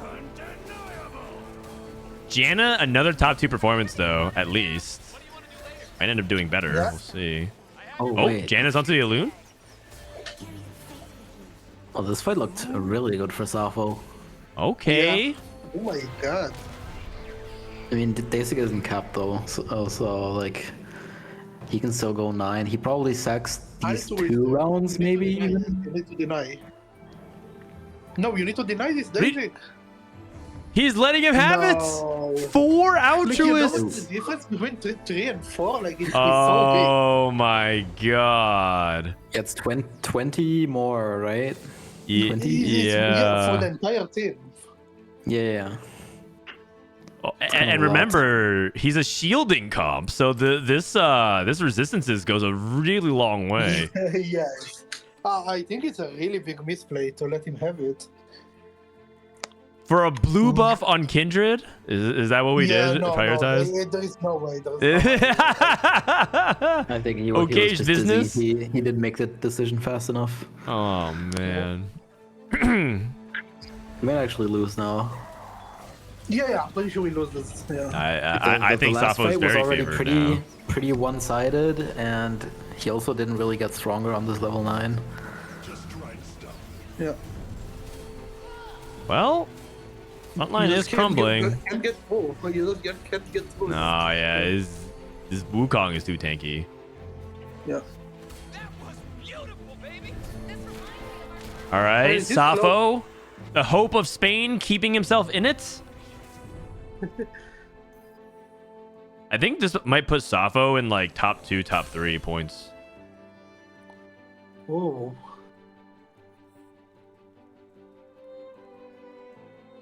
Dasic. So what did he put in at 9? He put in like a warden. Yeah. Okay. Yeah, I think he put in Nautilus. Nautilus, yeah. Looks like Man, this boy is Sappho. so horrible. Yeah, it looks like Sappho won't win here. So if he does end up winning this game or win this fight, we still go to stage 7.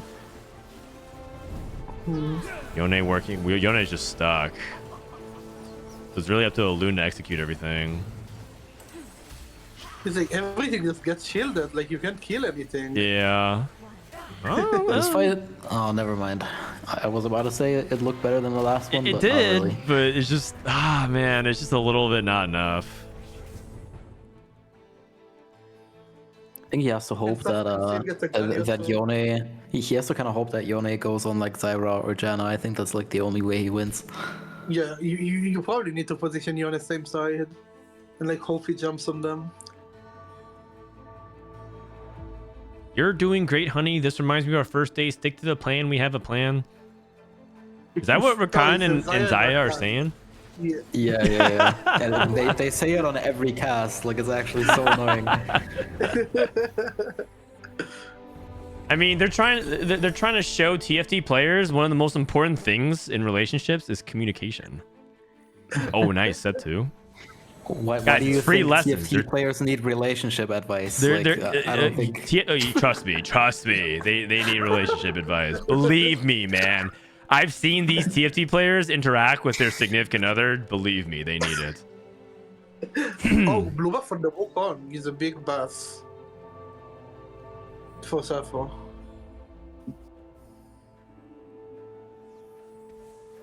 All Don't right. need advice if not in a relationship. That's what I'm saying. I mean, for the future, but yeah. Oh, Yone on the back. No, he's not. He's already dead. Wait. No. No. Yeah. I mean, if we didn't believe in Janna, here is like a good example. Man. What that was definitely a big throw from Daysec. I don't know if he wins the game, but he definitely doesn't win. He went from like he might win the game to he definitely does not win the game. Yes. Yeah. That's okay. I mean, unless that one point ends up being the difference between him getting a placement in the money or even winning the tournament. Other games still going on. Day6 stopped streaming. What happened? I mean, He was streaming earlier. maybe he doesn't want to face the music, or maybe he's having internet problems. Who knows? Okay, looking at the other game, Malala top 4, top Lags. 3. Oh, someone in your chat is saying he had like 600 ping, so that maybe that's why he didn't deny it. Yeah, that makes sense. That makes sense. Okay. Oh, maybe that's why he also didn't get the thing off carousel. Maybe he was lagging too much. Yeah. It did look like he stopped right in front of it though, which is so unfortunate. It looked like he was like gonna take it and just said nah. Yeah, he probably just couldn't move. Yeah. If that's the case, then obviously, yeah. That's an unfortunate thing. Oh my god, this set. Radiant Last Whisper. Mm-hmm. Looks like Unid is the player with this really cracked. No, it's Malala. Malala with the really cracked board. Yeah. Oh, they both lose? Oh no. That was Unid. Never mind. He was playing a ghost and Malala was on the board. Mm-hmm. Wait. Oh, another Janna top 3. Another That's a Janna top Dragon 3. Lord. Dragon Lord emblem? Yeah, Dragon 5 Lord Dragon does Lord? seem like the more reliable route to take with Janna. Yeah, okay. Yeah. That doesn't surprise me, but at the same time, he does have a Dragon Lord emblem, so it makes it a lot easier to play around Dragon Lord. Yeah. He also has a Sage emblem. I'm not sure if he got. I don't know if he played something or an encounter gift in, but that does help a lot. Yes. Okay. Come on, Malala. I mean, he can't win, but he can play for like, you know, replacements, pride.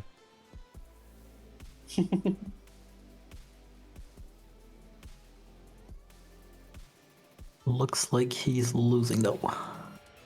You sure? You sure about that? Oh. You sure about that? Janna, So do your close. thing. Oh man. Oh, second's not bad. Oh, we'll take second. We'll take second.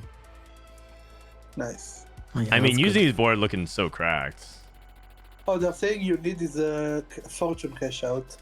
Oh, Yeah, I okay, mean, you can okay. tell, right? He has a Radiant TG, like two support Yeah. TGs. Oh, he has Like- every TG. He has every TG. He's one of Azir. He's 3. one of Azir 3. Yeah. Oh, no, wait. No, he's not. He Oh, doesn't that's have the a zero on his board. Yeah. But I think he's like trying to sell board, trying to go for it. He has regular Thief's gloves, support Thief's gloves, blacksmith's gloves, and radiant Thief's gloves. Yeah. You- you how need- much did you cash out? Unid is only at 9 points, so he probably just wants to go for the 3-star legendary here. Yeah. Doesn't care too much about the win. Farm the tubers. Farm the tubers. Yeah.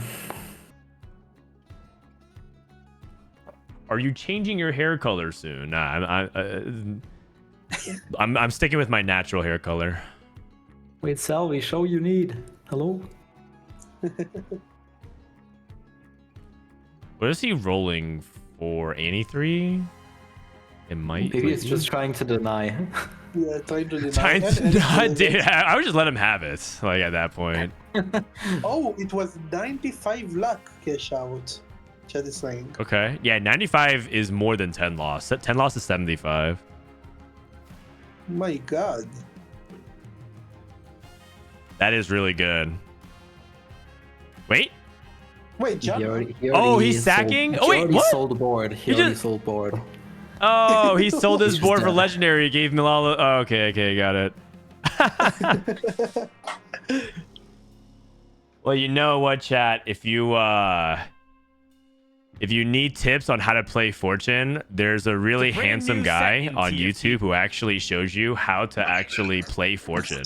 It's my new guide that's recently dropped. I should go check it out and like it and stuff like that. Actually, it's really important. So like people ask me like why I stopped streaming on YouTube or something like that. Is because apparently something happened to my channel with like my editor's like, oh, something with like the YouTube algorithm or whatever not. So we kind of have to juice it again, you know. We need another Heartsteel cash out on it. So if you guys could like and subscribe and stuff like that, that'd be huge. Thank you ahead of time. Okay, let's do a standings update. Thank you, Dan. Very cool. I mean, I think if you guys all comment the same thing, I think that's also a penalty on my channel. Please don't spam the same type of content. Oh, also, yeah, watch time matters as well. That's like the big thing. They track how long you watch the video. Okay, so we have Dissoap tied in first place with Safo. Wow, Safo and Dissoap tied in first place. And then we have second place is Dasic, or third place is Dasic. Fourth place is RY, and fifth place, oh no, Juanmei.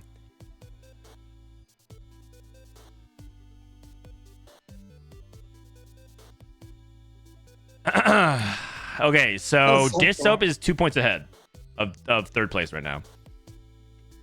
He's got this.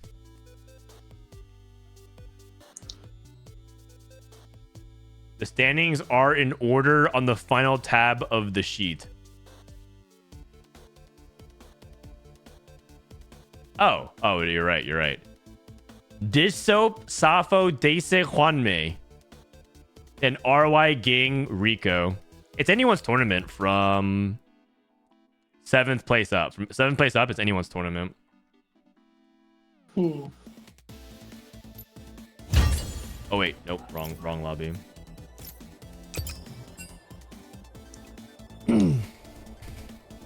Is EU gonna take it home? Is EU gonna take it home? I mean, they have a pretty decent chance at it. They have two really good two cracks at it, and then Ging maybe. He kind of needs a lot of things to go right. Like he needs to go like +4 on Safo and Dissoap, so they need to go like 5th, 6th, or like 6th, 7th. And that applies to Rico as well. And I don't think Flancy can. I think it has to be like a very, very specific set of... Oh, wait. Is Flancy even in the... Or is it Coco? It's Flancy. Flancy's in the top 8 here.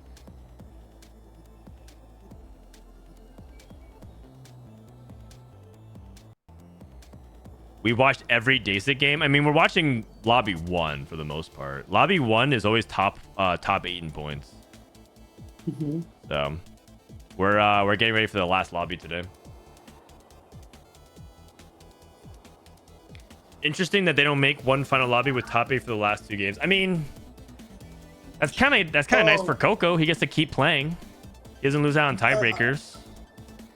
Dissoap said it was supposed to be like a final lobby game, but they cut it short because of the timing on China is super bad. Oh, okay. So they're only playing 6 games today.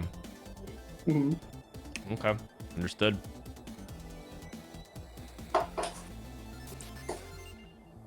So NA didn't wake up and China is staying until 5 a.m. for the tournament. Yeah, exactly. Where is KR? Well, they only had 1 player, man. Oh no, sorry. They had a second half player, Kiyun, from Korea. But yeah, Bintum went 6th to last.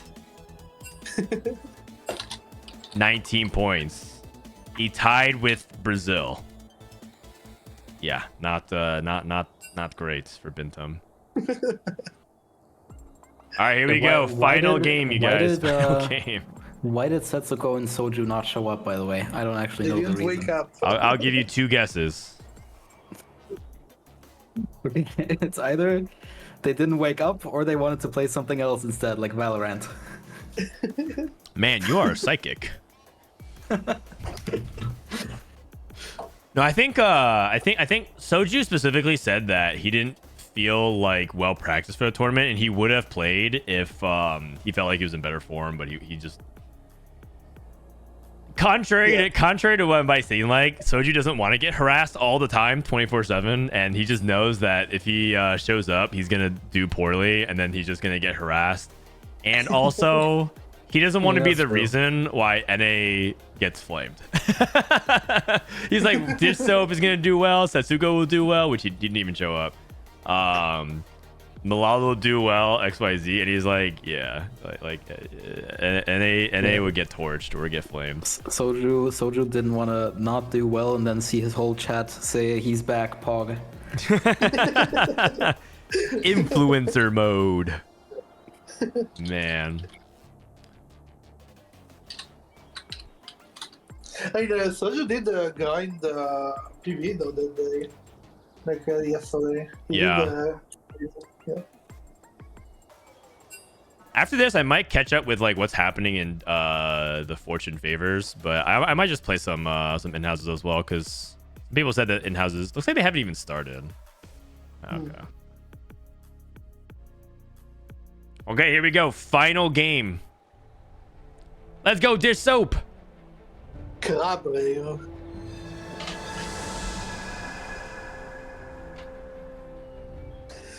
Oh, doesn't Dish Soap didn't Dish Soap not like Crab Rave last set? I feel like he goes for it more often now.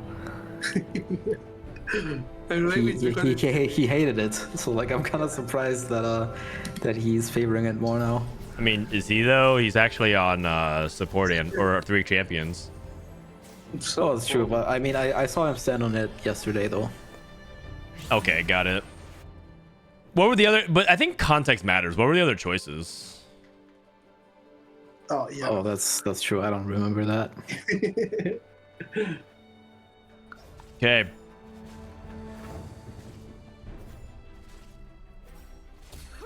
Do you know there's an encounter that makes your reroll cost 1 gold the entire game? Yes, the Yorick augment. My god. I've never seen that.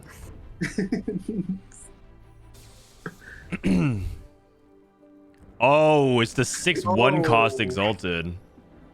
Ari, Oh. Caitlyn, What the fuck? Darius, Kobuko, Garen, Malphite. It's one of those things where, like, if you're able to kind of get some exalted tempo going on, you could just play like 1-star 2 costs and play exalted, I think. I mean, Garen plus Jax plus Caitlyn looks like a pretty good early game if you can upgrade some of those. Yeah. So. Or you could play like Ari, right, with like Malphite, Nico, Yeah. something like that. Yeah. Okay. Let's see. Dish Soap with the Story Weaver opening. Safo, the other player who's currently top.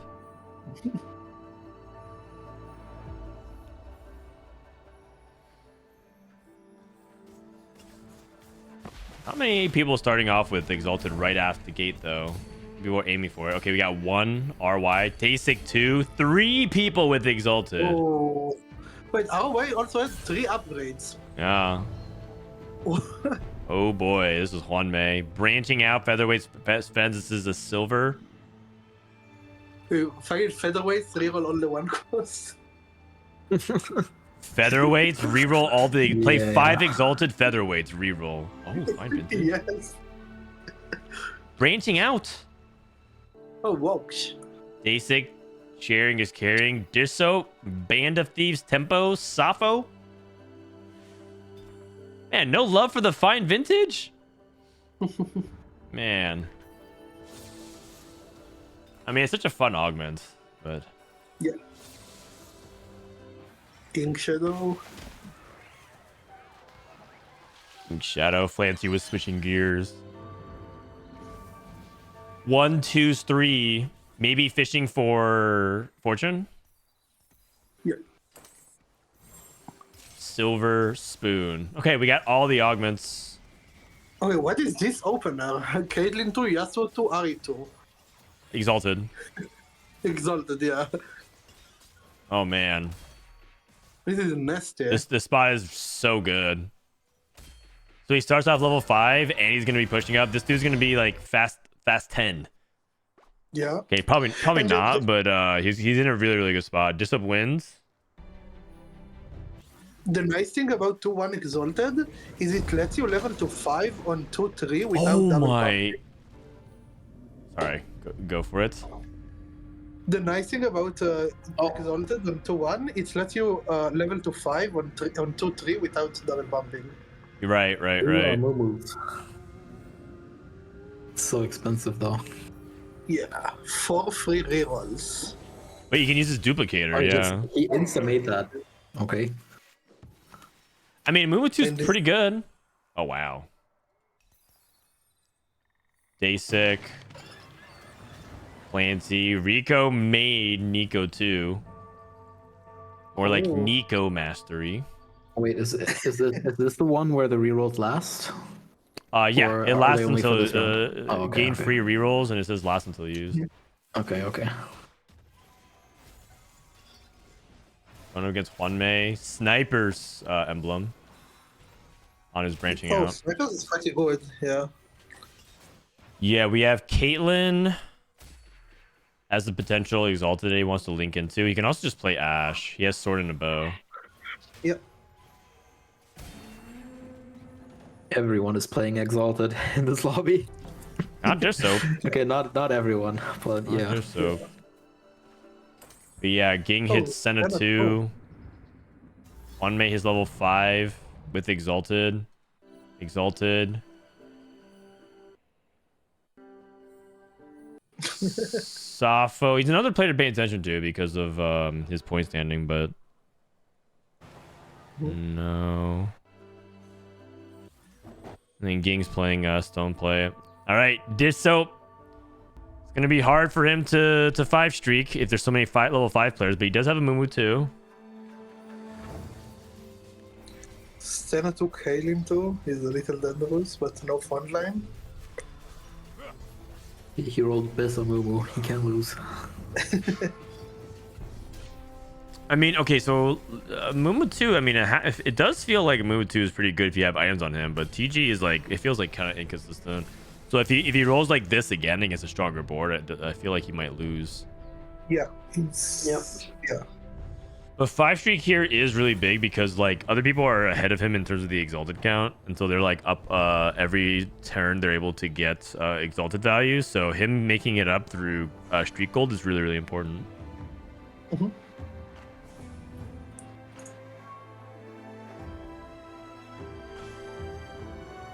Clancy, really unlikely for him to make it. I think he's the only player who is just like impossible for him. I think literally like it is possible for him to make it through with 23 and Dish Soap and Safo at 29, but it requires Dish Soap and Safo to go 7-8, and I don't even know if he has the tiebreaker advantage. Mm-hmm. Raiko did hit Riven too. Wow, Riven 2 and Nico 2. That's a ton of tempo early. It is on RE1 though. Kind of a little bit of a damage problem. I guess that's what's exalted for. I mean, Nico and Riven 2 deal some damage as well, at least. This board from RY looks really good. Mm-hmm. Going against Juanmei. Dish Soap.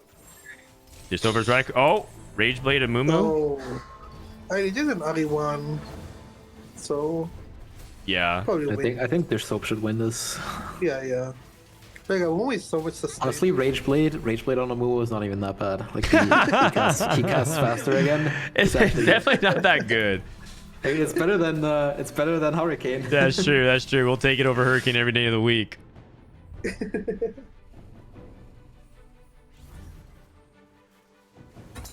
Garen 2. Okay, this is probably 5 streak. So their soap's board is just already stronger relative to most of the lobby because most people are like playing all these 1 costs on their board for Exalted. Right, So right. He's using that pretty well. The only player that can maybe contest this streak is Ryo. RY, right? I mean, I say RY because his oh wow, he leveled to 6. Oh, he leveled to 6. Going up against Rico though. Woo! Bullet dodge for Dish Soap. Bullet dodge for Dish Soap. Red buff for Momo. That's pretty good. I mean, it makes sense too because he's playing Exalted and it was a natural interval. Yeah, and he's And 22 He's gold. 22 still. gold. Yeah. My God. Wait, his body is so good. Yes, he's very, very far ahead economically. Baby would go 7. A little bit short of gold, but yeah, he would at least try. I mean, honestly, he might go 7 and 3 too. Maybe it would pre-level to 7. or 3-1. 3-1 he could as well, because that's the natural interval for him. I don't know if he will though.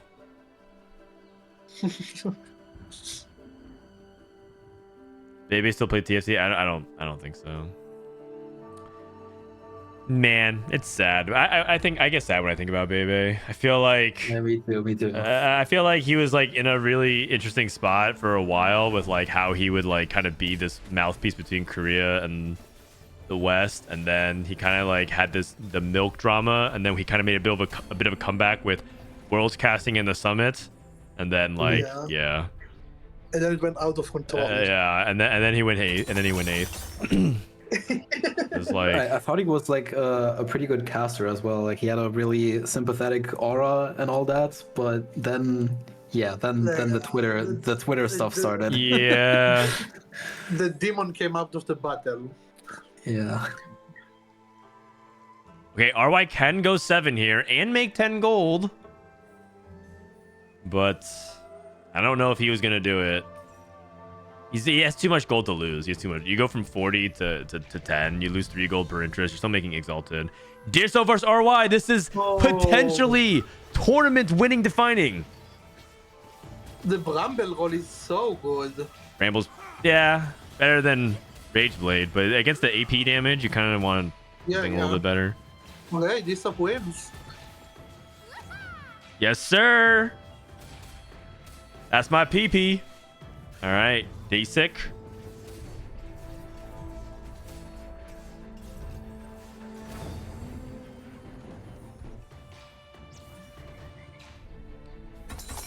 Your sub gets Jewel Lotus, Martyr, Crash Test Dummies.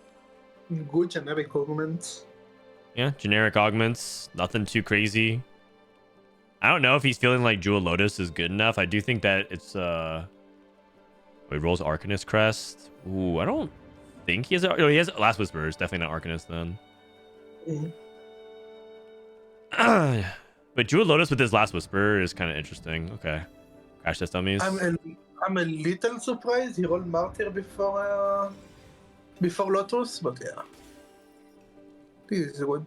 Yeah. I think Martyr is just not as strong in 3-2, and he really wants to keep the streak. So I think he just wanted to take the best augment right now.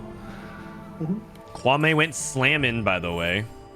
Slamming plus. Gain 12 EXP now, so he levels to 6 for free. After each player combat, there's no items on your bench other than consumables. Gain 2 EXP. So bench does count the unit bench. It's both benches. Yeah. We learned that. Last game or 2 games ago.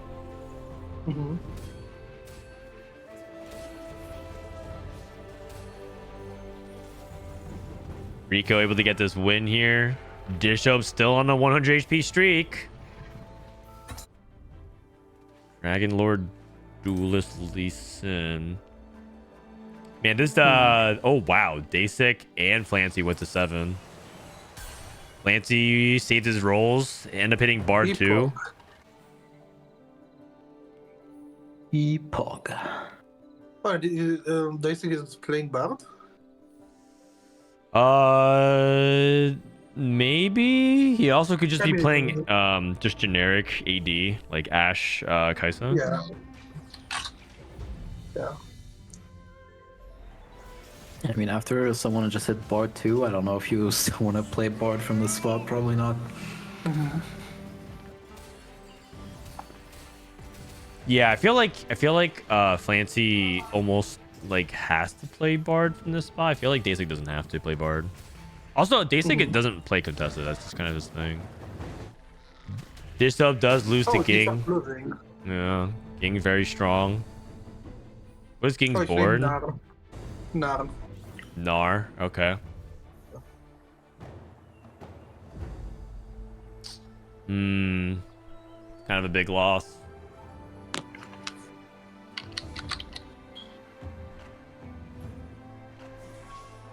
Okay, Safo looks like he's struggling a lot, by the way. Safo's spot looks really bad, and he's the person that's tied Disso for first right now. So that's good for Disso, rather.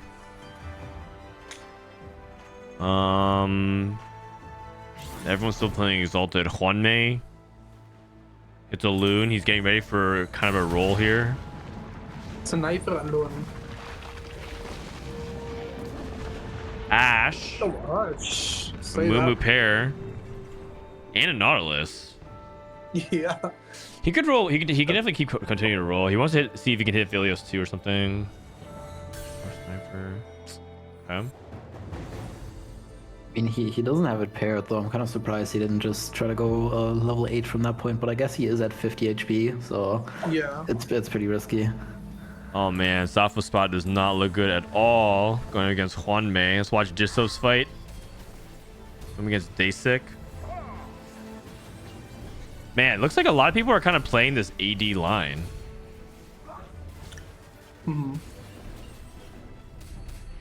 One person Yeah, looks like they're that's- kind of maybe reroll Aphelios, but it looks like multiple people are playing Ashe. I think it's because the one costs are exalted and like they're the best at holding AD items like Sivir or Caitlyn, right? Yeah. And yeah, I guess everyone got like an AD item start and hit one of those units. And Yeah, now I can see a lot that. of people are AD. Chad is asking to see Ging Spot for the prediction. Yeah, he's playing Nara, Senna. 4 Nars, And 7 7 Sennas. That's Scan it. United is pretty good. I mean, he's 6-3 King, that's what he got. No Nara items though.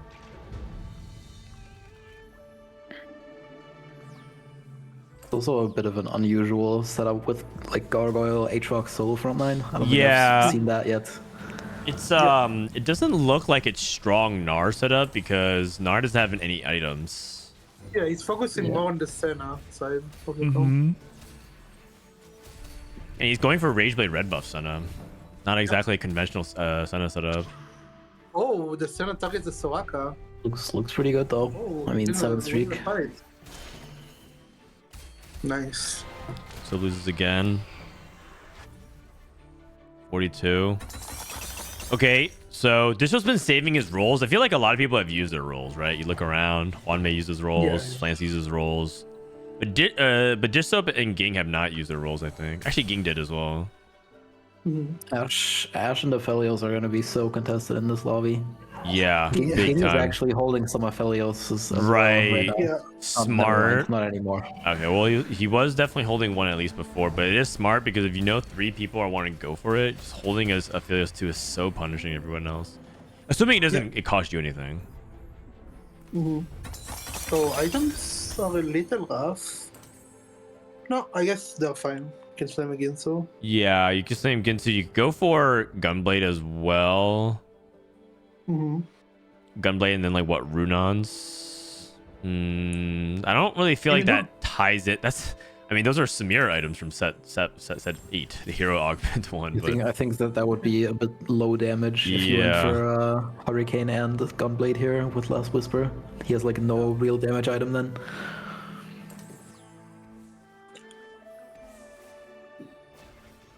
Like, maybe you should be willing to play Kaisa and slam the Ginsu only next round after you roll down. Maybe. When 3 people are contesting Ashe. Oh, he slammed a BT.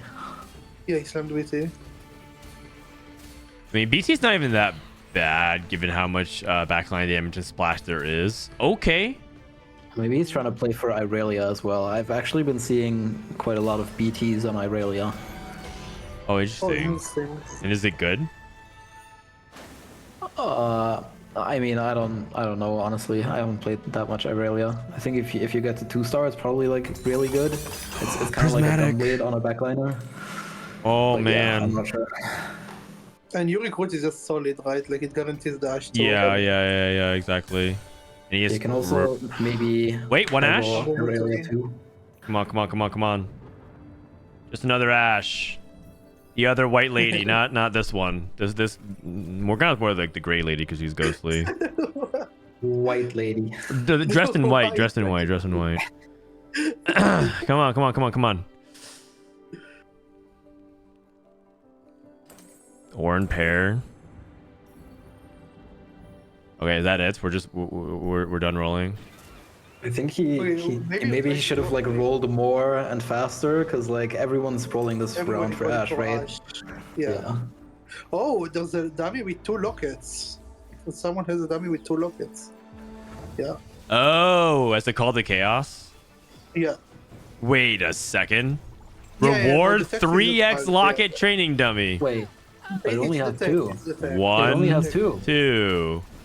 It's the text bug. The text is bug. Text bug. No, it should have been. It should be 2. It just says 3. Like 3 would be busted. It would Yeah, work. 3 is a little bit insane. I see. I think it just got nerfed and they I did just the see.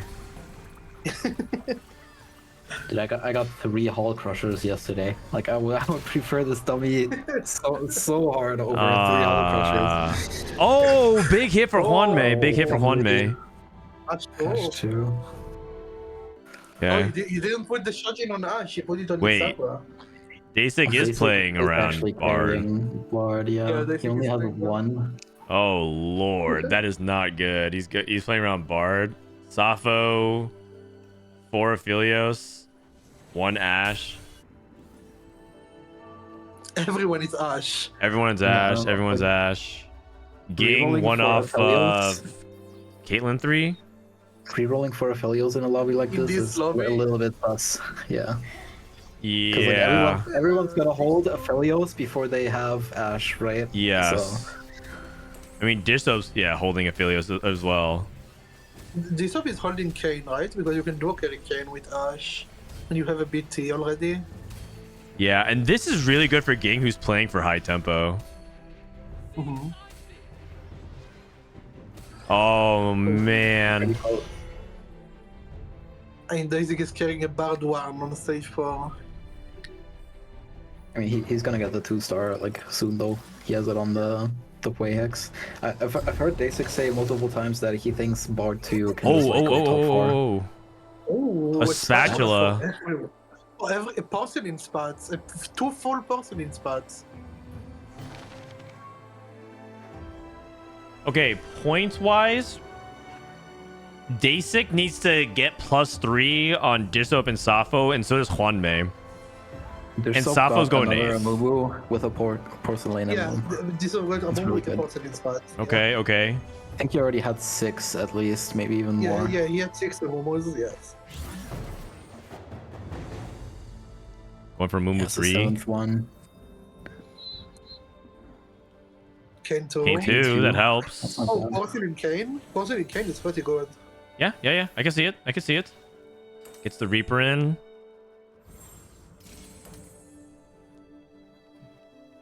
Yeah.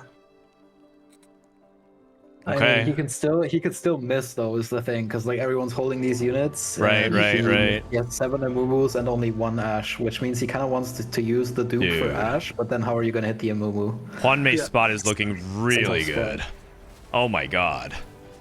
Double lockets, 4 sniper, 4 porcelain. The only thing is his items are a little bit on the weaker side, but Yeah. Yeah, his DPS isn't very high yet. yeah. But he has really high potential, especially if his Lysandra can print items. I mean, Ash 2 is Ash 2, so he's kind of just up in DPS on everyone with Ash 1, so I Okay. guess it's Bard okay is for very now. poor. Dish Soap 1. It's big. Nice. If Dish Soap gets second, he's guaranteed. If he gets third, he can get tied by Dasik and Hwanmei. And if RY gets RY is 1 point behind at 26, so he's 3 points behind Dish Soap. And oh my god, his spot looks good too. You don't believe in the Sappho comeback or what? No, I don't. I marked him as 8th from the moment I saw his spot in stage 3. It's looking real bad for him. Dish Soap hit Ash took 2. Prismatic ticket. He did took use Prismatic duplicate, ticket though. as well. And he didn't Yeah, need- but it's just like you can have as much go as you want, but there's just so little Aphelios in the pool. yeah.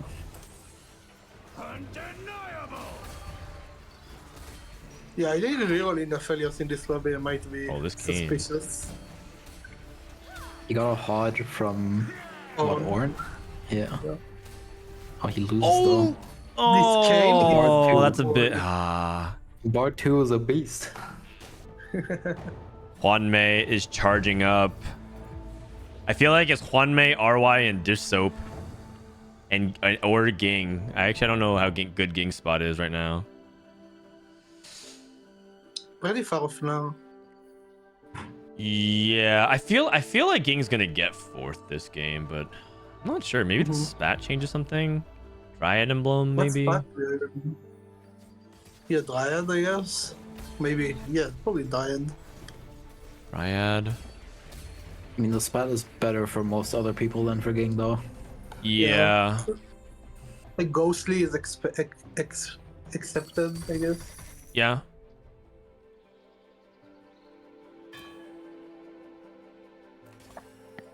Oh, he's component buffet. That's why it's like so Oh. tricky. But yeah, he got the ghostly emblem, so at least extra ghosts, specters, or whatever.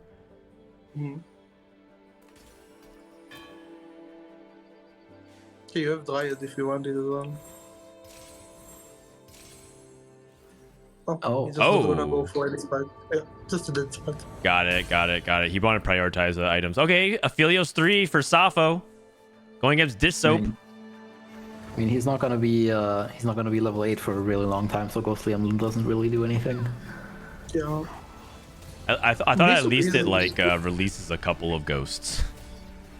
I mean, I guess, yeah.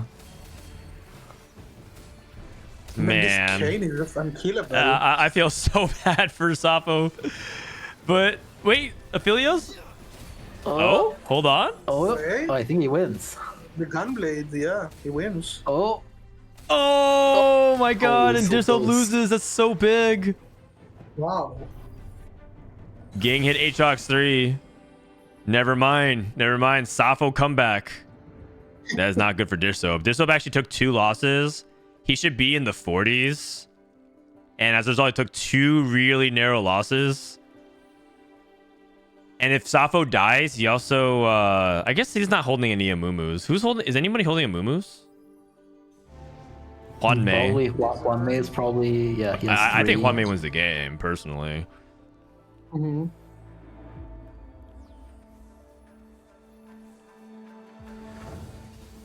And another problem is even if Disov gets a Momo 3, it's only a Momo 3 with TG, right? You don't think he has good items for it. Yes. Yes, you're right. Oh, Oh, no. He can't kill Orin too. I mean, Juan Mei's board is just Oh my godlike. God, It Juan is Mei just so strong. godlike. Yeah. Yeah. Oh, the Sappho's dead. This looks like he's gonna go 5th or something this game. Yeah.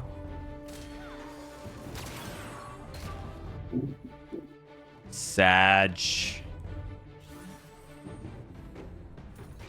Okay, so it looks like in terms of the tournament and how it's shaping up, looks like it's Juan Mei and Dasik who are most likely to win. Disop already has outplayed Sappho. Oh, RY is also holding 2 Mumus. Yeah. Lowy too. Big. Mm-hmm. Juan Mei just hit 9. Juan is probably winning, right? I think he wins. And if Juan Mei wins, I think, and Disop gets 4th or lower, Juan Mei wins the tournament, I think. Mm-hmm.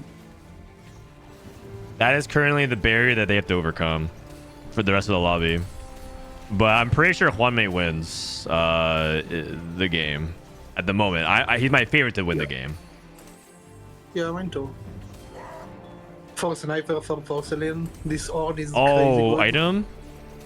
item. Oh my god.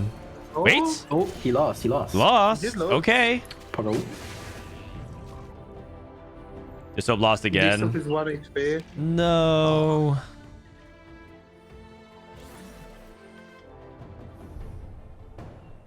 Last stand for Dish Soap. Nothing crazy.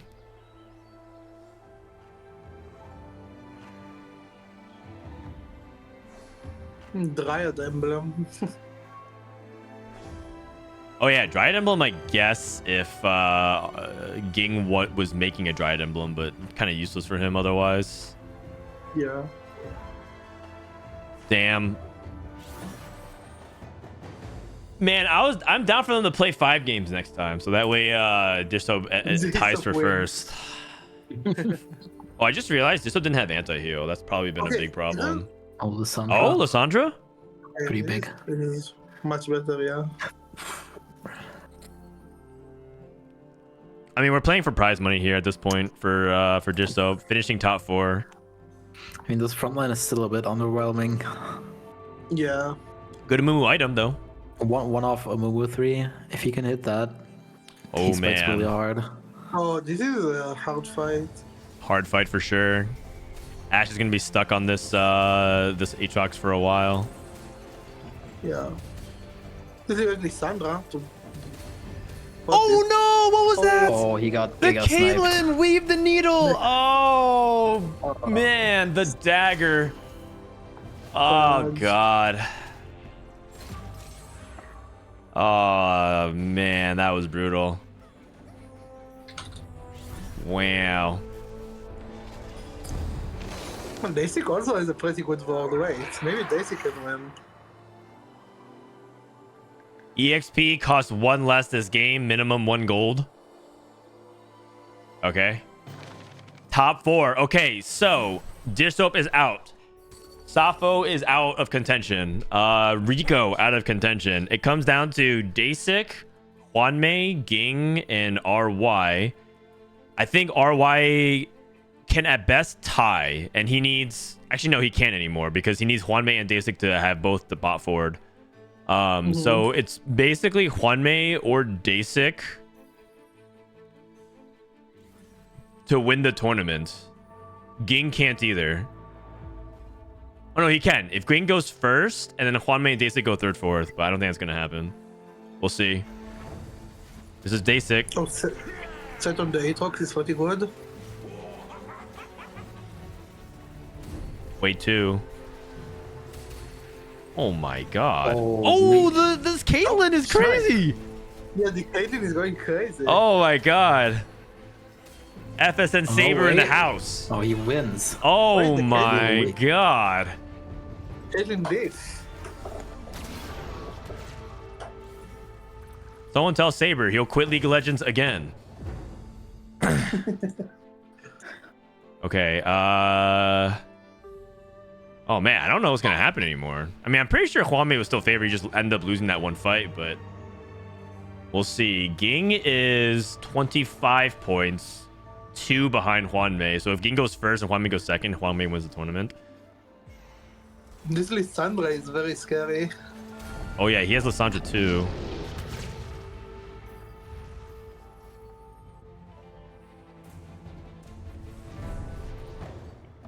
NA doesn't show up for the important tournaments. What?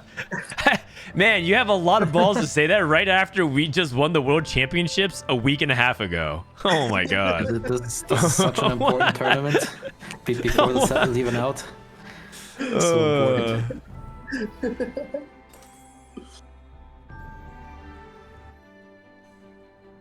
Dasik got to 9. Also, by the way, remember how we're talking about Dasik? We're like, is he gonna actually play Bard from or Ashe? He ends up pivoting to Bard, and then ends up getting to this spot. So I think this is a really good game from Dasik.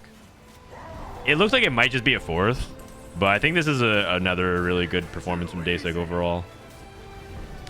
Yep.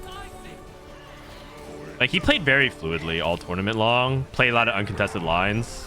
And yeah, looks like he probably loses this fight.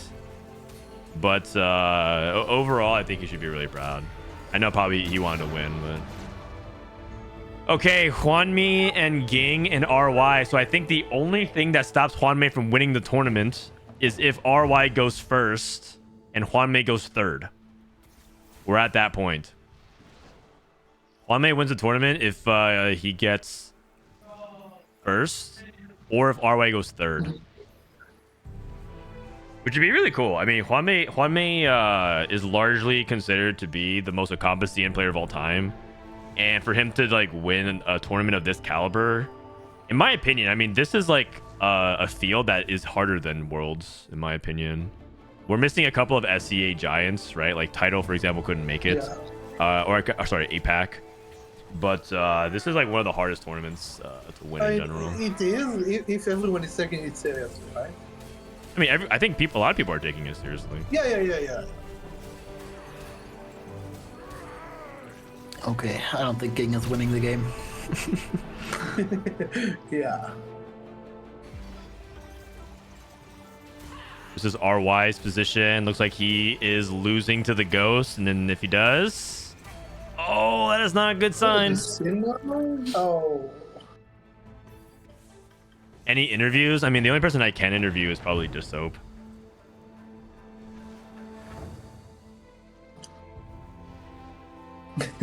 If this is the hardest field, where is Toji?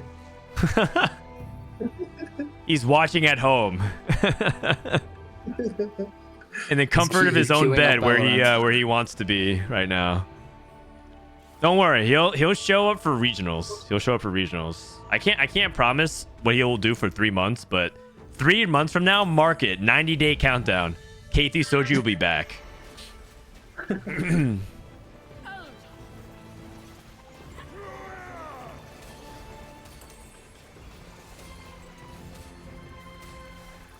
Okay. This board is looking better for RY this fight.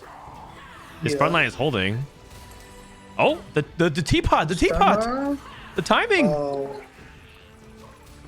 The Ashcast. Oh my god. Wait a second. Oh, It was close. it's so close. We might see a tie for first. And Ging won, by the way. I mean, it's a ghost, but you never know. Carousel might change something. Go stiff. A faded emblem. Rated emblem. One may take set. King takes Well, that's set TG. 2 for him, I think. Yeah, it's a 2, right? For Ayo.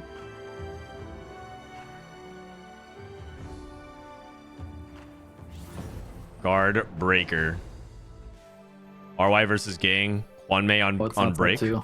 Oh. It's not a 2. He just prayed that he would hit the. Nar Nar 3.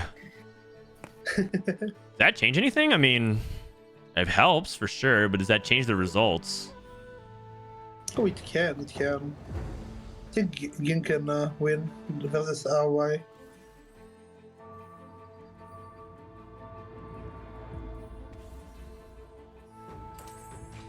Why are ghost fights so much weaker? Oh, Because he- a lot of the traits don't work, unfortunately. RY open sold Kane 2 and he hit the set 2. Oh, he did. Hit Okay. set 2. Oh. Set 2. Boom. Oh. Wait. Wait, He got didn't kicked. cast? Wait, he got pot. He got. No, he got bugged. Oh god. Oh, that's not good. He Wait a loses, second. right? Win anyways. Faded. Nar. Oh, Oh. Okay. Oh my god. It's a CN1-2. It's a CN1-2. Oh no. Saj. Okay, Juanmei versus RY. Juanmei's at 20. Juanmei's at 27. RY's at 26. And that means if RY wins the game, he ties tied, Juanmei. right? And we go to tiebreakers. This is insane.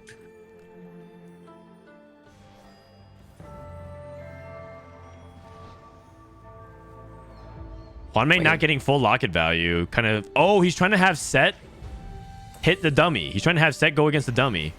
Oh, he did. Set cast on the dummy. Oh no, he didn't. He Teapot didn't. again. Good idea. Good idea.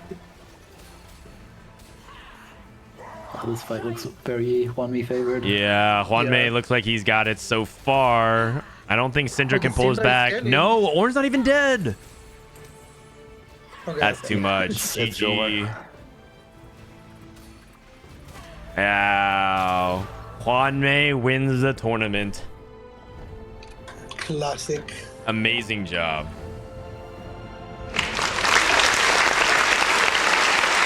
That's the CN GOAT right there. That's the CN GOAT. That's the CN GOAT. I mean, we can pull up the results if you guys really want to see it. Wait, do I have it? I do. But like, this guy is one of the most accomplished Chinese players of all time, if not the most. And finally puts another win. Oh, he won Asian Cup. That's pretty good too. For set 8. But yeah, like in general, extremely decorated. It's not a surprise to see him win another tournament. And also, this is an extremely stacked tournament as well. So, okay. I mean, if you guys, if you guys need even more evidence to show how good he is, I mean, like you just got one, right? He's a beast, complete beast. No. Juan Mei won from China. Just this one. Thank you. Good showing. It was fun to watch. Yeah. All right. So I think that's it. Is there anything? Let's see. I think. What's the stream? Baby Iguana, yeah. Okay. All right, Raptor and Kevin Parker, thank you so much, you guys, for joining me today. Oh, wait, what's Frodan doing? Thank you. It was fun to Anything watch. you want to say before you go, Kevin Parker? Bilal, thank you for the raid, buddy. GG's. Oh, I just want to say that EMEA is gonna smurf this set and prove to everyone that we deserve the spots. GG's. You better, otherwise we'll never forgive you. All right, later, Kevin. Bye Bye bye. All right, Malala, thank you. What did you do last game? 6th place, all good. At least we didn't go dead last. Wait, actually, you made it 4 placements. Not bad, not bad. And you beat out 3 EMEA players, which is good. And then we beat out another 3 with Day6. Wait, Day6 American. Okay, we'll take it. And Disop is also 3rd. Wow, NA actually cleared today. We went 3-4. I'm down. Okay, that actually makes a lot of sense. Day6 was actually an American spy infiltrating Russia this entire time. It actually makes perfect sense. Amazing. Man, I'm getting more dogged again. Kazul, thank you for 2 months. Dasik representing the home of the brave. That's right. All according to the plan. All according to plan. Infiltrate and then take the top 4 and then switch nationalities. Congratulations to China overall. China 1-2, NA 3-4, EMEA 5-6-7. That sounds about right. Congratulations to Disop. I think a really good tournament. Top 3 is really good. Earn some money. Also, shout out to just China in general. Like outside of YFTX, 1, 2, 3, 4, 5 out of the top 10 is very, very impressive. And they had a really good showing today. Is there a Disop interview? Oh, I mean, I guess maybe. I can ask him. He logged off.